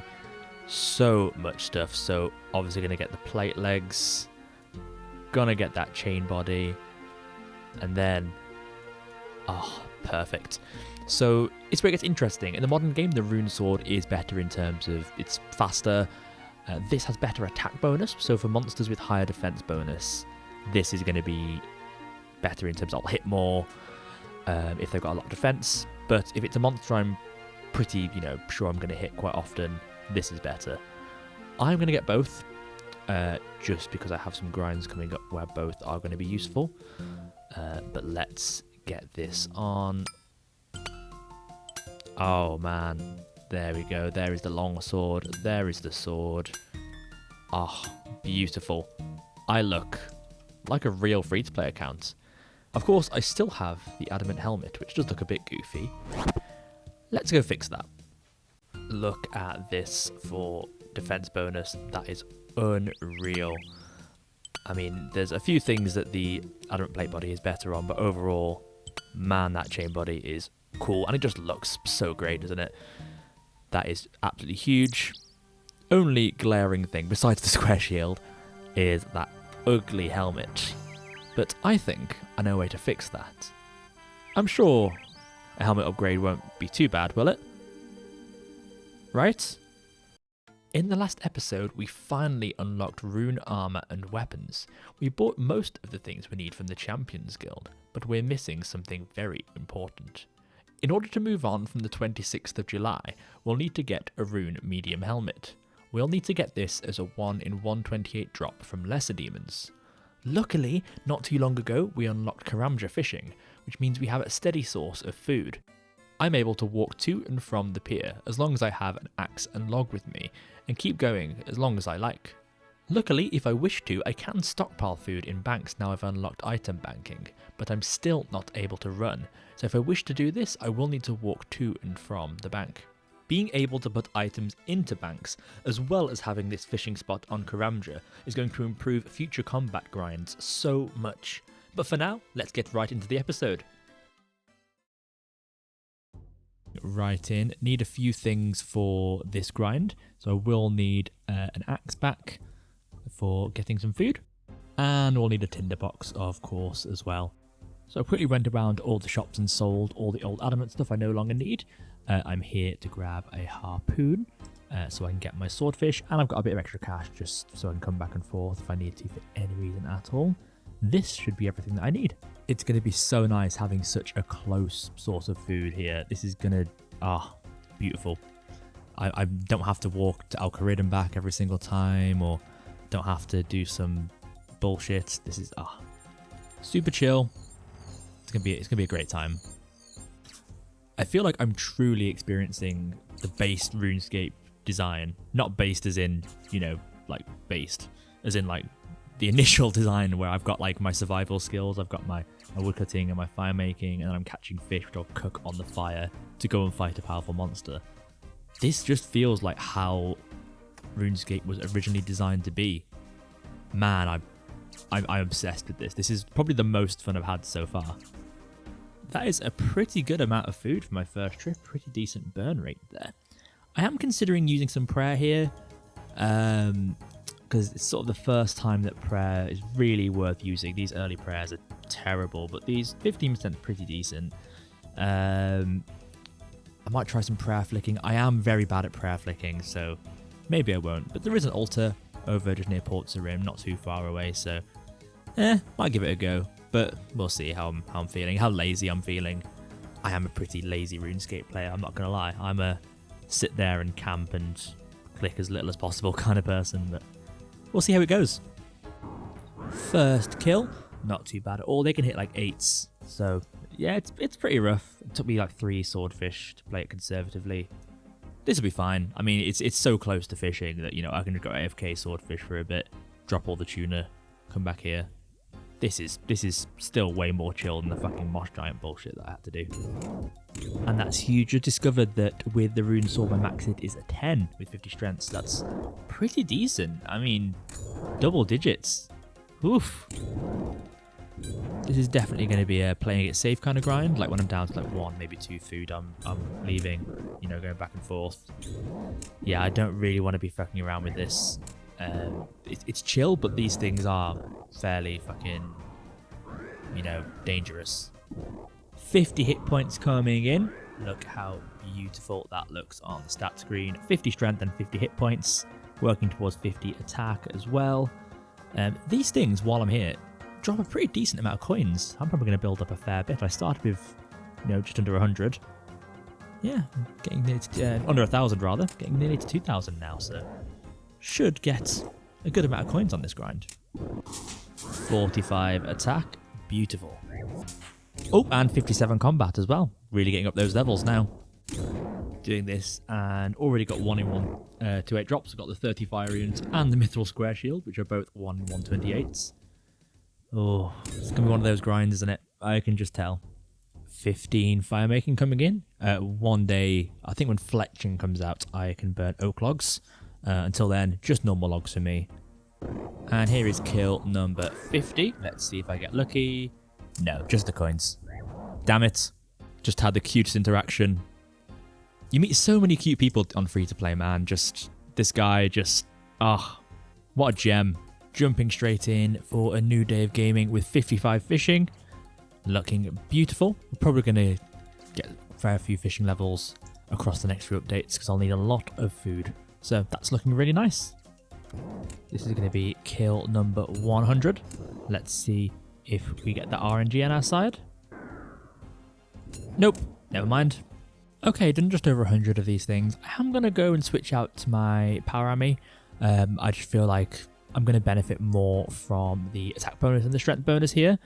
In all honesty, I thought that I'd be hitting more often just with the stats, and I thought I'd be doing better. I thought I'd be more accurate, but not really the case. So gonna go run to Varrock West Bank. I say run, walk to Varrock West Bank, get myself the power army, bank these sapphires while I'm here, and I'm gonna try the rune long as well, just because I think again it has a bit of a higher attack bonus for me. So let's give that a go.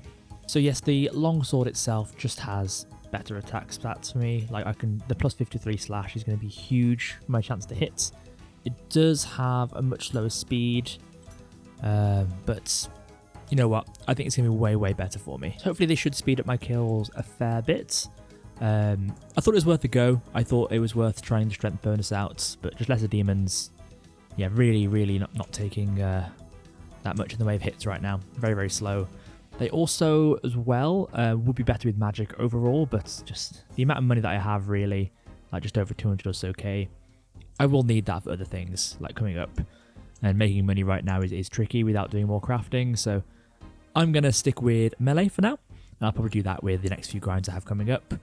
When I have a bit of a better way of making money, like a better way of getting nature runes so I can alch things, or just some other more sustainable way of making more GP, I'll be more than happy to buy as many runes as I need. But for now, I'm more in the business of being as cheap as I can. This is prime free-to-play RuneScape again. Just saying, this guy needs a fire. I got you, my dude. Okay, this is much better. The added strength bonus of the sword means that even with the Amulet of Power, my max hit is now 11 and way more accurate. And even though it's slightly slower, so, you know, it does feel a little bit slower in terms of, you know, the actual combat, the way it feels, I am doing overall more damage and killing these things quicker because of my higher accuracy. So this was a good shout. And this is going to be my on drop rate kill, number 128. Let's see if I'm... Nope. I am officially dry, but that's fine. Really enjoying this grind. It's actually my favourite grind I've done in the account so far, so pretty happy to go dry on this one, to be honest. Originally I wanted to get it over with, but no, I'm enjoying this. I'm happy for this to go on a bit longer. Let's see if we can get it in the next 128 kills. How cool is the design of this demon? Like, he's got no jaw, so his tongue is just like hanging out. That is so cool. Man. Like, these other ones look alright and everything, but just this one. This is my homie right here. There's our next 50 combat style. That is 50 attack and 59 combat. Beautiful. We're going to switch to defense next. Try and get those base 50 combats. Let's go. Oh, another Mithril Square Shield dropped. One more Mithril Square Shield. Frustrating because I've already got one and it's the same drop rate as the Rune Med, but oh, is what it is. Just finished my 201st Lesser Demon kill. Missed kill number 200, but ooh, looks like we're going dry on this one. It's going to be rough, but we're going to get through it. We're going to do 200 more if we need to. Starting to get a little bit worn out, but is what it is. At least we're getting decent fishing experience, so we keep pressing on, and we're going to get the drop. Another Mithril Square Shield. The same drop rate as the Mid-Helm. That's my third one. What the fuck, Jagex? You always do this to me. Okay, we're moving to lobsters instead of swordfish. They're way faster to fish, and they burn less infrequently, so it's going to speed this grind up. I've gone dry enough now that the length of swordfish is starting to bother me a bit, so yeah, this is the new plan.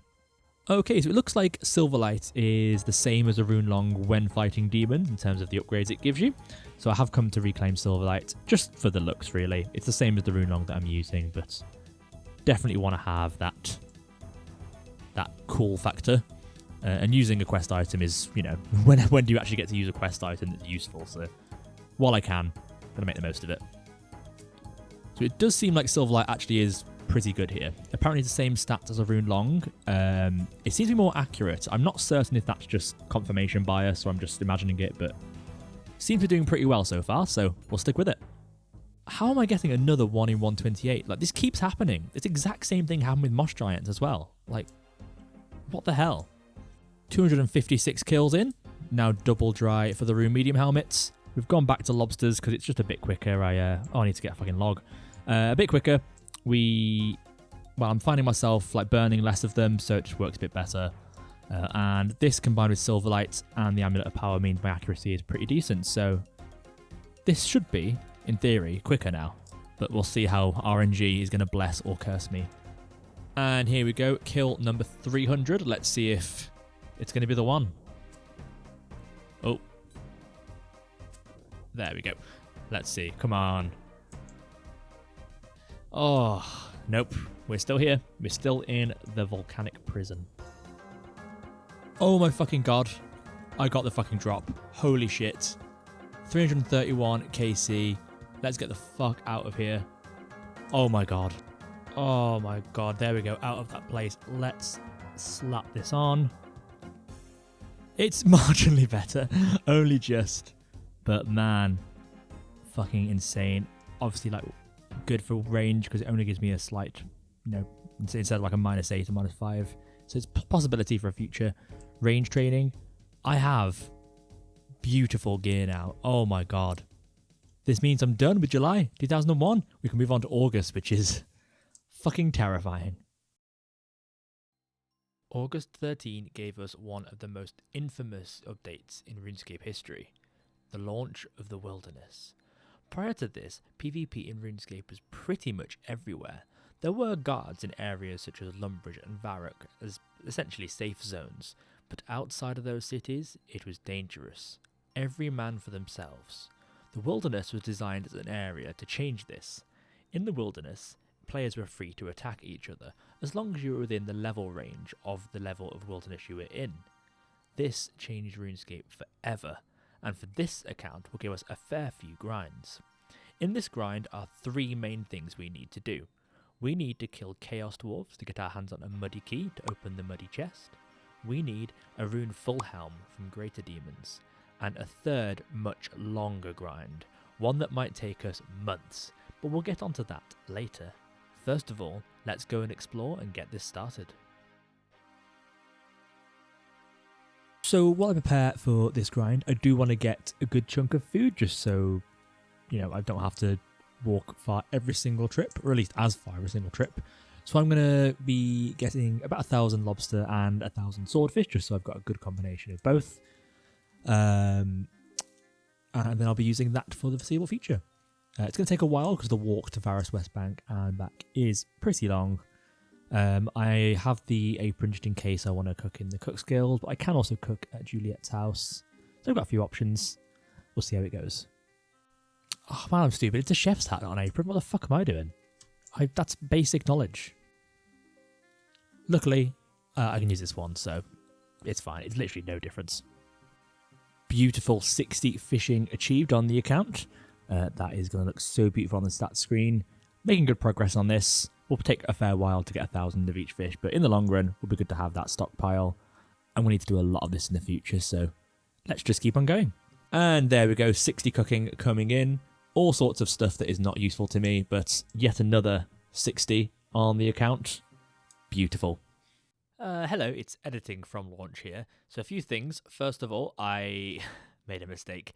Turns out that I had a bank in Falador since April, so I didn't need to walk back and forth from Varrock West Bank all the way to Karamja every single time. I did have a much closer bank. I'm just stupid and didn't realise, so sorry. Also, I got very bored of fishing and I was streaming at the time, so I only got about 500 lobster and like 200 swordfish, so yeah, let's keep on going. Right, here's my first time going into the wilderness. If you go any further, you'll enter the wilderness. It's a very dangerous area where other players can attack you. The further north you go, the more dangerous it becomes. An indicator at the bottom right of the screen will show the current level of danger. Enter wilderness. Ooh, okay. Hell yeah. Alright, come here, you short little fuck.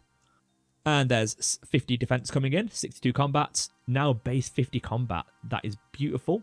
We're going to focus on strength for now. Get our strength as high as we can. Beautiful. And there we go. Got the Muddy Key. Super easy. Super chill. Just below drop rate. Let's go and get our hands on those goodies. And here we go. Moment of truth. Let's have a look at this. Perfect. Beautiful. Mithril bars, lore runes, death runes, and uncut ruby. It's kind of ass, but we had to do it. Let's move on. And our first trip to the wilderness went by without a hitch. No deaths. Just vibes. Got my 2 bodyguards. Got my boxer and my priest. What legends. Let's keep on rolling. Looking like a prime Final Fantasy party here. We've got the warrior. We've got the, I guess you'd call that a monk. We've got a paladin. And we've got the ranger. What could possibly go wrong, man? And here we go. It is multi-combat, so I've got to be careful, but let's pot up. We're on strength. 58 strength. That's huge. Let's do this. I got a fucking combat task achieved. I don't know what that's for. I got 2. Okay. I mean, technically breaking the rules by getting combat achievements, but cool. Okay, these things are actually pretty chill. I thought this was going to be a lot worse, but no, this is going to be fine. We've got a new addition to what we've named the Goon Squad. We've got a mage now as well. So shout out to Stormy Stormy Gawayway. Look at this absolute squadron right now. Insane. Right, that's kill number 20. Got 2 sapphires in 20 kills, now 1 in 102. So I'm getting lucky, but in all the wrong places. It's a long-ass walk to and from, but the actual killing of them is pretty chill. Having a good time with the Goon Squad. We're now 5 strong for the Goon Squad. I think we've got 4 goons and 1 goonette, so yeah, we're chilling. Man, these drops are just pretty bad. actually. I'm not really getting anything of value from these. Like, I'm not making that much money in terms of coins. These things don't sell for a huge amount. This is actually quite rough. But it's fine. Hopefully we get spooned, and we won't have to be here for too long. Over 50 greater demons killed now. Still no sign of any drops. I mean, got a few sort of like slightly rare things like a gold bar and stuff like that, but we're pushing on. We're getting there, and we're having fun. Oh my god, we got the drop. Rune full helm, kill number 90. Oh my god, look how beautiful it is. Holy fuck. Oh man, beautiful. One more drop to get. Got to get the mithril kite shield. It's such a small fucking upgrade, but we need it, so keep on going. Hell yeah. Hell yeah, we are. We are indeed gaming hard. Let's keep going, get that last drop, and then we're out of here. Look at this absolute behemoth right here. Absolute unit. Nearly maxed out. Need to get that myth kite shield. I have decided I'm going to give mining and smithing it a go. I only need 62 smithing to get the myth kite shield. I can keep killing greater demons for it, but if I'm already going to be doing a lot of mining, then I might as well just go and get the kite shield that way. But look at this, man. I love it. On the topic of mining, I have unlocked runite ore. Now, I've not really been mentioning this too much because it scares me.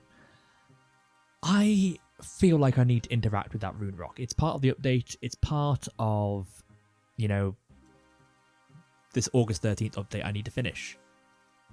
I feel like I need to interact with it, and to do that, I need to get 85 mining. Luckily, a hidden update on the August 13th update was the mining guild. This means, in theory, I can mine iron ore in the mining guild, I can smelt it in Falador Furnace, and then I can bank it in Falador West Bank.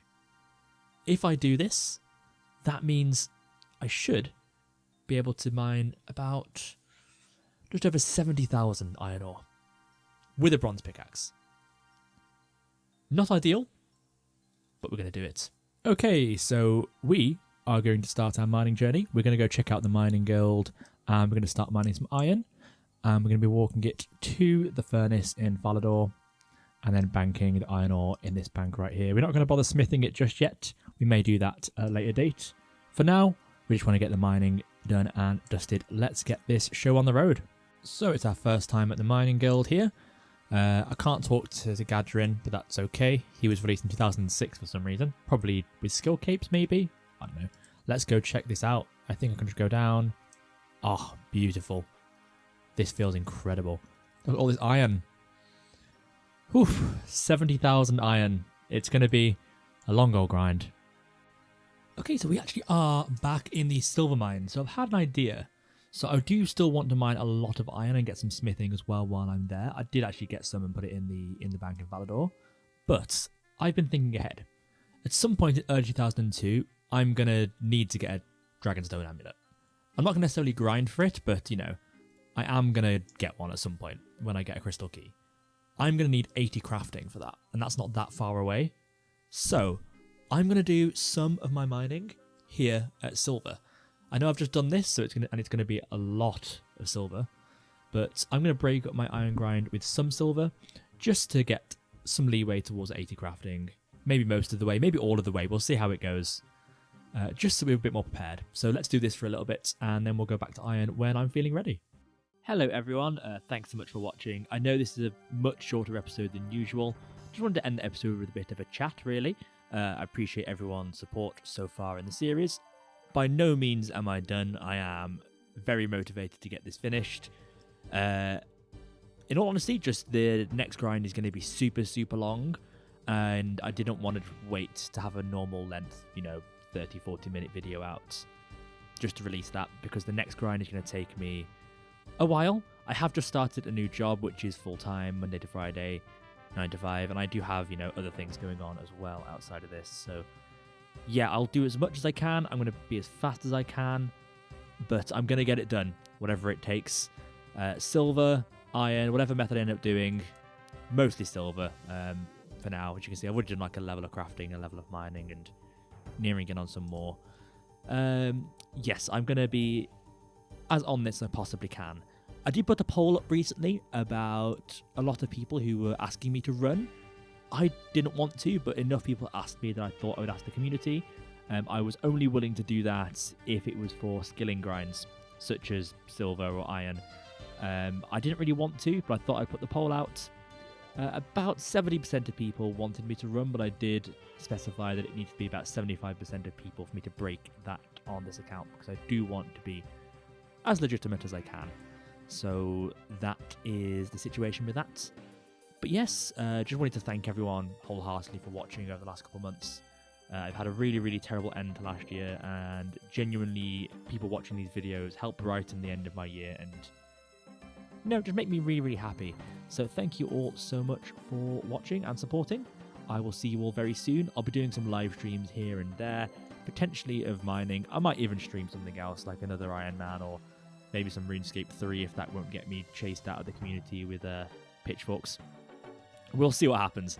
But yes, thank you very much, everyone, and I will see you in the next video. Where we last left off, I'd been completing the August 13th update. This released the Wilderness, and while there wasn't that much to do, it has given me some challenges.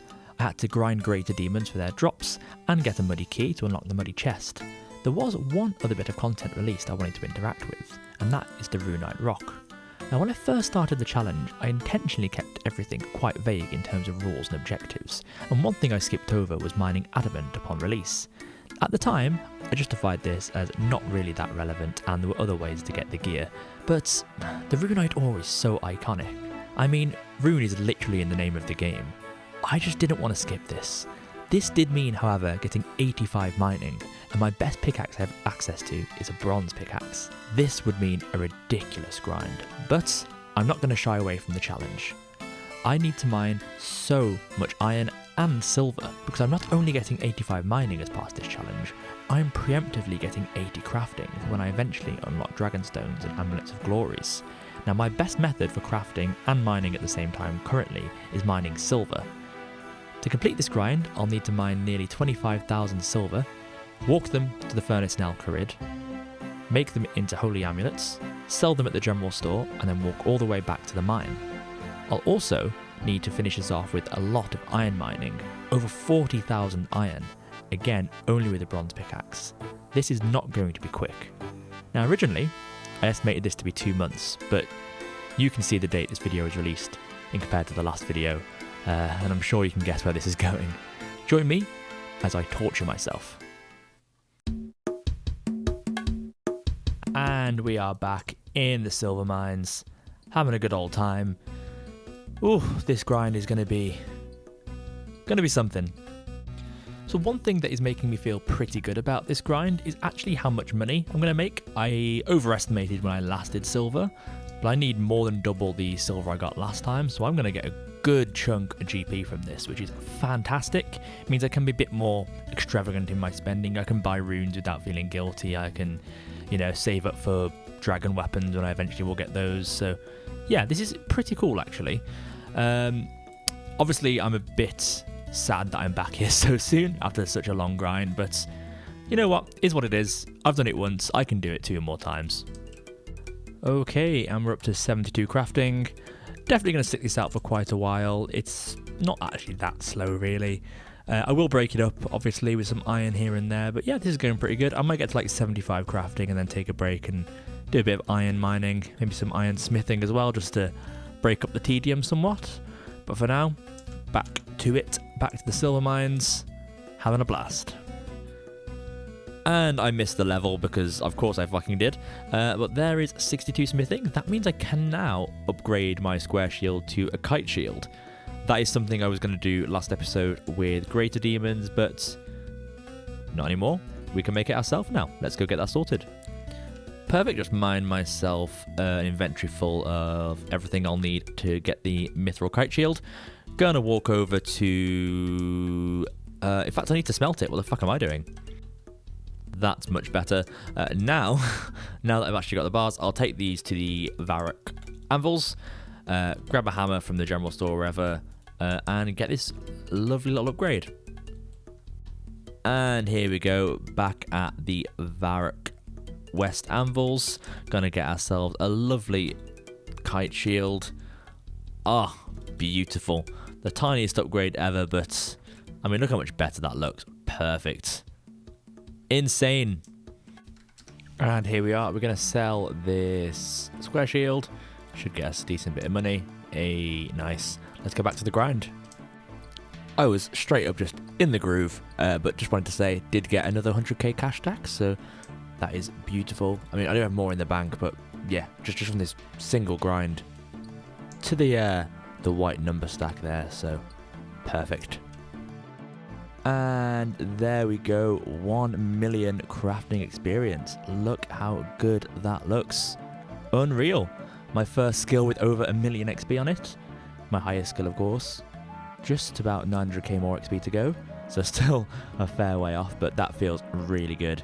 We have nearly, well, just over 3.5 million total experience now, which is pretty cool for a free-to-play hardcore, especially with the limitations that I have. Let's keep on going. And there is 74 crafting coming in. Beautiful. Dragonstone bracelets. Won't be useful for a long time, but there we go. This also means 666 total level. Make of that what you will. Here we go, 6 levels to go. And here we go. This is going to be the last silver ore for 74 mining. Huge level. Still so many levels to go, but good to see a level coming in for the first time in a while. And there we go, 200k worth of holy symbols sold. Wow, really getting up there with the numbers now, as you can see. Oh, that's weird. I was just about to make a clip saying I haven't had much luck with gems lately, but there we go, get a diamond. That is pretty good because I'm actually quite close to 75 crafting, so perfect timing. And 75 crafting, that feels amazing. None of this matters currently, but 5 more levels to go. I did say I was going to get to 75 and then take a break and do some iron to continue my mining grind, but I mean, I'm feeling pretty good about this, to be honest. I'm just going to power through all the way to 80, so it's done. Yeah, I'm not really too worried about it at all. Let's keep going. I've had one weird thought that I might do, because I am quite likely to get a fair amount of gems on the way to 85 mining when I move on to iron, once I'm done with my crafting.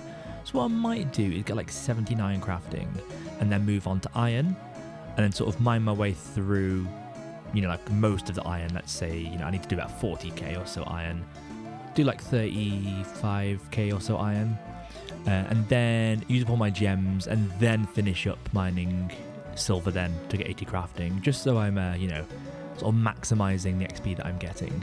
Like if I do get 80 crafting now and get gems, I mean that's still good crafting XP for the future and future levels, but you know, I'm kind of wasting a lot of time that I could spend doing other things. So yeah, I think that's my plan, like 79 crafting, and then we'll move on and come back to it. Teeny tiny confession, I fucked up a little bit. I was playing on mobile while watching a film, and accidentally did a few trips with Run On, because I was on mobile and not thinking, and just out of habit of playing on other accounts on mobile, I put my Run On for like a few trips. I think it was like 4 trips maybe. My bad. Just wanted to address that and show that I am admitting when I fuck up. Hey, there we go, 75 mining. First level in a while. Not played that much this week, unfortunately, because of real life stuff, but fuck yeah, 75 mining. Ooh, a lot to go. 10 more levels till I'm done with the actual goal of the video. Kind of forgetting that mining is the main goal because I've been so focused on crafting, but that feels really good. Let's keep on going. Huge, another crafting level, 76, making good progress. I have started to really come to terms with how long this grind is taking me. I think I really underestimated this, but we're at the back end of it now. Again, once I get 79 crafting, I'll go and do a bit of iron just for a bit of a break, and hopefully acquire some gems along the way, which should cut into the next level somewhat. Don't think a huge amount, but let's keep going. And perfect, 65 smithing. Always love these milestone levels, every 5 or so. Probably the last one I'll get just from doing silver in terms of milestone levels. I'll probably get to like 67, 68 smithing-ish by the time I'm done with this part of the grind. That feels really good. 5 levels just from smelting silver is a pretty weird but cool achievement. And there we go, 77 crafting, another level in the bag. And there is 78 crafting, beautiful. Crystal bows, that is actually really, really cool. Obviously not for a very, very long time, but yeah, 2 more levels to go. Let's do this. Actually going to take a small break from crafting for a little bit. Still got 2 levels to go. after I've been putting in some atrocious hours in the crafting and need to do something else for a little bit, I'm going to go mine some iron to about 80 mining or so, just so I've got a bit of a change of pace as well, something I can do, you know, on and off while I'm doing other things. So I'll go focus on that for a while, and I'll come back and finish up the rest of the crafting when the sight of silver doesn't make me want to throw up. While I'm on the way to Falador, I thought I would come and just check out my bank. Haven't seen this in a while. Look at how much money I have now. 700,000 coins. That is genuinely, for this style of gameplay, mental. It does feel really good to be out of Al-Kharid and doing something else for a short while. Oh, I feel free. Even though I know I need to go back at some point. Is what it is. Right, let's go and do some iron. I've already done about 160, so not very many. Hopefully I'll get a few gems here and there as well to get a small bit of crafting XP, but not the focus, just need a bit of a mental break. And this is what I'm doing for the foreseeable future for a little while, just while I am taking my break from crafting. I'm going to mine some iron ore down in the mining guild here. Quite a convenient little spot of 4 iron ores. And then I'm going to walk it to the furnace in West Falador and stockpile some iron bars. That'll be very useful for the future. We'll probably smith them just after this grind, to be honest, and just get some iron plate bodies and sell them. Get some good smithing XP, get some more money. Pretty decent way to kill some time and take a break so I don't go completely insane from how much crafting I've been doing. We'll see how this goes. Like I said, 80 mining or so we'll get to. Maybe a bit more, maybe a bit less, just until I'm ready to go do some more silver. Part of me does want to do some power mining, but also I don't really want to waste any resources. Like in 2001, sort of the ethos of the game is much more about the resources you gather than using them.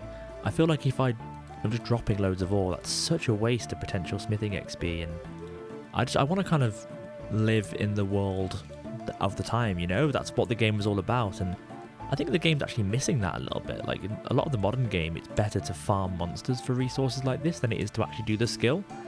So I'm going to just try and enjoy it as much as I can. And I actually quite enjoy grinds like this, even though it's stupidly long. It's weirdly really nostalgic and fun. Realised that the Falador mining guild probably isn't actually the best place to mine. I'm going to go and try Varrock Southwest mine instead. The iron ore there is pretty close to the bank, so rather than smelting every trip, I'll just bank the iron ore and smelt it at a later date. This should be much quicker. Don't know why I was so fixated on using the mining guild. I think it was just new, so it felt like, you know, something I should do. But yeah, that's going to be my new strategy. Should be much quicker. Should get to 80 mining in about half the time as it's going to take me doing the mining guild, so I'll call that a win. Wow, it is amazing how good it feels just to collect resources. I kind of forgot because I haven't used banks that much in this account yet. I've like stored my equipment and stuff, but just collecting large amount of resources is such a joy on an Ironman. And this is super fast as well. I mean, I've mined just over 1,000 iron today, and it's not taken that much time at all, like a couple of hours, like 3 hours, I think. That is, I mean, just look at this. Look how good that looks. I think just seeing stacks of items go up is one of the most amazing joys of playing this type of game mode. I'm going to need about 40,000 iron ore in total to get like 85 mining on top of the silver that I'll be mining. So I have been thinking there is silver ore also at this mine as well, and you might think that it makes sense to sort of mine silver here as well and then bank it and then smelt it in Falador, which is currently my closest furnace to a bank. And potentially, though, the only issue with that is I'd have to constantly world hop for silver here, and even though I have world hopped for grinds in the past, I only really want to do that when it is essential, like when a grind is impractical without it. The current method I have in Al-Kharid feels a bit more in keeping with the spirit of the game mode. When I was doing gold, there wasn't really a way to do that and just wait for them to respawn every time. That would have taken way too long. This is already a ridiculous grind. I'm more than happy to keep doing silver in Al-Kharid and walk back and forth to the furnace as I was. Not a problem at all, especially seeing as how quick mining iron is, and yeah, I don't mind at all.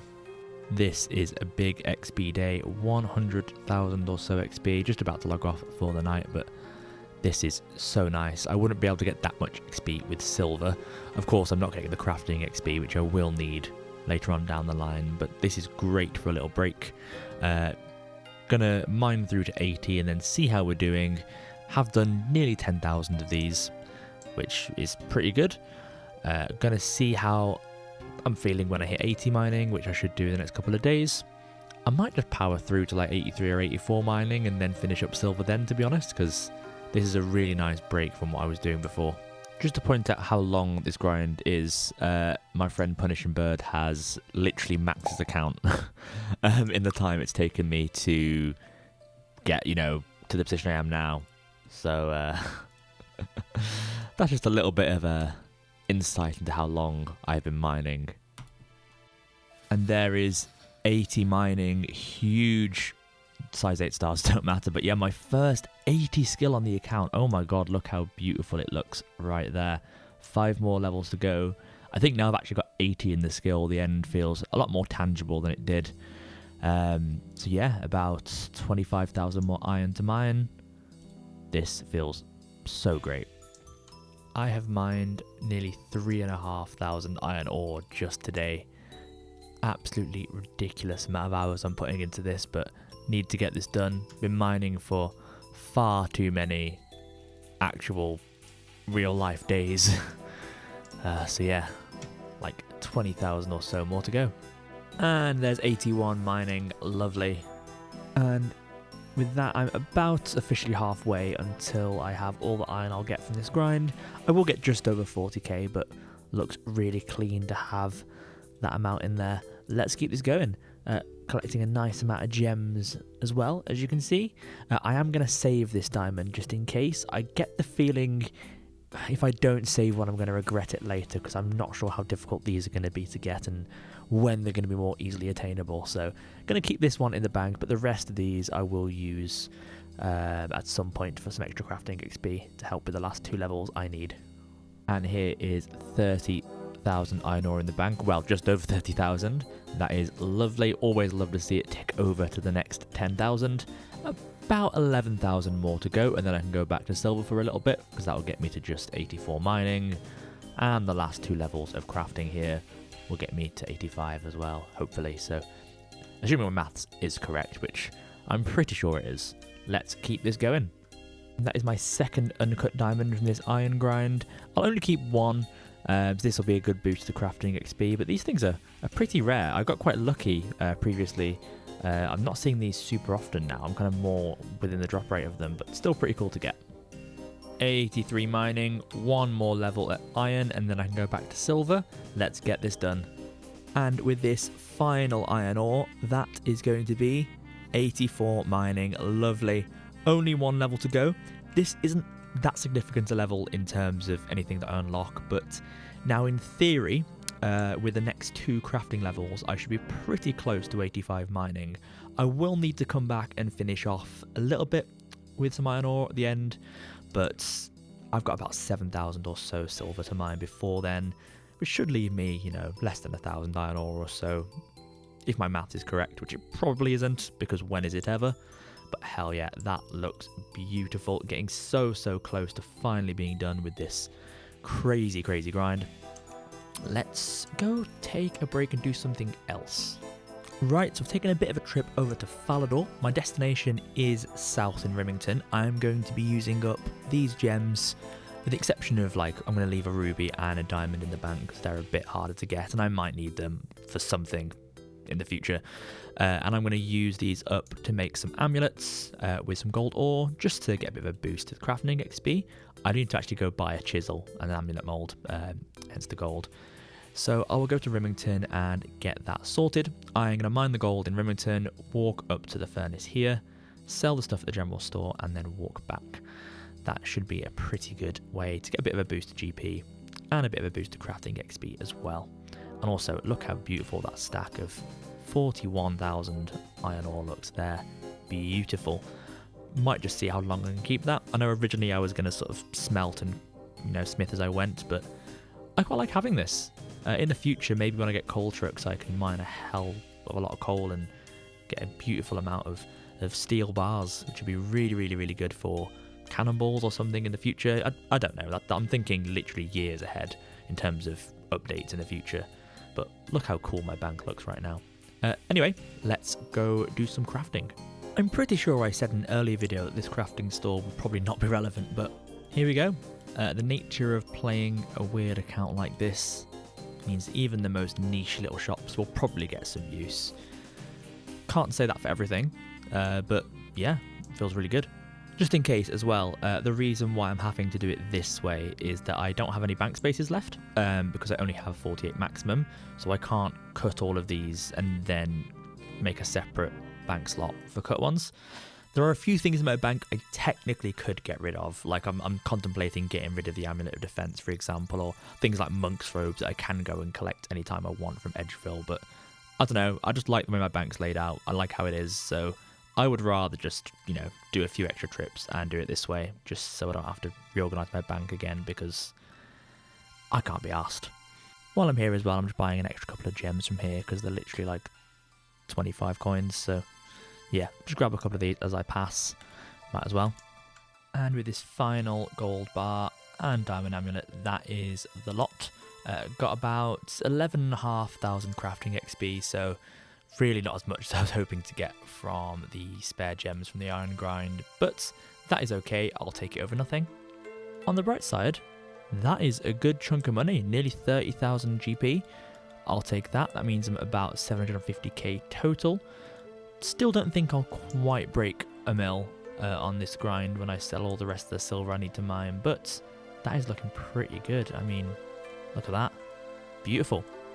Very weird, but it does feel actually kind of fun to be back here.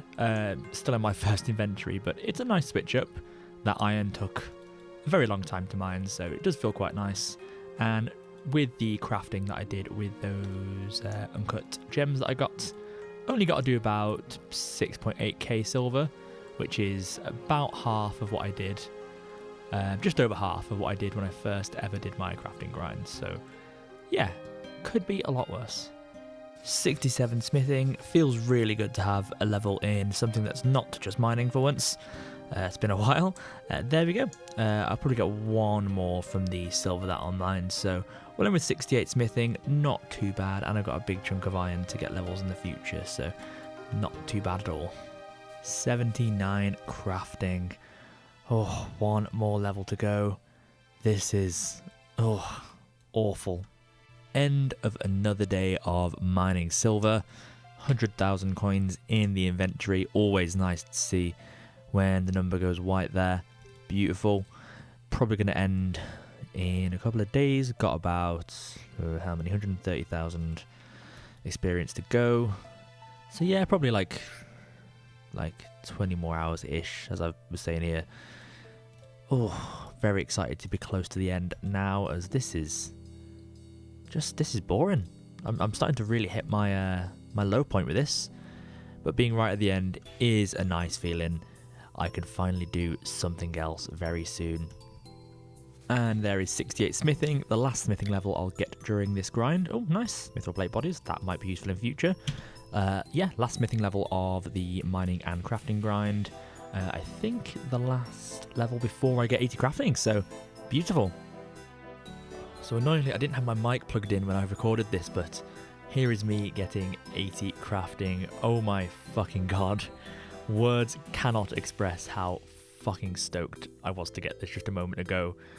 Oh, I can now craft Dragonstone amulets. Holy shit. It's done.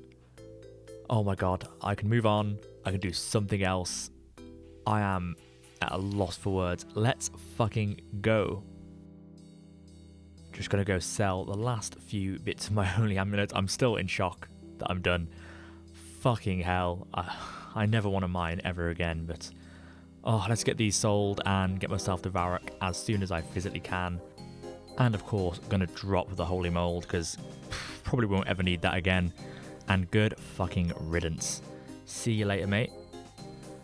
Just gonna take a quick walk over to Varrock, bank the money, and then mine about 700 iron ore or so. Won't take me very long, like 2 hours maybe, just under. That's nothing compared to what I've just done. I am so ready for this to be done. Let's just get it finished right now. And just a couple of hours later, one final iron ore. Let's go. Come on. There we go, 85 mining. I can now mine Runite, all from scratch. It's done. I'm actually in shock that I'm finally done. I mean, 3.2 million, just over 3.2 million mining XP. Look how good it looks on the skill screen, 85 mining. Oh my god, I mean, I never thought I would see the end of this. I just felt like I was going to be mining forever. But I did it. Nothing is impossible, all with a bronze pickaxe too, might I add. Super slow, but worth every second, well, every hour, all 400 hours it took me to do this grind. Just going to do a final check of how the bank is looking. Put these in here. Right, so a couple of rubies and 1 diamond, but the star of the show is the 42,000 iron ore. I mean, considering that these days you don't really have to do skills to get stacks of resources, the fact that I mined each one of these iron 1 click at a time with the bronze pickaxe by myself, straight like it's 2001, makes me so happy. I mean, look at the size of this stack. I am so set in the future for mining experience. Like, when I get access to coal, or if I just need to superheat it, I'm set.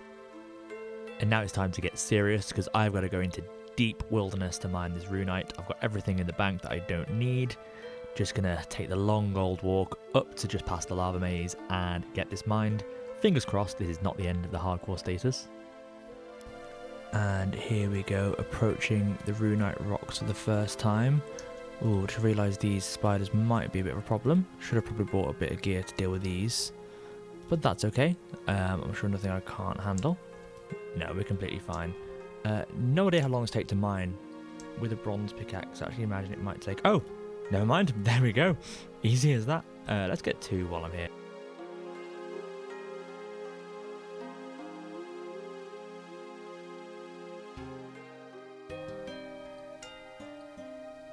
And there we go, second one mined. Gotta say, it feels incredible to mine my own runite.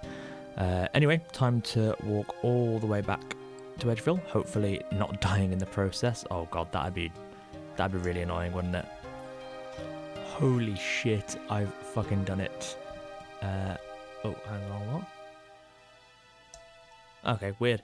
Holy shit, that is incredible. I made it out of the wilderness with the hardcore status intact. 2 runite ores in the inventory, mined myself with a bronze pickaxe. Oh, incredible. This means that I've pretty much done it. I only have like 1 big update left of 2001, and then I can move on. I can't believe it. Now at this point, I was right. There wasn't really much left for me to do at all. I'd finished most of the content in 2001, with one exception.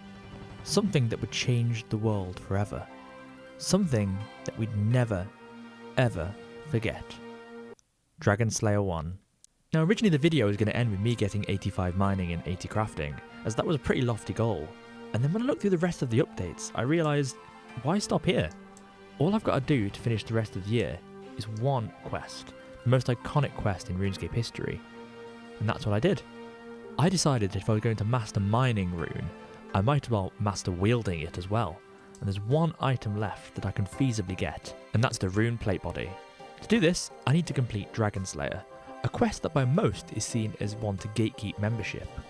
Once you've done Dragon Slayer, you can move on to the rest of the game.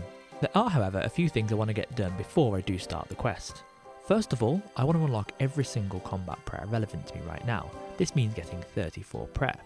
Once I have this, I have all the buffs that are relevant to my account. Technically, I can use protection prayers, as there was an equivalent in RuneScape Classic, but I don't want to do this for this fight. It doesn't really feel in the spirit of free to play, and I spent all this time getting food and stats. I might as well use them. However, the slight buff will be an advantage. I can use 1 update I've not touched upon yet, and that is Big Bones. On August 13th, Big Bones were released as a spawn in the Boneyard. Now, I didn't really bother with this when I first saw it, but a week after this they were released on the drop table of Giants. I'm going to use this to polish up a few last combat grinds before the big fight with Elvarg.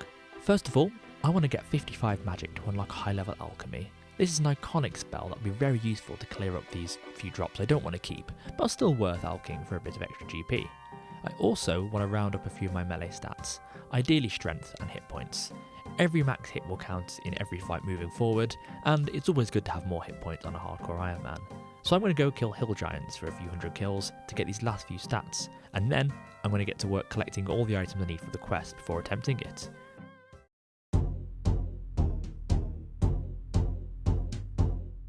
Okay, so first order of business is to get some runes. I am umming and ahhing with what to get, because mine runes are super cheap, but it would be fun just to get chaos runes and just full send. Oh. Let me think about it. So I'd run to the bank to check how many mine runes I actually had, and even though I've got plenty of money, I'm going to save these for if I need them for combats. It's quite expensive, 90 coins per chaos rune. That's only going to go up as well the more I buy, even if I hop worlds, which I don't really like to do when I can help it. I think it makes the most sense just to get about 2,000 mine rune. That's probably going to be cheaper than it is to get, you know, another sort of 800 or so chaos runes. Plus we need a lot more air runes as well, which it all adds up, doesn't it? So we'll just go for Fire Strike and just be sensible. I know previously I've said that I can be a bit more, you know, lackadaisical with my GP, but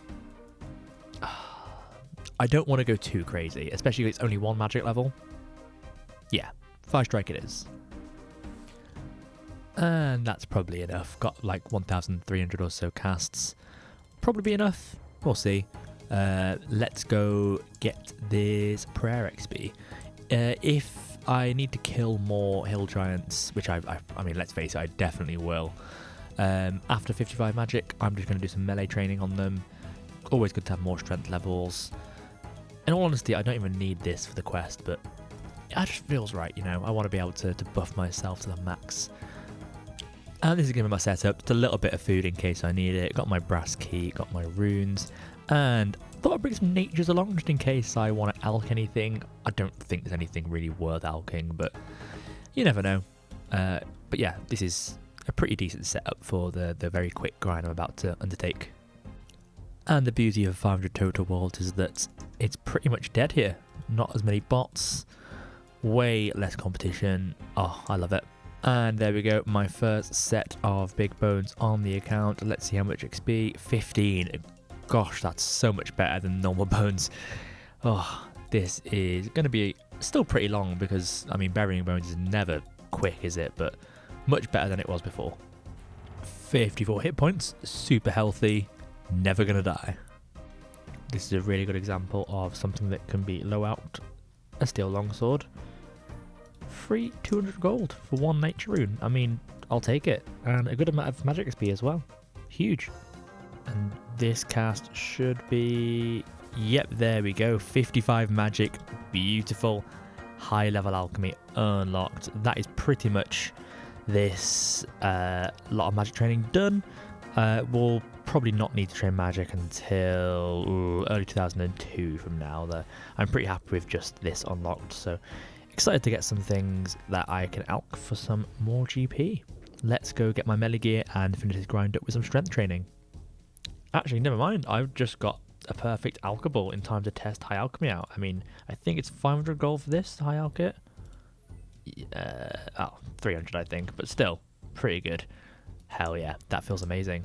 Making the choice for the greater good to get rid of the amulet defense, I don't think I'm ever going to use it, in all honesty. I'm always going to be using the strength damage or the power amulet or the amulet of magic. I just don't really see a use of this, and I can always get a new one if I need to.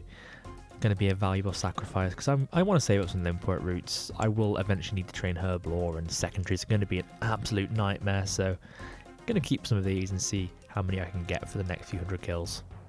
In fact, rather appropriately, I am going to high alch this for about 700 or so coins, I think. Yeah, there we go. Good riddance. See you later. 53 strength coming in. Oh, and 63 combat straight after. Look at this absolute champion. Flexing for the free-to-players in the full Bandos. What an absolute chad. And here we go with these last few bones. 32 prayer, lovely. Actually flying through the XP here. This is going to be super quick. Maybe another couple of hours of this, and then it's time to take on Elvarg.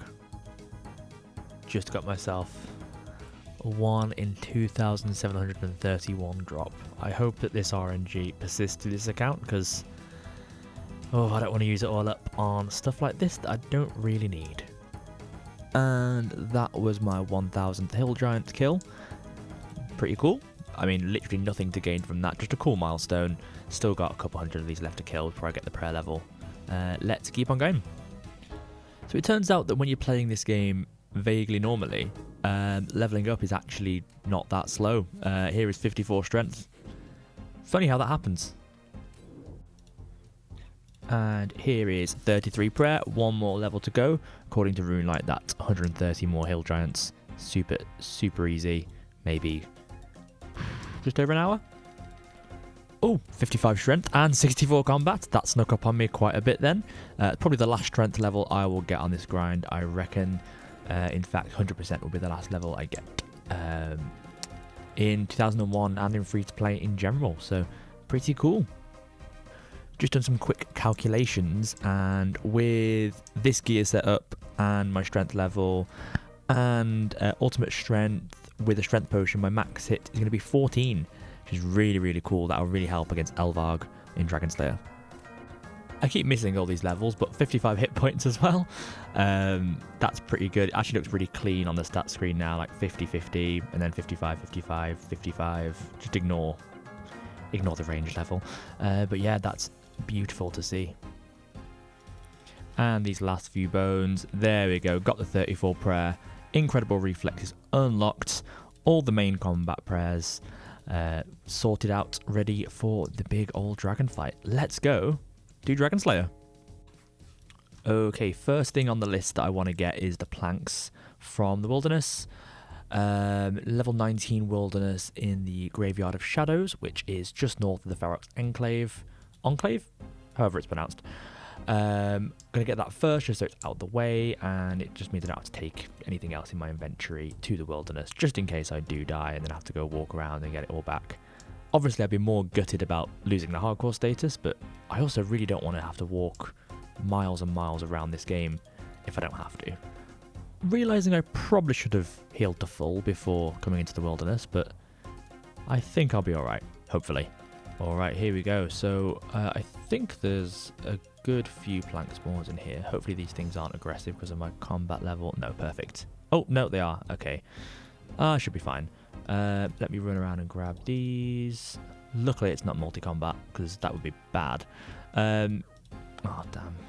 Starting to do some damage. I should have worn a little bit of armor, shouldn't I? But it's fine.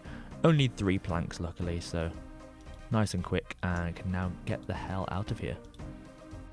Very easy, out of the wilderness without even a scratch. Next thing I'm going to get are the steel nails. I need 90 of them, so I need 6 steel bars. For some reason I thought there was coal here, but I need the clay anyway, so not a completely wasted walk.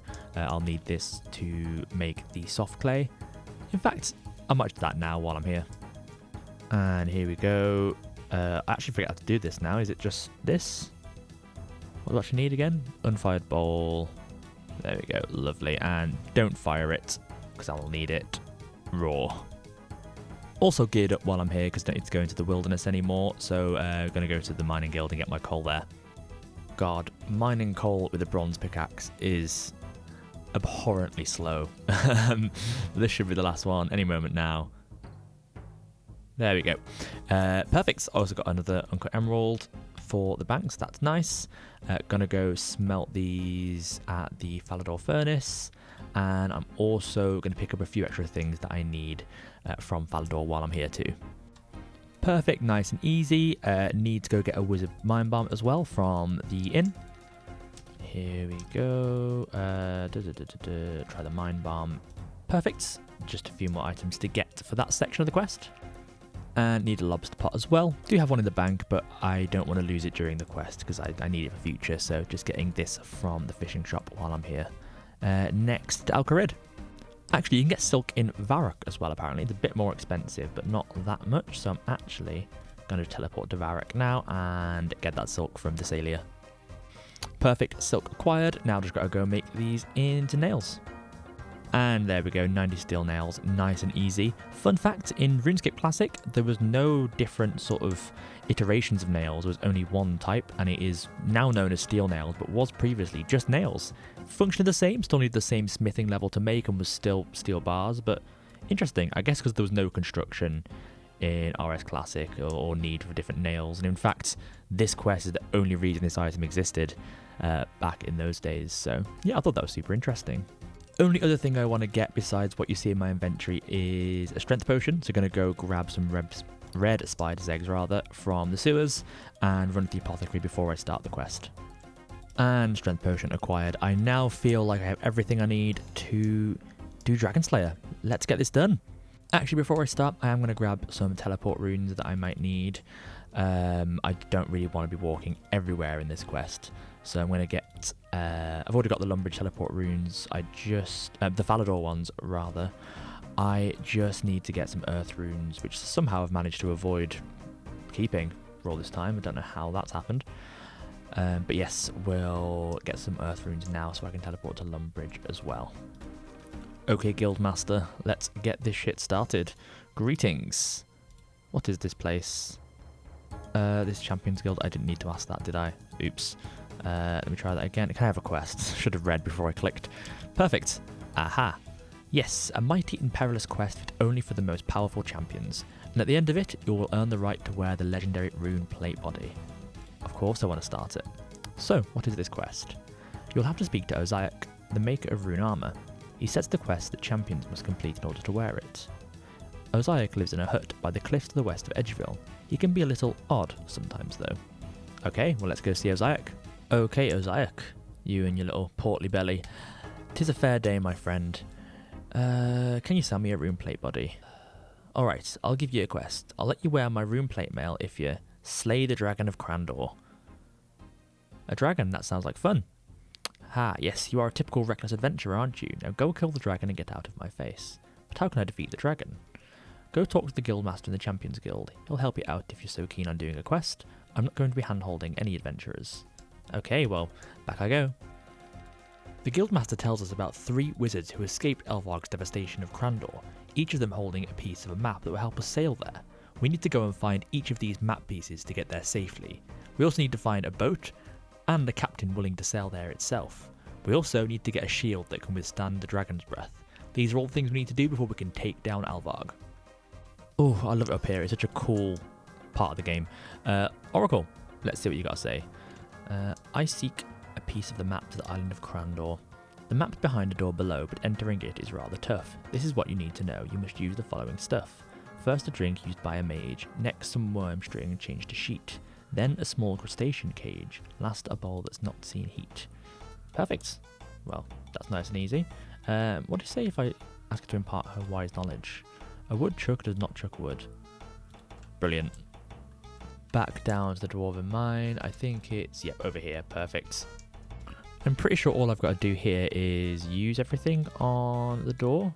I'll be very careful not to drink the mine bomb. But there we go. There's the sheet. There's the bowl. There's the lobster pot. And there's the wizard's mine bomb. That should work.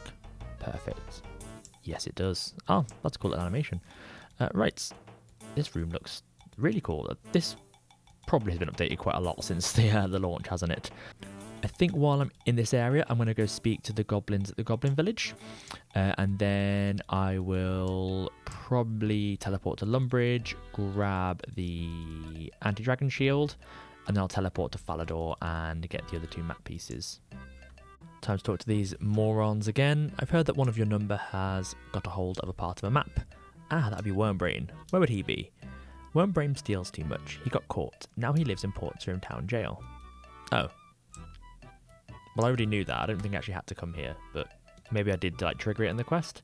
Anyway, let's go get that shield. Obviously taking the south staircase because I'm not criminally insane. Hello, Mr. Duke. Welcome to my castle. I seek a shield that will protect me from dragon breath. Okay, hell yeah, I've got myself the anti-dragon shield. Pretty good shield for like magic and things like that, and obviously for fighting dragons. I also love the look of this shield, love how battered it looks, and just a great bit of gear. Can't wait to use it. Okay, walked to Port Sarim. Let's find Wormbrain. Yep, there we go. Okay, so I think, in fact, do I actually have the right runes for this? I didn't bring any combat runes. Thankfully, it's still a rune shop right here, but still incredibly annoying. 90 coins, man, that's a lot. Let's just get like, I don't know, 20 of these. Yeah, perfect. Okay, this is more like it. Let's just kill this guy. Hopefully he won't take too many casts because I only bought 20 runes. Oh no, perfect. Nice and easy. Okay. Wormbrain drops a map piece on the floor. It doesn't even die. Telekinetic grab to the map parts. Beautiful. There we go. 2 down, 1 more to go. Here we go at Melzar's Maze. I think I'll just open like this. Perfect. Now, I know I've got to kill sort of specific monsters to get various keys, to get through various doors. Kind of like a cool maze. Oh, it's one of the small, long-tailed ones. That makes sense. That's no problem at all. There we go. This should now drop the key I need. Perfect. There we go. Pretty sure it's on this door as well. And then it should get me to a room full of ghosts if I've done it right. Yep. Perfect. There we go. And here we go. Hopefully I've done this one right as well. Yep, I have. Perfect. I need that second door from the north. There we go. And up the ladder again. Perfect. There we go. Bones and a yellow key. This one I need to go through the southwestern door. And I'm pretty sure I just follow this all the way down. I go to like the basement. Ah, perfect. Yep, that's right. So down this ladder. Oh no, got it first time. Cool. That's amazing. And I'm pretty sure now this brings me to Melzar. Melzar the Mad. Let's get this guy down. Oh, max hit. Nice on a 12. Hell yeah, there we go. Last key I need. Do these things have anything in them, these crates? No, nothing. Okay, never mind. Cool. Well, time to move on to the last one.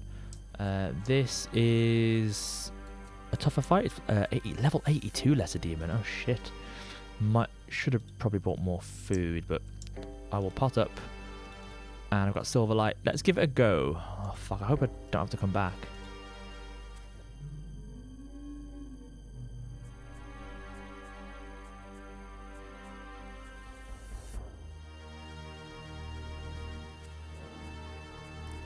Did it hit a 16? Did you see that? Oh my god. I'm pretty sure that was a 16. Anyway, I'll check the footage again, but damn.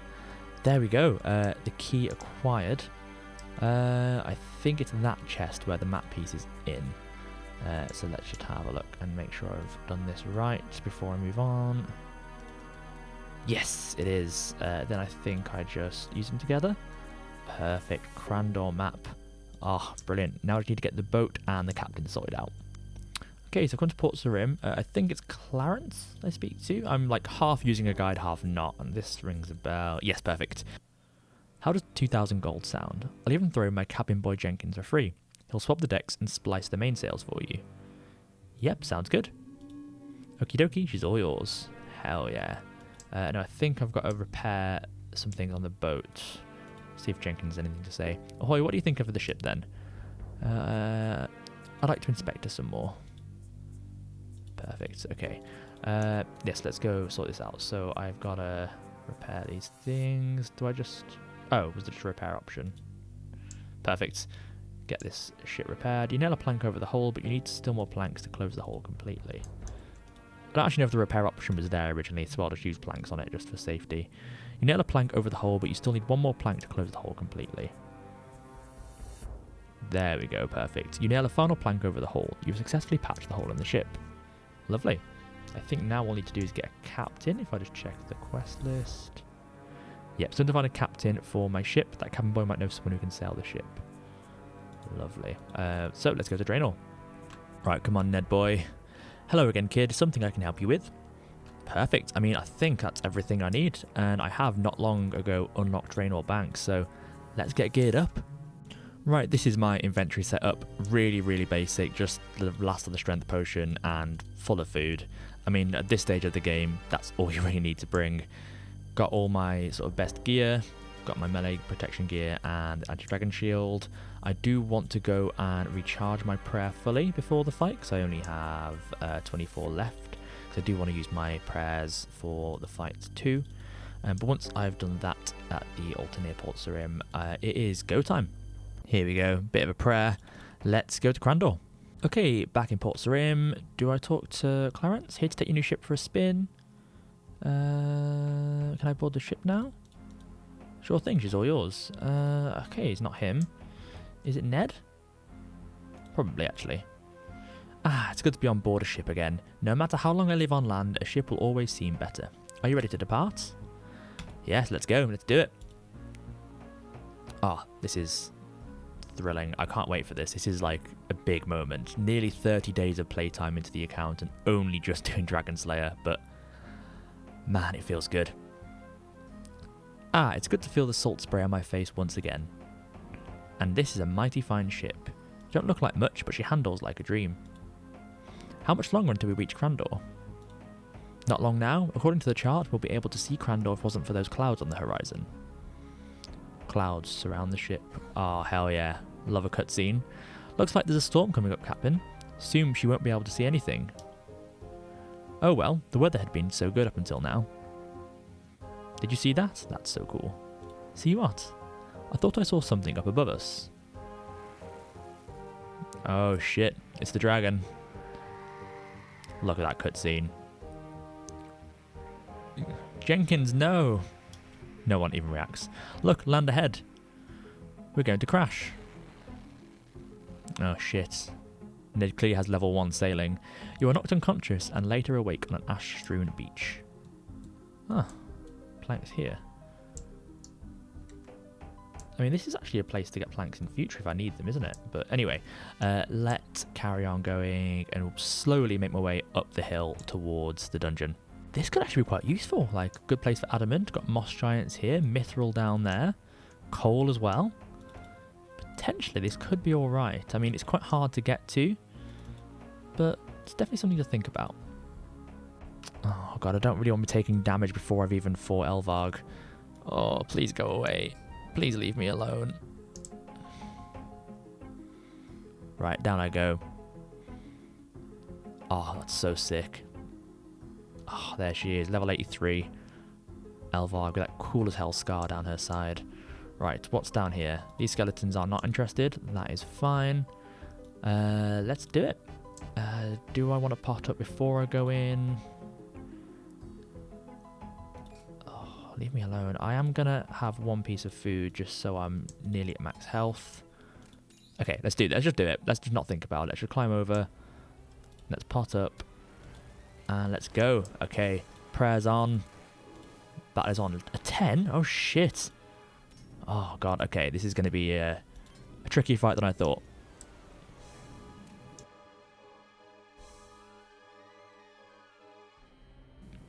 God, her defense is crazy. Maybe an Amulet of Power and the Longsword would have been better.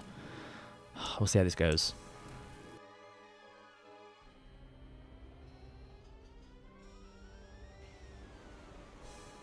Oh, my prayers have run out. Okay, that's fine. Down to under half health for Elvarg, so that's fine.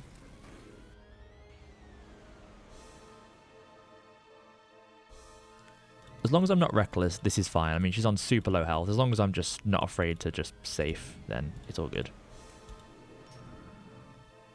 Ah, there we go. Elvarg is dead. Fuck yeah. And off with her head. Beautiful. Ah, gotta raise it high. Let me get a screenshot of that. Perfect. Got it. Lovely. So, Elvarg's head, which apparently was not released at this time. That's odd. But I can't really do anything about that. That's just the nature of sometimes things get updated. Like, I can't really skip those cutscenes. Let's get out of here. I'm going to unlock this.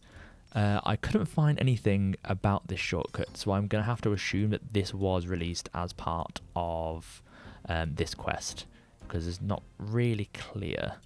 So I'm going to count it. If I'm wrong, it is what it is, but yeah, let's just do it. Just realised I didn't bring coins to get to Karamja. So what I might have to do is kill Lesser Demon for some coins. Could do the banana thing, but nah, I'll just kill these till I get the drops. Actually, there's a general store, isn't there? What the fuck am I doing? I can just go and sell, like, a swordfish. Oh, I'm so dumb. Pff, only 32 coins for a swordfish. That is absolutely nonsense, but it'll get me home. There we go, a short little jaunt over to Port Sarim, and just got to walk back to Edgeville, and we're done. Beautiful. I can't wait to get my hands on that rune plate body. Oh my god, it's going to look unreal. Just gonna put these in the bank. I don't have space for that, so I'll just drop it. Get the money out so I can buy the plate body and bring out the shield. Oh, this is going to be... what a moment, honestly. This is going to change everything. I was like, it's me. I'm here to claim my prize. Have you slayed that dragon yet? Of course I fucking have, mate. I have its head here. You actually did it. I underestimated you, adventurer. I apologise. You're a true hero, and I'd be happy to sell your rune plate bodies. Oh my god, holy XP. I forgot about the strength and defense XP. That is beautiful. I mean, it got me a strength and a defense level from that. That is huge. Can I buy a rune plate body now, please? Oh, these weren't released yet, were they? But rune plate body, how much is it? 84k. I mean, that's a lot for a rune plate body, but oh, I will take it. I want to become a member. Leave me alone. 56 strength and 51 defense, 65 combat. Holy shit.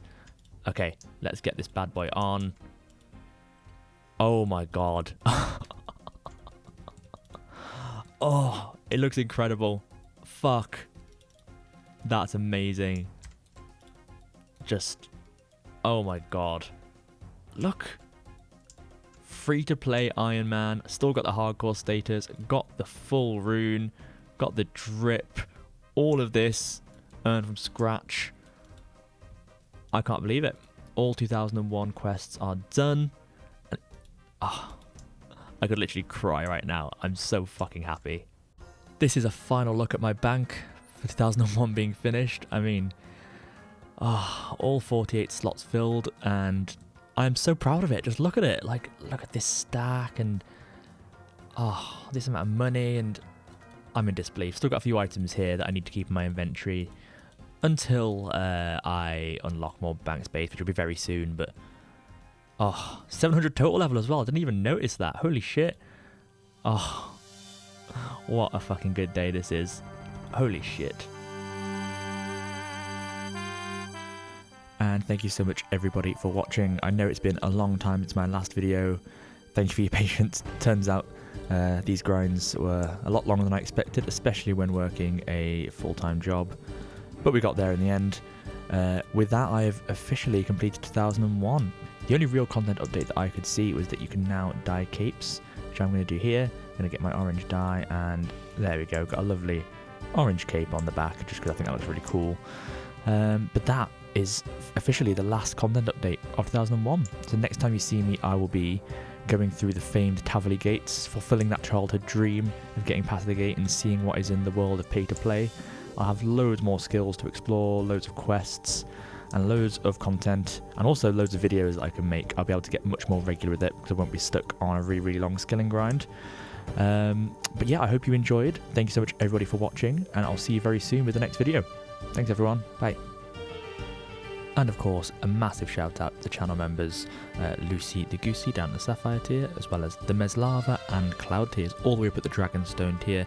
Thank you very much for the support. If you do wish to support, you can do so down below on the link in the description. But if not, just a like, a comment, or a subscribe, or just your time are all I can ask for. Thank you so much, everyone, and see you in the next video.